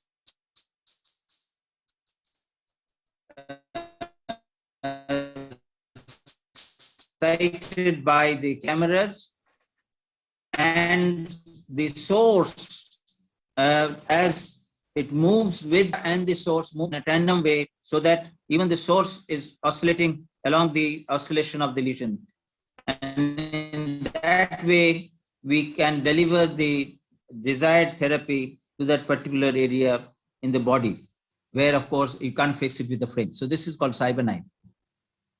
We always talk of nowadays robotics, and we already know that robotics is being used in urology, in gynecology, and many other specialties. So the question might come, is neurosurgery lagging behind? Well, we are not very far behind, but yes, we still have to catch up with others. There are now robotics which are coming up where you can really very precisely, the robot can function and do certain procedures in neurosurgery like biopsy or removal of defined lesions in a better way, and you don't have to really struggle. So you can have what is called a robotic telesurgery, where you are sitting 200 miles away and just you're sipping a cup of coffee, and with the joysticks, you're trying to remove a lesion or a patient who really cannot come to you. So this is a possibility, but I have to tell you, to be honest, it is still quite a long way to really think of this sort of lesion situation, and we might have to wait a little bit to come up with the solution to this. We all know about the term tsunami, and now we have got the tsunami warning system, the earthquake warning systems. So when there's a patient who is unconscious and there is some problem in the brain, where there's head injury or any other lesion, can we really be aware much earlier that this patient is deteriorating circumstance in the brain? What are the warning systems that we have? One of the very commonly used warning system is the intracranial pressure monitoring system. We know that after head injury or any brain swelling, there will be rise of blood pressure. The pressure inside the brain, intracranial pressure. Now this intracranial pressure would rise slowly, and if you are not aware, it might come to a stage when the pupil will dilate, and that's too late. So now we have got very beautiful intracranial pressure monitors, which can be inserted in the brain. This is a child with head injury, and there's a real-time monitoring of the intracranial pressure in the form of waveform, as well as the values given there. And before the pressure really goes out of hand or is not amenable to any further treatment, we can really see the pressure rising, take the remedial measures by medicine or even surgery, and see that we avoid disasters before it's too late. We now talk of minimally invasive procedures. People talk of laparoscopic surgery or endoscopic surgery. So the question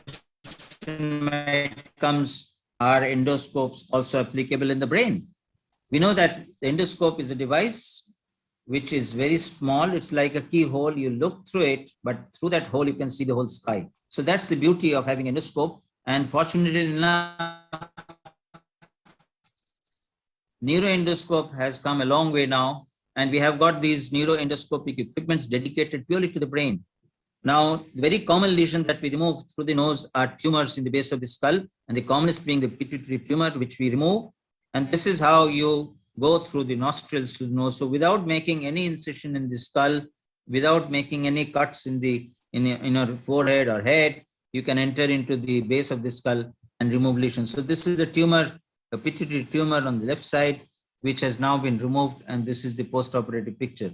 So this is now a routine practice nowadays. So you can see in this diagram how with the endoscope, we can move right lesions from the frontal area, from the front of the forehead region to the back base of the skull there. So it's a huge sort of advancement in the technology where we can remove this. Specifically in countries like United Kingdom, driving is banned for 6 months. You can't drive. You're not allowed to drive after a craniotomy for 6 months. Such sort of restriction. So this is definitely very helpful. And without cosmetically, of course, it is very much appealing to the patient. Not only the brain, the spine surgery has revolutionized. And as you can see here, I'm giving a very classic example. This young man had a motorcycle, a mobile accident, and you can see this picture. It is as if the whole upper part of the spine has been totally dislodged and disjuncted from the remaining part of the spine. But mind you, this patient is neurologically completely intact. Now you can see the way the bones have been shattered here. And just with the technology now, we can do a fixation. This is fixation from behind first, where you keep the pieces together and then go through the mount and fix the front part. So this man is back to normal with the help of the modern technology of the fixation that we have.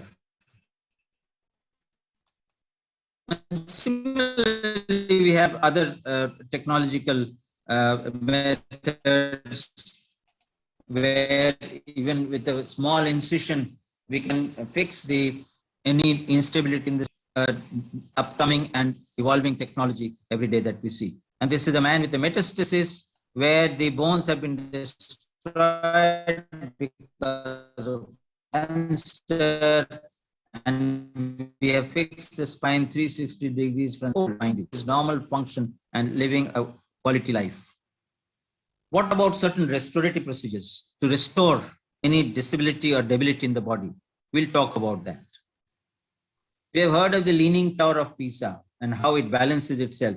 But mind you, if you really calculate the physics here, the amount of stress which the ground level is there has to be understood. Similar situation occurs in the elderly people. We are very common to see patients suffering from osteoporosis. So if there's osteoporotic collapse, the spine, instead of remaining straight, would then bend, so becomes a Leaning Tower of Pisa. That puts a huge amount of stress on the posterior elements of the spine. And this would definitely progress if something is not done. So this is an old man, he's a Parkinson patient who came on a wheelchair. This is the collapse that he had. Simple thing, you just inject some bone cement, a biocompatible cement which goes and becomes hard there and stops this from further deteriorating. And this can be done just with a C-arm on the operating table without any general anesthesia. And within 2 weeks, this patient came walking to me. So this is now a very commonly practiced procedure for osteoporotic collapse. And you can again use balloons to make space and fill up these osteoporotic areas with cement. So that is how the technology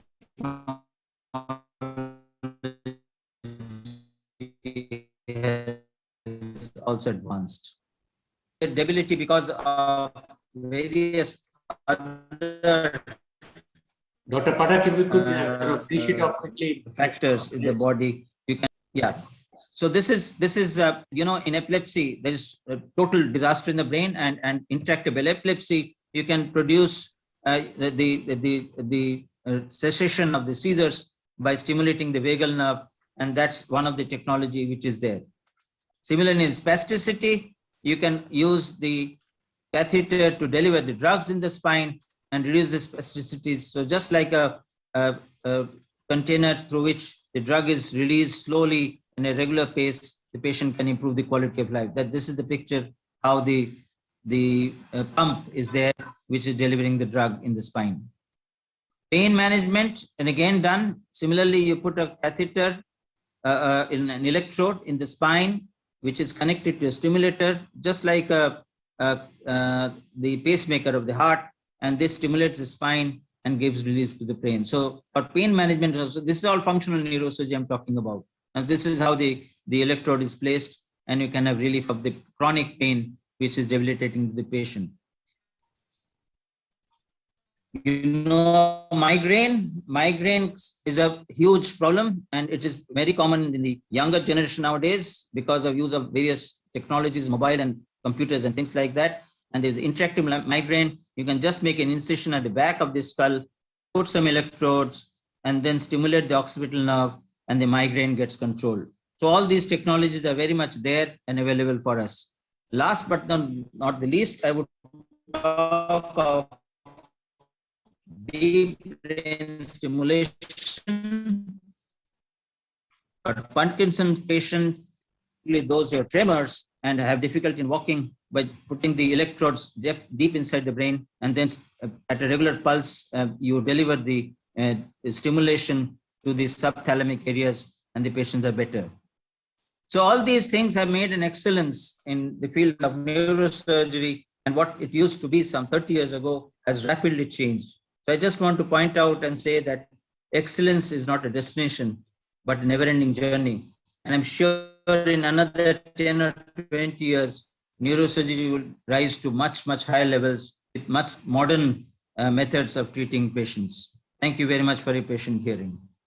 Thank you, Professor Pathak. So that was really very elaborate discussion of your topic, primarily focused towards technology, how it sort of changed the treatment plan, therapy, as well as the diagnostic accuracy of many neurosurgical things. And it's very nicely covered from the primitivity to modernity.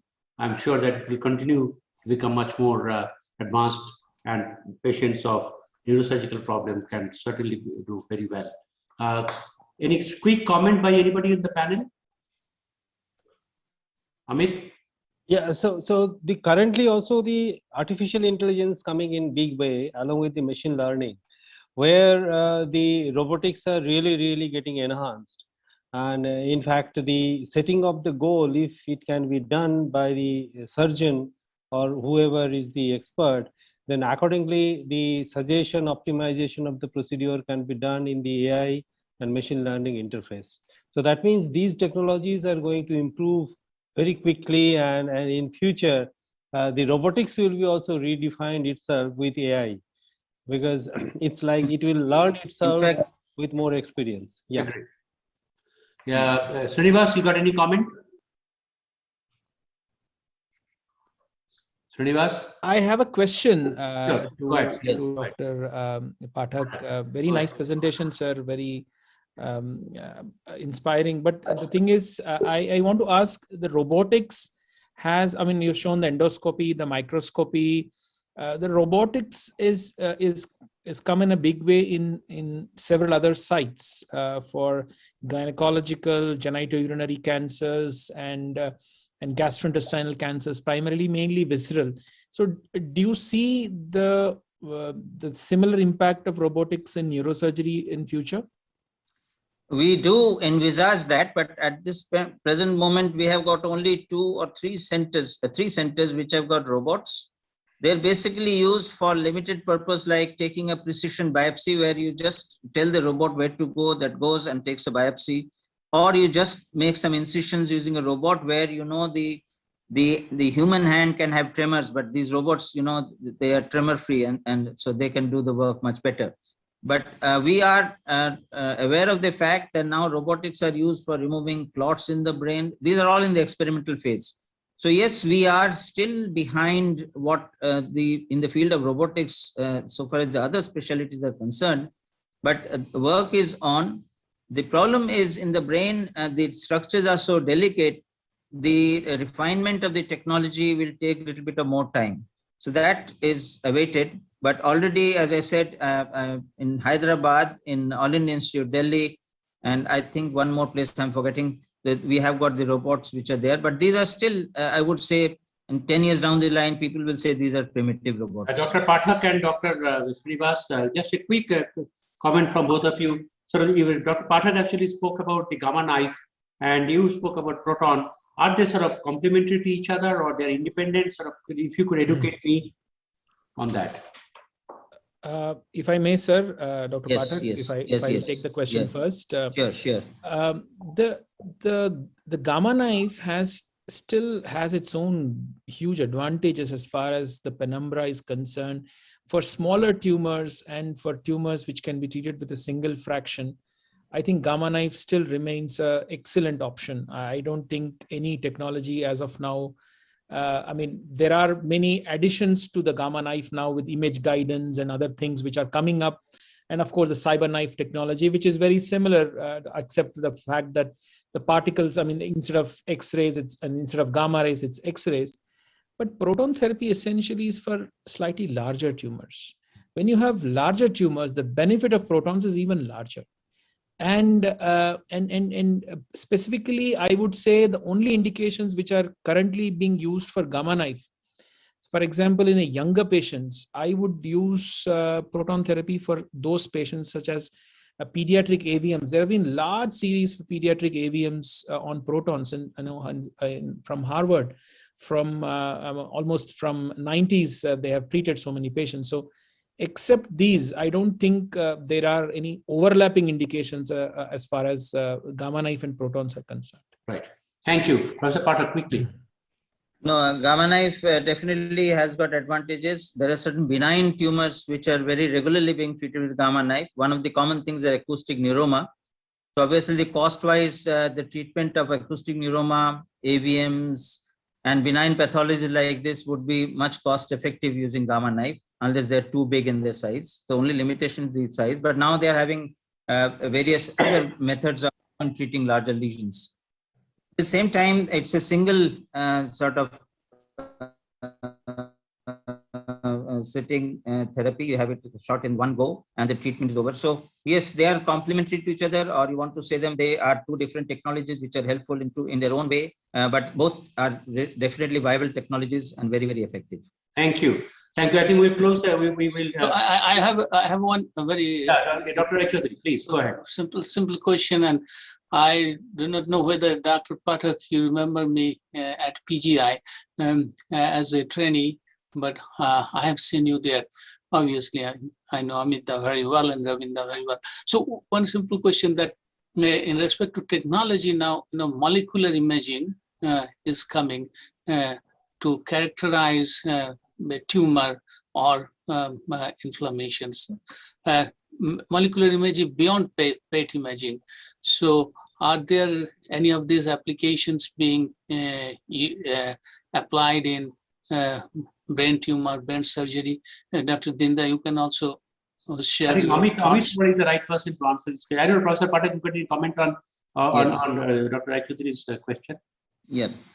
Yes. Now, even in the radiological suite, now they have got the various sequences, and there are studies now which have come up. They even make the grading of the gliomas based on radiology. Work is on. There are published papers on that. So yes, and here the role of AI is going to be important, where they will pick up these things. So that's number one.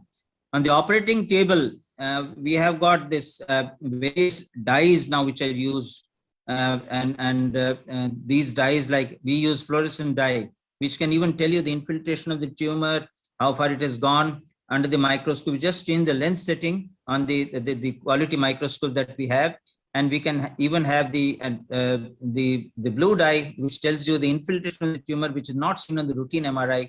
And this can even help us to remove the tumor in a better way and go for gross total excision, which sometimes in the past was never thought of. So yes, things are again changing at the operating table, but radiologically, the radiological advancements that we have, we can now even differentiate between what is recurrence from what is progression of the tumor, what is pseudo progression of the tumor. So all these things have changed. And as I said, I really, my hats are always off for the radiologists and the technological advances they're having every day, which is making life so simple for us, especially neurosurgeons. So yes, what you said is absolutely correct. It is possible. Thank you. I think with that, we'll close Dr. Pathak's session. May I now request Professor Amit Dinda, a very accomplished pathologist, now become nanoparticle specialist from All India Institute of Medical Sciences. He's going to talk to us on the nanoparticle in nanotechnology application in management of cardiovascular diseases. Dr. Amit Dinda. Yeah, thank you very much. I really thank Robin and other organizers for giving me the opportunity to come back again in this forum. Now, let me tell you that if you look at the precision medicine and emerging technology in medicine, then the nano is one of the enabler. And in fact, the nano intervention is there in a big way coming up in all the molecular imaging as well as functional imaging system. And now other important issue is that there is a huge explosion of knowledge in the material sciences, hybrid material, new material, biomimetic material. In fact, with the synthetic biology and our advancing knowledge of molecular biology, we are so powerful, we can recreate any kind of tissue in the body by altering the material structure of the synthetic materials. So with that few words, I think I'll start. So basically, quickly, next maybe 15 minutes, I'll try to compress my, I think those of you, I'll try to make things very simple because nanotechnology has advanced quite a lot. Now we are talking about the 4th and 5th generation of nanotechnology, which are stimuli responsive, intelligent nanosystem. So some of these examples I'll give in cardiovascular disease, which are in past preclinical trial. Some of them are initial clinical trial phase. So things are moving pretty fast. In cancer, the nanotechnology applications are already in the market. I mean, a lot of oncologists are using many of these formulations, and some other areas also there. But the cardiovascular area, still there are, I think, some time will be needed to bring in these nano interventions in cardiology practice. But anyway, to sum up, I will give into the therapeutic potential is actually focusing. two areas I'll focus. One is the ischemic heart disease, and other is the thrombosis. So how the nanotechnology can help to treat these two important conditions.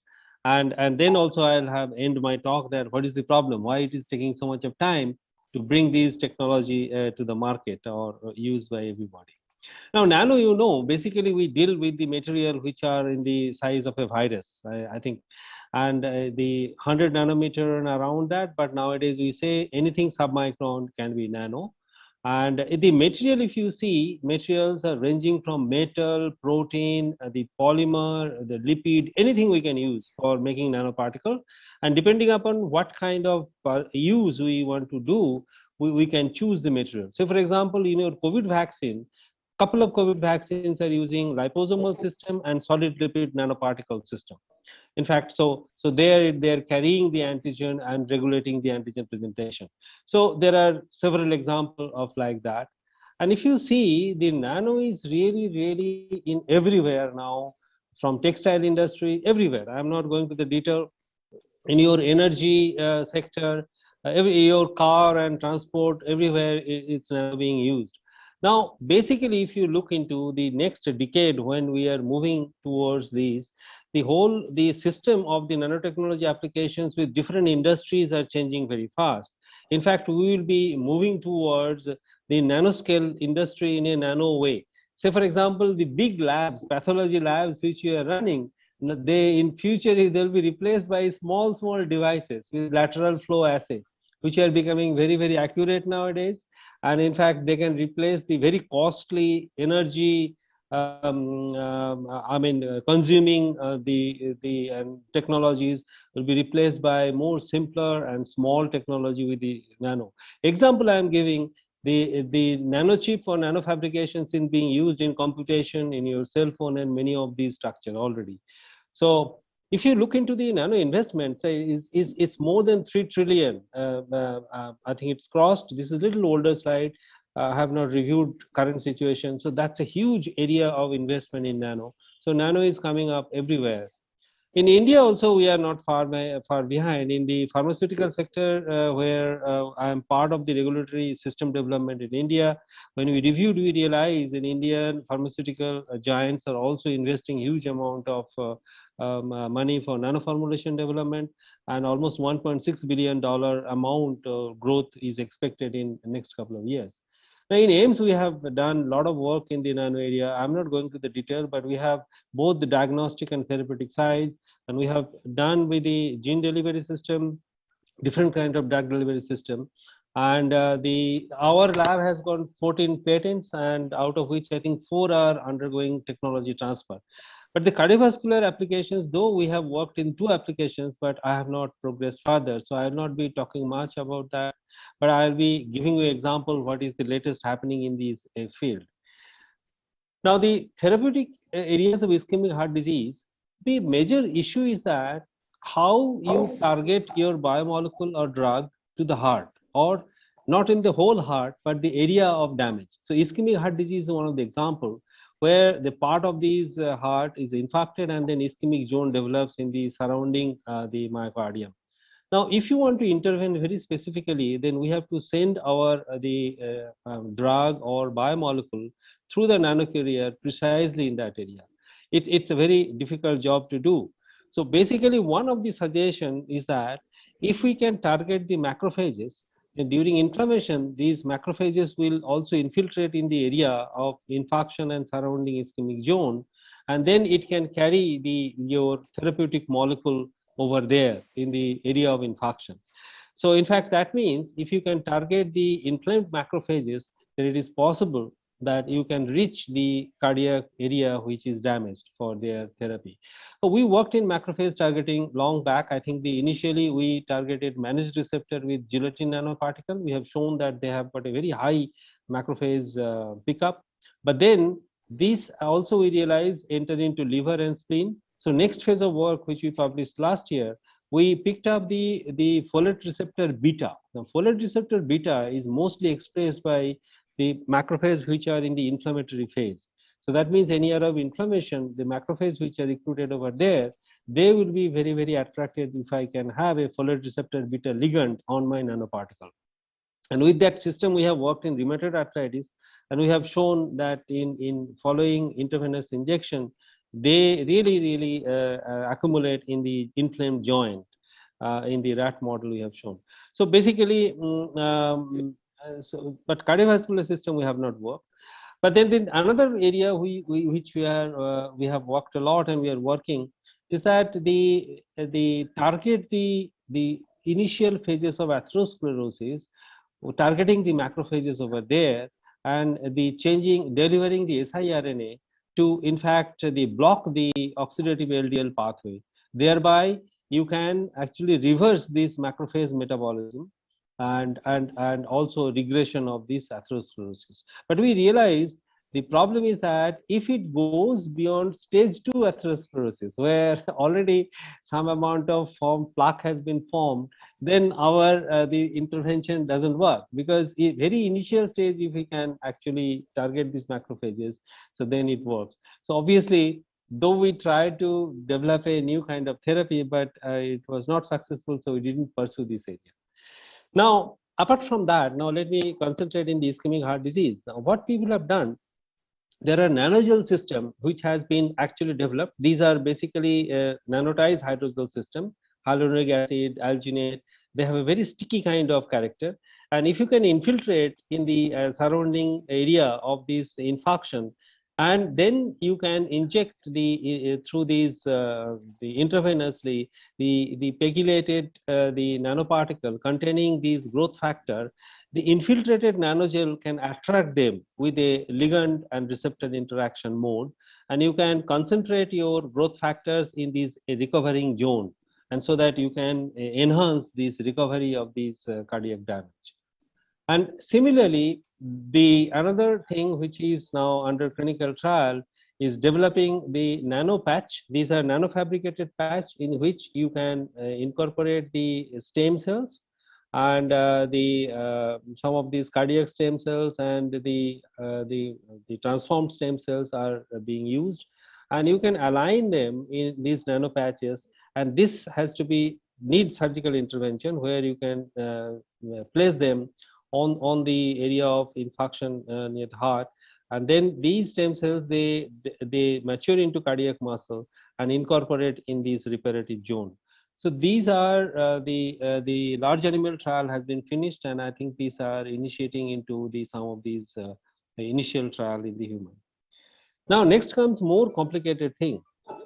We realize that if you look into the advancement, now the interesting thing I have noted, the majority of these very advanced cardiovascular nano intervention is done by Chinese group. Now in the nano area, they are also doing extremely well, but cardiovascular research and with the nano, there are several groups have picked up. Now what these guys did, the Lin et al. Yeah, so what they did actually, so they picked up the melatonin, which is a very potent antioxidant, and then they covered it with polyacrylate covering, and on the top of that they have put the circular mitochondrial DNA, and then they put it with a ligand which can be attracted towards some of these inflammation associated molecules. And when they injected it intravenously, they showed they can accumulate in the mouse model and rat model, accumulate in the area of inflammation. And then when they enter into the area of inflammation, so they function as a stimuli responsive way to release the melatonin, and also you can deliver VEGF and other growth factor in the reparative zone with this. Now, the stem cell is a problematic thing, we realize, and still there are regulatory issues. So the people, what they have done, they have developed these microparticle, which is around 2 to 3 micron of the different kind of polymeric system, in which they have incorporated the different growth factors, and sometimes they have also the cardiac stem cells which are grown outside, and the factors liberated by the cardiac stem cells is loaded into these particle, and then they injected this particle in the area of the infarction surrounding that area. So what it does, that it releases this growth factor in this ischemic milieu, and then it stimulates the repair of this damaged area following infarction. And so these papers have shown documented. This is obviously in the animal model it is done. Now the other area which is actually the several companies are working, that different hydrogel formulations are being developed for both the nanogel technology which I have told you, and as well as is the infiltration technology in the area of the infarction, surrounding the area of infarction. And these can be loaded with different kind of nanosystem which can have a microenvironmental stimuli responsive release of different kind of growth factor as you need them for repair of this ischemic zone. And in fact, this is a large animal trial which have been shown the successful demonstration of this technology. And this technology is also now in the first phase of, I think, initial phase of clinical trial in Europe. I think in the France also there are 2 centers who are doing it. Now, after that, I think I'll give you certain examples of these thrombosis. Now, in the thrombosis, when there is a clot formation, there is a big challenge. We have to identification of the clot formation, the application of the nanotechnology is very easy now. But we have to realize that we have to know whether it's an old clot or whether it's a new clot. That also indicates its friability, and also when you try to dissolute it with some kind of force, the response or danger out of that clot lysis we can also assess. So if you look into, this is a review article in last year it came. In this review article, if you look quickly, I'll mention. So there are mechanical thrombolysis where we can use the iron oxide nanoparticle, and with magnetic force, if you could vibrate, it can incorporate into the area of the thrombus, and then after that, if you vibrate, then thrombus can lyse. Then there comes these imaging guided, the NIR imaging. So both the photoacoustic imaging we are using with a nanoparticular system, which can also dissolve these clot, the thrombus. I think I'll show you how it is done. Then we can load the different drugs into the particle, and we can have the fibrin associated peptide, which can actually in fact target these fibrin degradation at a particular phase in the clot. So when you put them into the vessel, and they can go in and accumulate into this clot forming area, and then after that they can release this thrombolytic drug. So there are all these things are being tried, and many of them are also has done significant good result in larger animal studies. So this is one of the example where fibrin specific peptide has been conjugated with gold nanoparticle, and then when you inject it, so it is a very, very good enhancing for the CT based diagnosis. We do MR angio and that kind of thing, but then this can have a much more easier way to pick up this clot, and then they detect it where it is and how it is formed. Now the photoacoustic imaging is another thing where you are using a laser which send its wave to hit up very mildly the thrombus. And when it hits up, it also emits the sound wave. This sound wave is picked up by another detector. So this is a photoacoustic imaging system.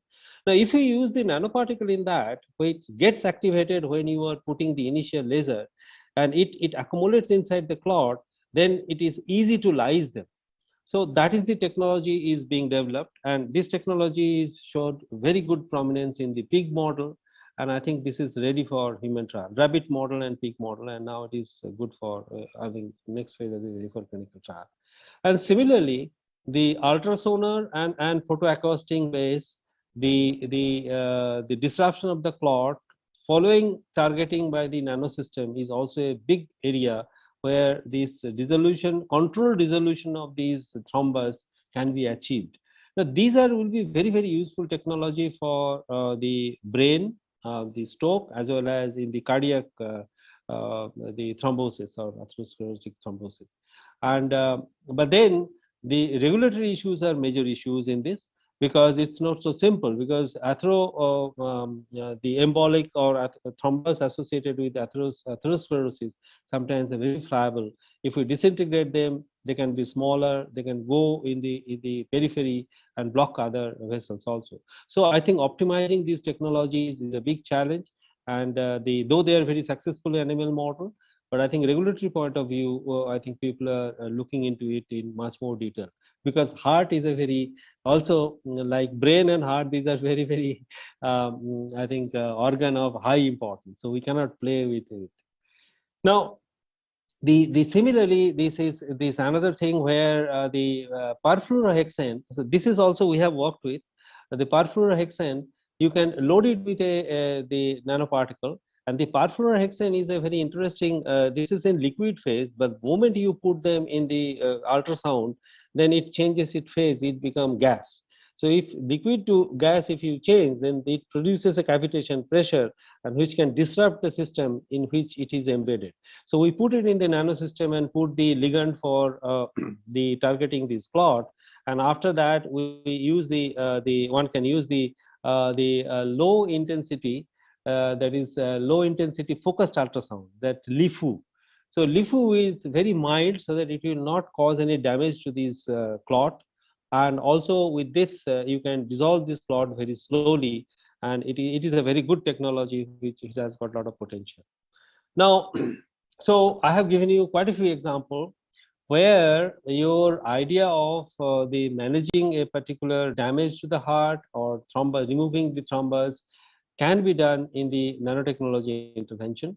And the cardiac patch and hydrogel system are in the initial phase of clinical trial. Now, the regulatory clearance is the main challenge based on quality, safety, efficacy, and performance of these interventions. So even if there are fascinating results coming up in the pig model, and even if in the initial, the couple of patients it is done, but I think there is rigorous, the regulatory issues is being looked into. So that's why it is getting little delayed for further coming into the market, these technologies.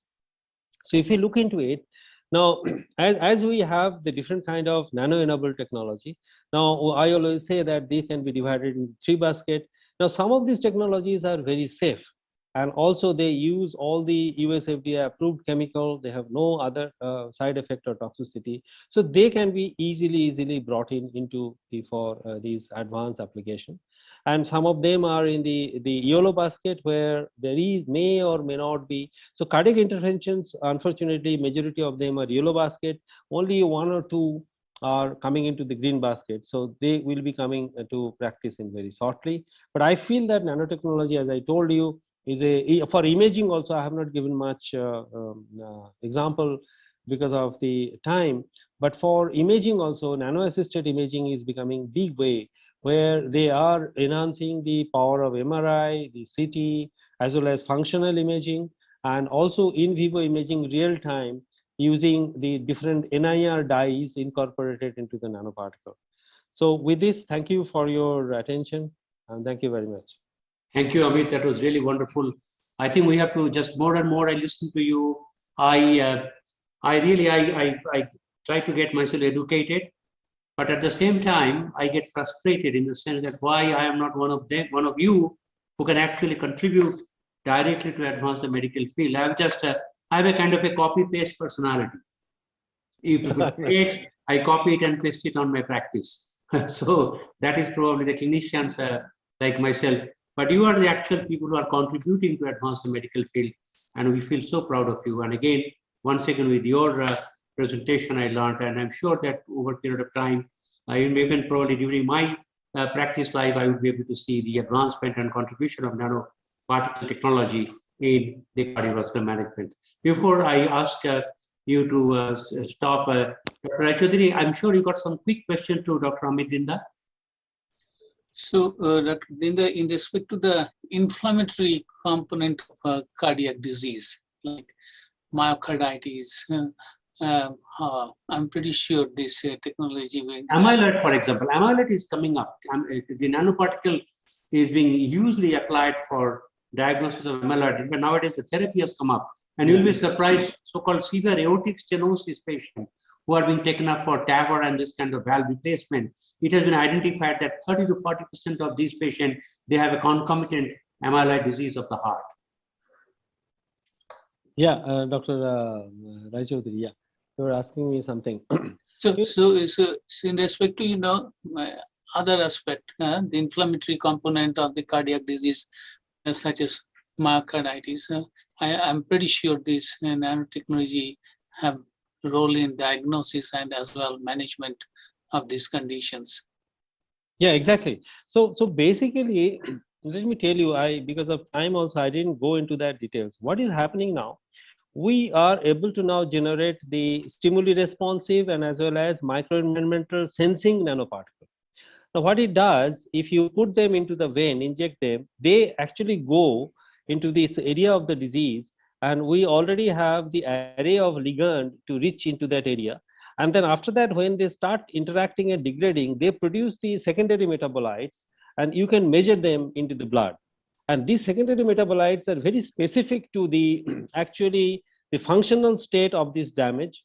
Whether earlier used to do what I do cytokine measurement, this is too in fact non-specific, because the cytokine is reflecting throughout your whole body what is happening there. There may be an infection associated with a myocarditis. So infection somewhere else. I mean, you may have a cellulitis, something else. So inflammatory markers are very difficult. If you have a bad oral hygiene, then some of them time our early inflammatory markers in the heart are overlapping with your due to bad oral hygiene, they may be cannot be interpreted.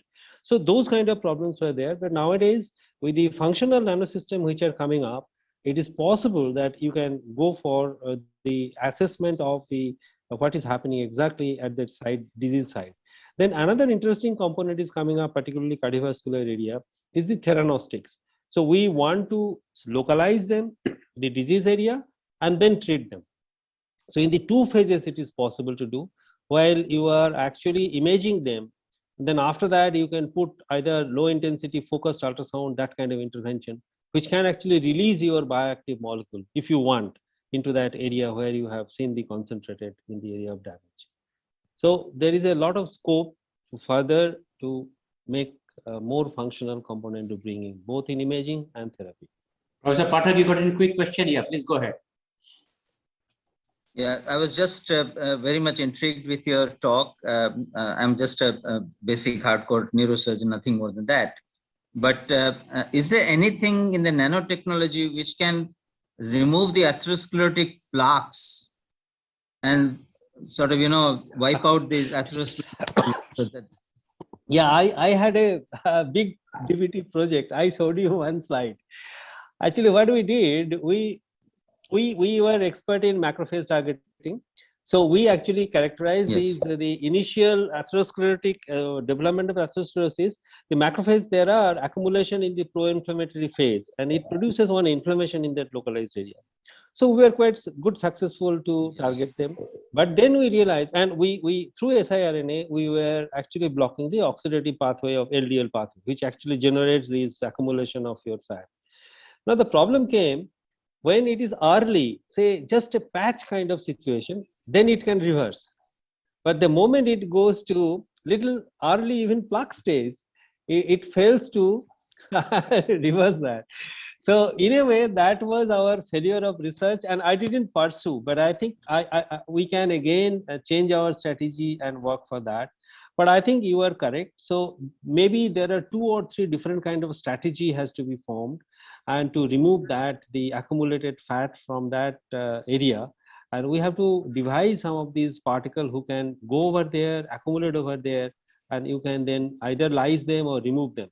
Because nowadays, the another area which is coming, becoming very important is the micro machine or nano machine, that is nanomens.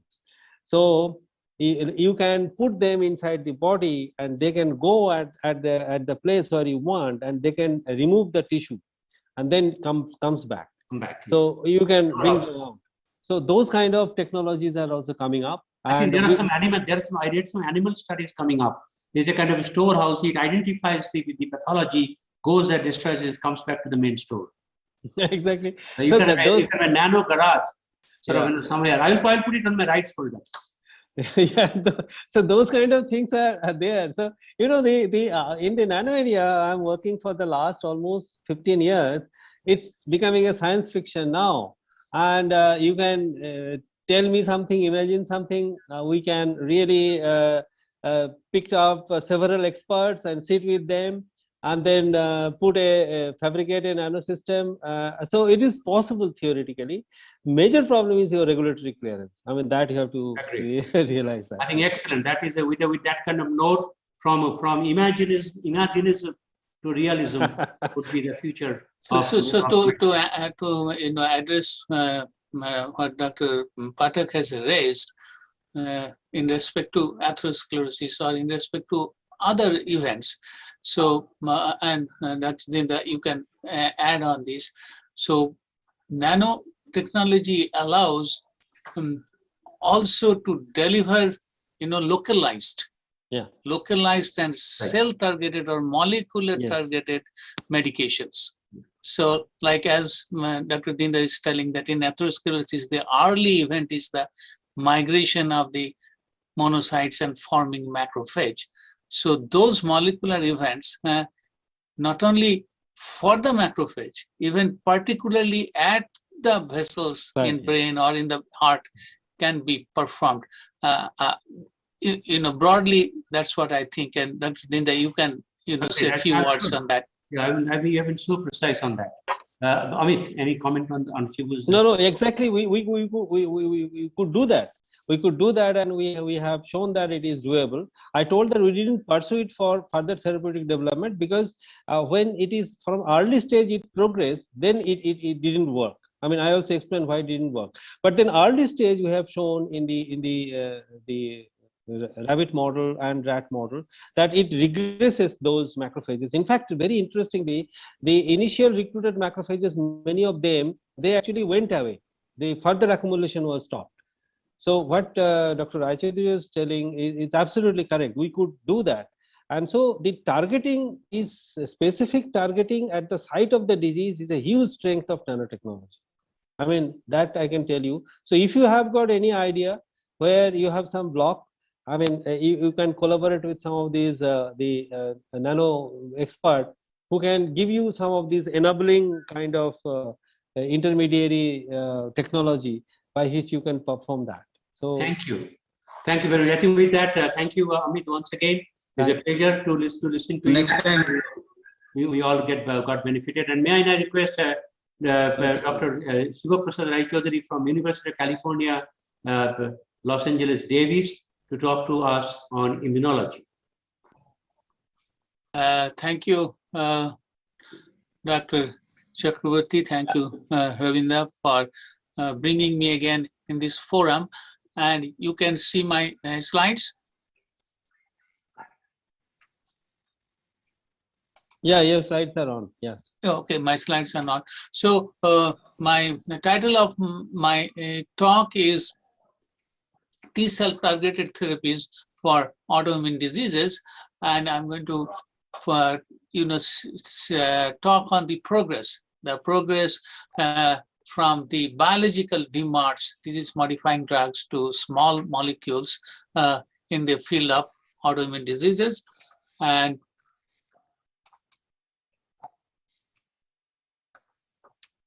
the slides are not. You can go make the PowerPoint mode. Yes. Okay. Yeah. So I have nothing to disclose, and there is no conflict of interest in this presentation. So what is autoimmunity? So autoimmunity is an immune response directed against an antigen within the body of the host, and the definition does not distinguish whether this antigen is from the outside or already existing in the body.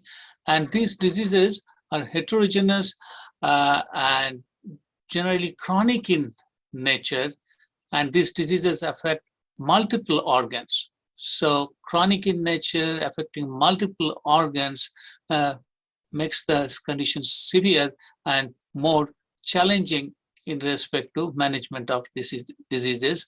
And briefly, these autoimmune diseases are happening because of the either activation of the T cells and B cells, which will result, immune complex formation and cytokine formation, and those things are going to damage the tissue. So this is a scientific technology-based talk to discuss T-cell targeted therapies, and obviously I will discuss the mechanism of actions, that why we are interested in these T-cells, and briefly we'll also touch on indications and adverse effects. So T-cell mediated inflammation in autoimmune diseases, and as you can see, the primary immune response happens in the primary lymphoid organ, such as spleen, and then there the antigen. So it is an autoimmune disease, the antigen is inducing the immune response. There the antigen gets processed, and generation of these T cells or memory lymphocytes, and memory is in respect to that antigen. And then these T cells needs to migrate, needs to come out from the vessels, and then they settle in a organ, or they home in an organ, such as, you know, a skin disease called psoriasis, where the T cells are localizing in the skin. In the inflammatory disease of the bowel, they are localizing in the gut. Similarly, in various forms of arthritis like rheumatoid arthritis, psoriatic arthritis, they are localizing in the joints. And inflammation of the spine is leading to ankylosing spondylitis. And on the right side, on the top, you can see that these cells are coming out from the vessels, and there is, you know, cellular and molecular process that the T cell has to adhere on the lining of the vessels on the top of the endothelial cells, and there is a molecular interaction we call adhesion molecules, which helps to adhere these cells in between the endothelial cells and the T cells. And then once the T cell migrate, then these T cells, you can see the T cell is there, is interacting with the antigen presenting cells, or the APC. And then the T cell activation requires a specific molecular event. And here you can see array of molecules are present on the top of the, on the surface of the T cell, as well on the surface of the antigen presenting cell, the APC cell. And then the key molecular interaction is the T cell receptor, TCR, with the MHC, where the antigen can get in, where the antigen is getting presented. And along with, you can see the CD28 and CD86, which are co-stimulatory molecules, and they need to interact also. So there are array of molecules which are interacting, and which is liberating these cytokines, and which is causing the damage.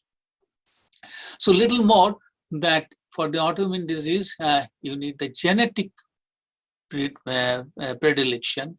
So the role of genes are there. So another area of molecules are playing a role, and they need the environmental factors. So genetic factors along with the environmental factors is going to induce that immune response inflammation, that T cell inflammation, which I showed in my last slide, and that is going to give the autoimmune disease. And in the environmental factors, again, an array of molecules are coming. A simple example, those who are aware of a disease called psoriasis, where a streptococcal infection is happening, and that is inducing psoriasis because it's genetic predispositions to genes like HLA-C, HLA-CW6. So if you see here in this arrow, so this autoimmune disease has a spectrum from a preclinical condition where there is no inflammation, and then as it is progressing, mild to moderate and severe form of disease. So here, you know, a huge work is going on, and technology-based work is going on. Can we identify this degree of inflammation or quantify of this degree of inflammation? Then we'll be able to apply this technology to identify its early stage, and not only early stage, we'll be able to apply the progression and the response to the therapy. So one of the scientists in our group, Dr. Sritikumar Chaudhary, came with the idea, which I was mentioning before, the PET imaging, positron imaging, emission tomography may be able to identify this inflammation and we'll be able to quantify at different time points. So to prove this, we injected a foreign collagen, a foreign antigen, like a chicken collagen, chicken protein to the mouse. And as you see here, with time, day 0 to day 56, this mouse is developing arthritis on its paws and the toes. They're getting swollen and red. And you can see, to prove this technology, we had to do the biopsy. Now we do not have to do the biopsy. That with progression of the disease, the inflammation, you can see the infiltrates with yellow arrow. This is called Panus formation is forming. And then the PET imaging is as well increasing on the right panel. So this one of the technology which can identify inflammation, quantify inflammation at different points, and proves this theory which I was talking, that how the inflammation is happening. And just one slide in between, there's this technology now can be applied even on human. And as you can see, in different forms of arthritis, psoriasis, and arthritis in human, we can identify inflammation. So coming back to the basic principle. So basic principle, now I mentioned that the cells need to adhere. On the left side, you can see the picture and then migrate. And on the right side, you're saying how these cells are interacting and making cytokines. So the question we raised, and many other people raised, that we have shown in animal, is it happening in human? So in human, we used a kind of a unique phenomenon, which again happens in a disease, skin disease called psoriasis, and we can see it, right? We don't have to use any scope. It is on the body surface called Koebner phenomenon, that if you injure the skin in those kind of patients, they develop the skin disease, psoriasis. So what we did serial biopsy of the developing lesions in the first week, second week, third week, fourth week, as you are seeing, and then took the biopsy and stained for the T cells. And you can see these are called the CD3 positive cells. In the first week, the brown dots, these are the CD3 positive cells. They are little bit, few cells are appearing, and with time in the second week, more cells are there and they're going towards the epidermis. And in the third week, you're seeing that this brown dot, these T cells are hitting and inducing proliferation. So this is a proof of concept to show that yes, the T cells which we are talking, they do come and they follow the similar biological principles which is happening in mouse. So the next question, if that happens, then if we block these T cells, we should be able to treat these conditions. So I'm talking about the field, how it developed and what technology was used. And here, you can see on the left side, as mouse is sitting and little bits, lesion is there, that's the human psoriasis. On the top, you can see we did the shape biopsy. We took off the psoriasis from this human and put it on this immunocompromised mice. And that's another technology called SCID mouse, which will not reject. And then we developed the anti-T cell drug against the co-stimulatory molecule, the CD28, to stop the activation of the T cell. And you can see on the left side and right side, in the A, this is the pathology of psoriasis. You can see a lot of brown dots. These are the T cells, and these are pouring cytokines to make the skin thick, the epidermis, and following treatment with CD28 on the extreme right, panel B, you can see the epidermis has thinned out and T cell resolved. So this provides the proof of principle that targeting these T cells can cause improvement of the disease. And then subsequently, based on our study and several other studies, the first T cell targeted therapy came into the market called CTLA4 IG, or immunoglobulin. And in this picture, abatacept, the CTLA4 immunoglobulin, blocks the interaction of CD28 and CD80 the stimulator or the co-stimulator molecules of the T cells. And subsequently, this field is developing that T cell targeted therapy, abatacept, can be used successfully in various conditions, psoriatic arthritis, rheumatoid arthritis, in the juvenile idiopathic arthritis, arthritis of the children, and subsequent more trials are going on this aspect on treatment of other disease, including systemic disease, graft versus host disease, and lupus. So now coming to the T cells, which I mentioned, the T cells on the top. So they make cytokines, and here you can see with time, we have identified various kinds of T cells. We call T cell subpopulations, Th1, Th2, Th17, and most of the development has happened targeting the Th17 cells. So this is a cell and which requires a growth factor, and one of the growth factors is IL-23, marked by the red star. So this IL-23 acts on this cell, and then they make the signature cytokine IL-17. That's why its name is Th17 cells. So, this I'm talking about the initial work, technology-based work we did in early 2000. So here we have applied the flow-based technology to identify specific molecules which are coming from the T cells.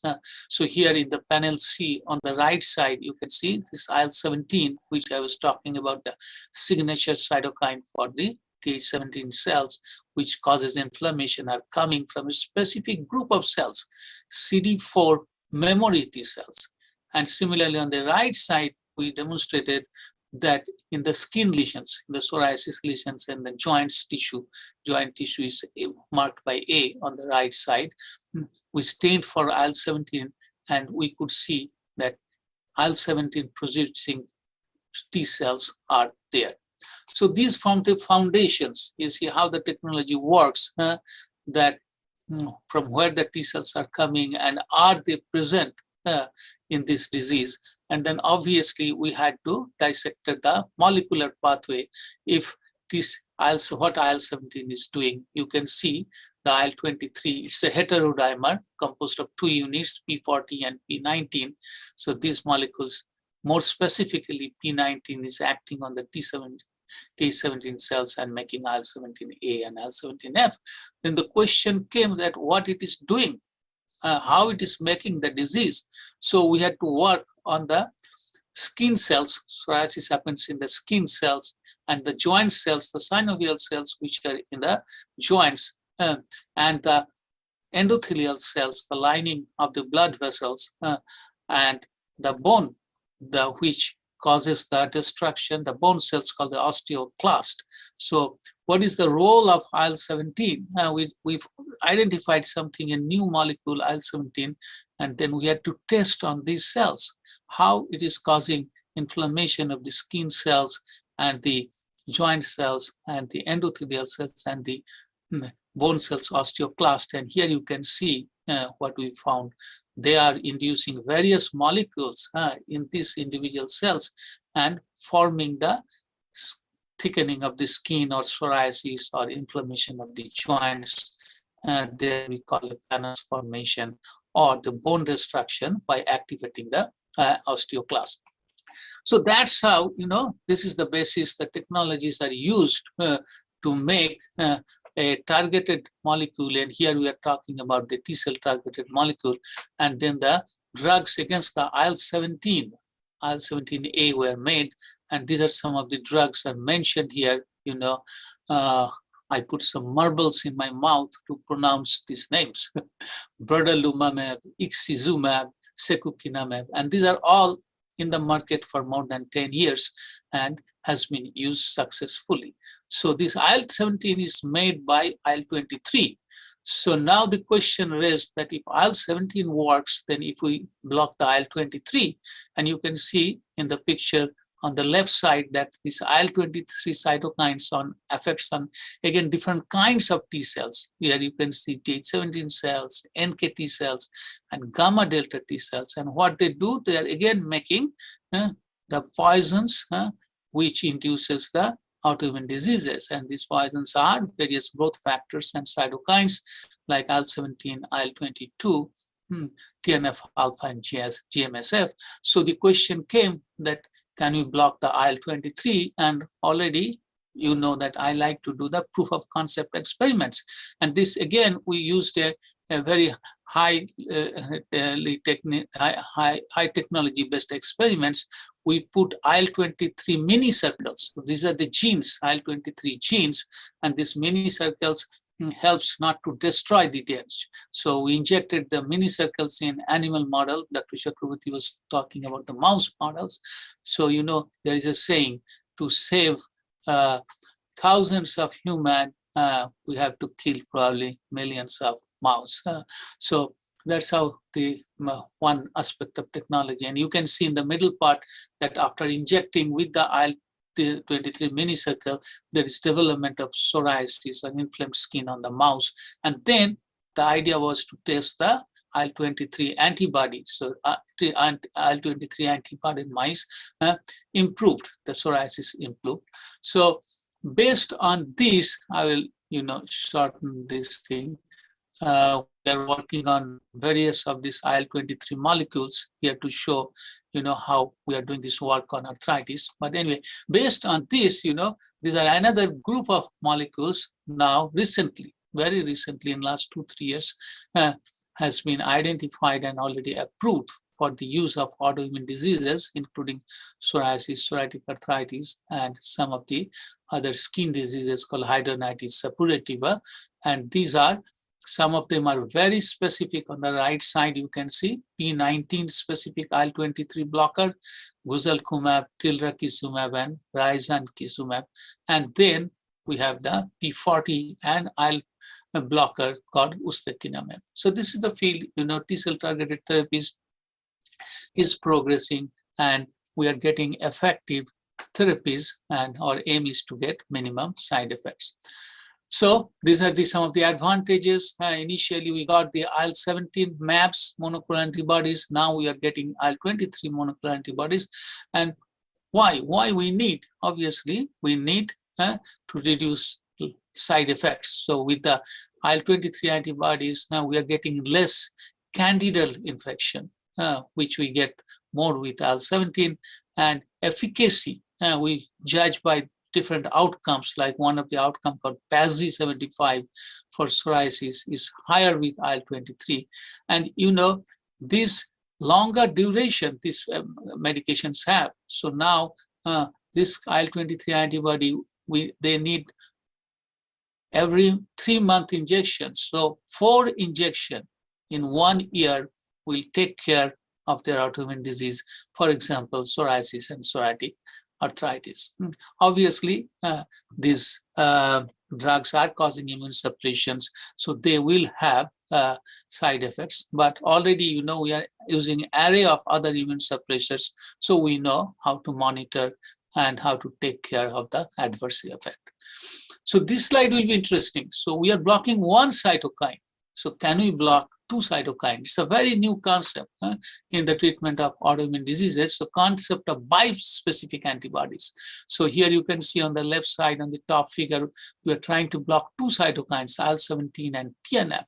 And one drug is already there in trial, ABT 122, and showing better efficacy compared to the existing therapies in respect to the outcomes of the skin and joint. Another bi, so bi means 2 mepolizumab. So again, targeting 2 different cytokines here, IL-17 and IL-17F, and this is a big success already established and approved in Europe, and likely to get approved by the FDA. And these are showing high efficacy in the skin and joints. And again, you see the success of the technology advancement, that how we can first, you know, initially was just to identify a targeted cytokine, then now we are progressing to cycle 2 cytokine. But what we have done, and next I'll be talking how we can block multiple cytokines. So what we are using, many of you know, we are using this group of drugs called biologics, but what we see that its efficacy is 50 to 60%. These are very expensive drugs. And then we have to change every 3 to 4 years because there is antibody formations, and these are protein-based drugs, so their efficacy goes down.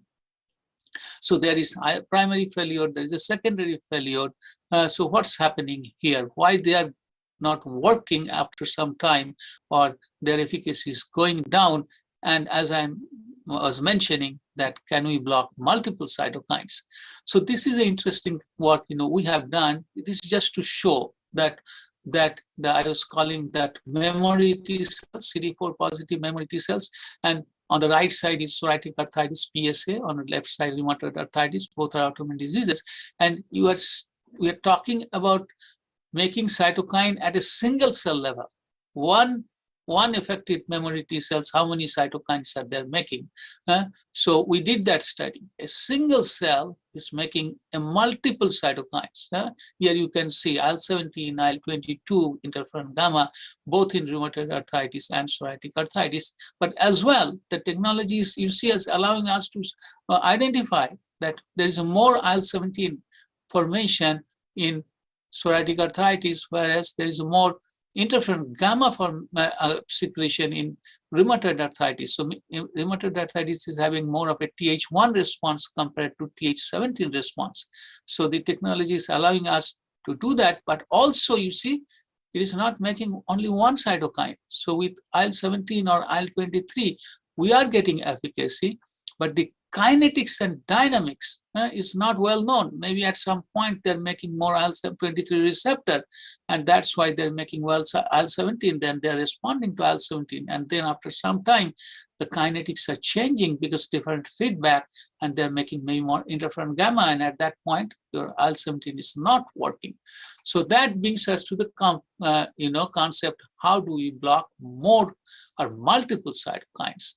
And here, we are giving you the JAK-STAT kinase pathway. So these cytokines, these are all important cytokines for autoimmune diseases. IL-2, which causes the growth of T cells, any kind of T cells, whether it's a Th17 or Th1.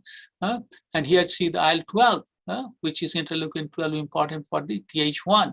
And IL-23, I spoke in details how it makes IL-17.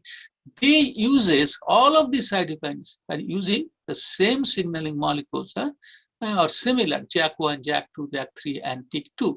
For example, JAK2. So if you block JAK2, we'll be blocking interferon gamma, Th1, we'll be blocking a response, IL-12, Th1, and again IL-23, that's Th17. So multiple cytokines can be blocked by blocking the signaling proteins which are induced by these cytokines. And here, proof of concept experiment on the right side, where we demonstrated, are they really doing in human? And here you can say, yes, IL-23 is inducing JAK2. So if we block JAK2, we should be able to treat psoriatic arthritis, because already we have, or psoriasis, already we have shown that IL-23 does that. So based on this principle, now this is a new field that block the target molecules, the signaling proteins, and this is a little easier, and Dr. Dinda can comment later on. These are small organic molecules that are much easier to prepare compared to the protein molecules, which is anti-cytokine, and with time, these medications will be cheaper and widely available. And these are some of the targets: phosphodiesterase 4 inhibitor, JAK inhibitors, tyrosine kinase 2 inhibitors, and this is a transcription factor required for T cell activation, ROR gamma T. So again, to make the lecture short, you can see various molecules which I was talking. These are organic small molecules are getting prepared to block this JAK kinase. So here is 1, 5, 6, and 9. That is tofacitinib, ruxolitinib, baricitinib, and then upadacitinib are already approved, and some other molecules are also approved, and other molecules are shown are going through the drug trials. So here you see the list of the JAK-STAT inhibitors. See the number of drugs. that itself says, how hot is this field? How hot is this field? And if we see, briefly, there are two generations. We are calling the first generation and the next generation JAK-STAT inhibitors. And you see the first generations are inhibiting multiple JAKs. JAKs as such inhibit multiple cytokines, and these are inhibiting multiple JAKs. And next generations are inhibiting specific JAKs, JAK1 or JAK2. So on principle, the next generation JAK inhibitors might be used to treat more selective disorders. And as we are inhibiting a selective inhibitor, so we will expect lower dose and less adverse effects. And this is to give the snapshot. So tofacitinib approved in 2012, baricitinib approved 2018. These are, first generation inhibiting multiple JAKs. Upadacitinib, a specific JAK1 inhibitor, got approved in 2019. And see, just few months before, ruxolitinib, a cream form. These are oral medication. The cream form got approved for atopic dermatitis, which can be a very resistant and suffering skin conditions. So in addition to systemic autoimmune diseases, I was talking about rheumatoid arthritis, psoriatic arthritis, inflammatory bowel disease. These medications also can be used for autoimmune skin diseases, which I mentioned here. And this is to show the slide that I was talking about, the atopic dermatitis, which is mostly children suffer, as it can be a very serious skin condition. Already 4 JAK-STAT inhibitors got approved.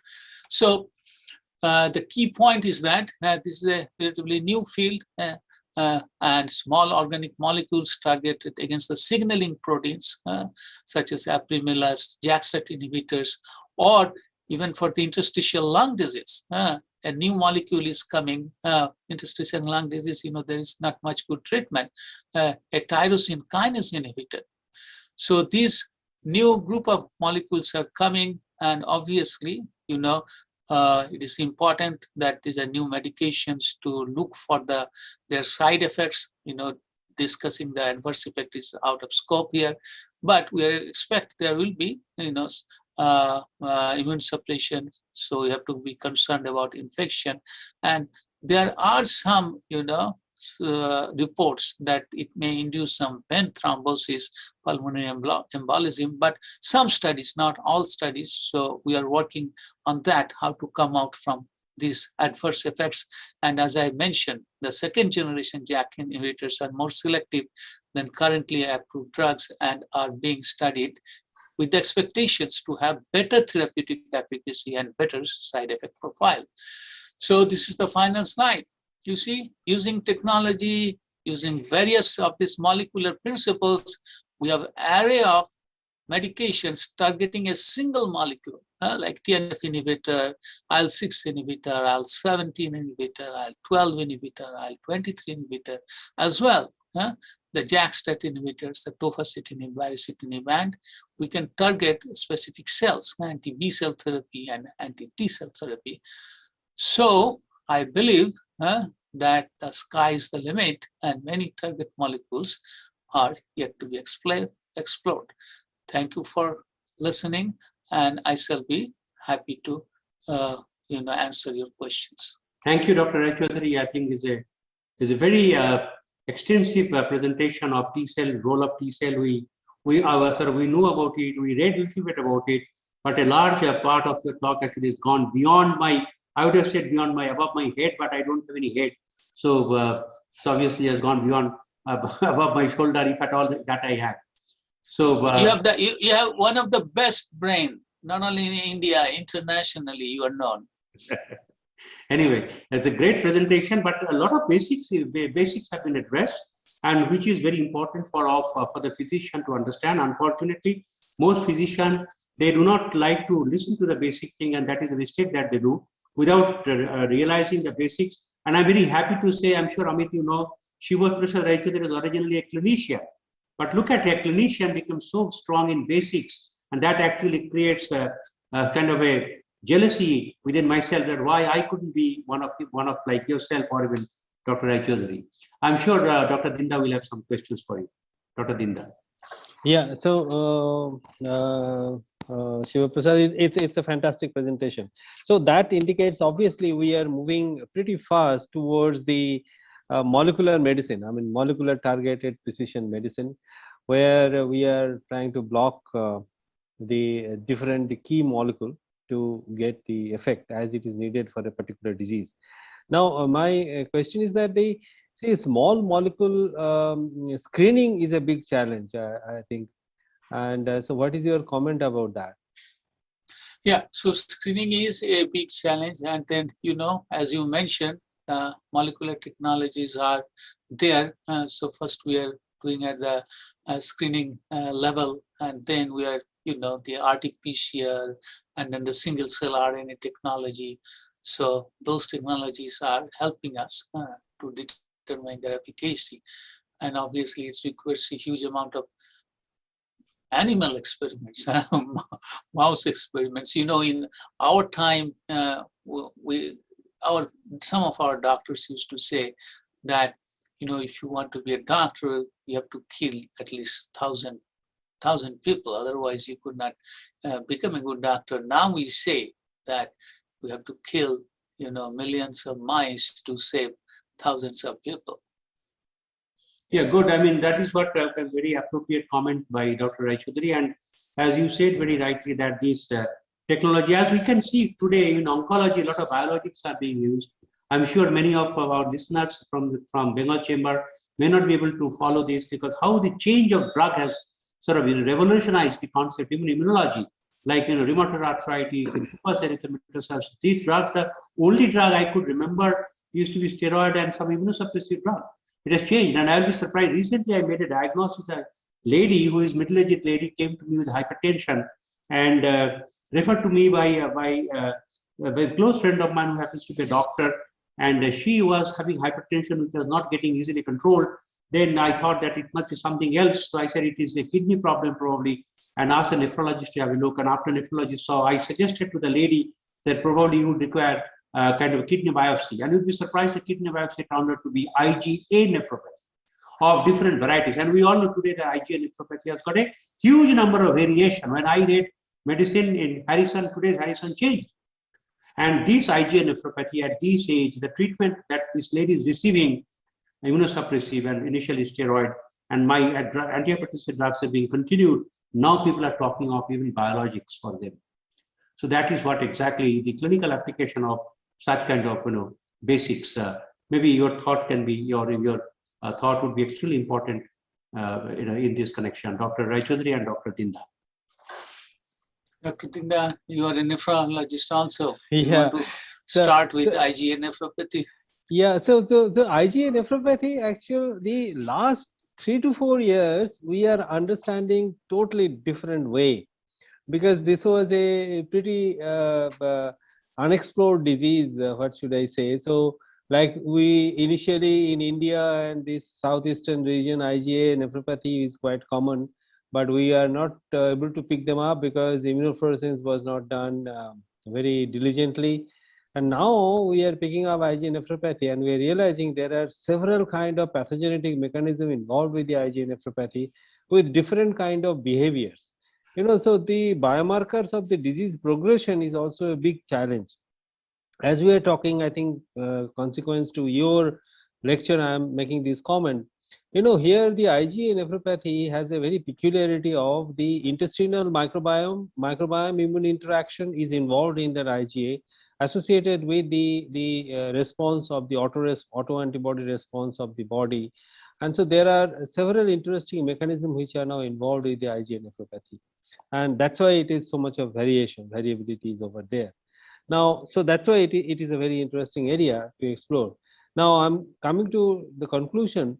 So nowadays, when we are looking at a particular disease clinically, and then when we are going for a diagnosis, now, as we know more and more things, the diagnosis is becoming more and more complex, because interventions are, that's why, very, very different. I mean, as I told you, and there are a lot of variations in kidney diseases. There is a lot of variation. Like we have got a group of, say, membranous glomerulonephritis, which is secondary to some infection. So their management will be very different, whether it is a primary where, so unknown type, there will be more immunosuppression, you will treat them very differently. Similarly, we are now realizing there is a renal limited monoclonal gammopathy. It's hematologically nil, everything is nil, but it is only renal limited expression. So my point is that, so that's why the disease are now can be defined better, but then at the same time, the management protocol, that's why it has to be very different. I mean, that's the point. And the advances which is happening now is so rapid pace, it is very difficult to keep track. Agreed. I'll just give you example. Conventional drug, now biologics are coming in big way. Now we are talking about non-biologic complex drug, where nano is coming into with these two. So NBCD is a big challenge for us to get a regulatory approval. So we are developing alternative test strategy for that. But I have a feeling that every day we are progressing, and for a much more precision, personalized medicine, as Dr. Raychaudhuri has mentioned. See, if you have a very immunological exploration for a particular patient, and you exactly know which are the upregulated cytokine response which is causing that kind of disease, then it is possible to block them very specifically. I mean, your comment on that. So biologic with personalized medicine. Dr. Raychaudhuri. So yeah, sure. Yeah, just coming just specific to IgA, this is also, other than nephritis, are there. Am I right?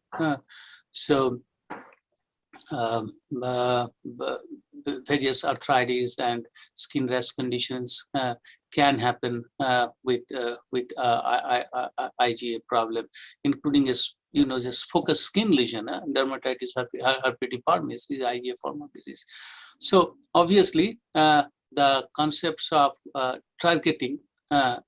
So one concept will be, you have to reduce the formation of IgA, and they're obviously coming for the activated B cells. So targeting the B cells with our already existing rituximab at some point, if the patient's primary fails with conventional, steroid and like Imuran and other form of drugs, this group of drugs, and IVIGG at certain points when they're very critical, this group of medications can be considered. Yeah, thank you very much. I think we had a wonderful meeting. A lot of really extremely high-level discussion, I must say. So thank you very much. Just wait for a while. Angana is waiting. Angana Raychaudhuri is a glamorous lady, a big pillar of Bengal Chamber of Commerce. And all yours, Angana. Thank you for your patience. I have been watching both you and Sarbani are listening to this program, and I did not have this much patience had it been not my subject. But anyway, thank you very much, Angana. Please take it from me. And thank you, sirs. Of course, it is our, it was a, I won't say learning experience, because as you mentioned, it's not our subject, but it was really very fascinating to listen to the experts, and it is surely a great experience that we could present this session. So thank you all for carving out time from your very, very busy schedules and joining us today. So this brings us to the conclusion of Health Tech. Angana, I think just a kind of a quick yes. Since Dr. Dindar, Dr. Pathak, and of course Dr. Raychaudhuri, is it normally we give conventions some memento? If you can keep those mementos, but that can be sent to Delhi and Chandigarh, and the other one to Dr. Raychaudhuri. Maybe when I go to US, I can carry it myself. Is it possible? Hello? Memento, normally you yes. Sir, yes, we are sending the soft copies, but yes, we will organize to send the hard copies also. Thank you. Kind of recognition and yes. Yeah, you please conclude. Angana, please conclude. Yes, sir. Thank you. Thank you once again to all of you.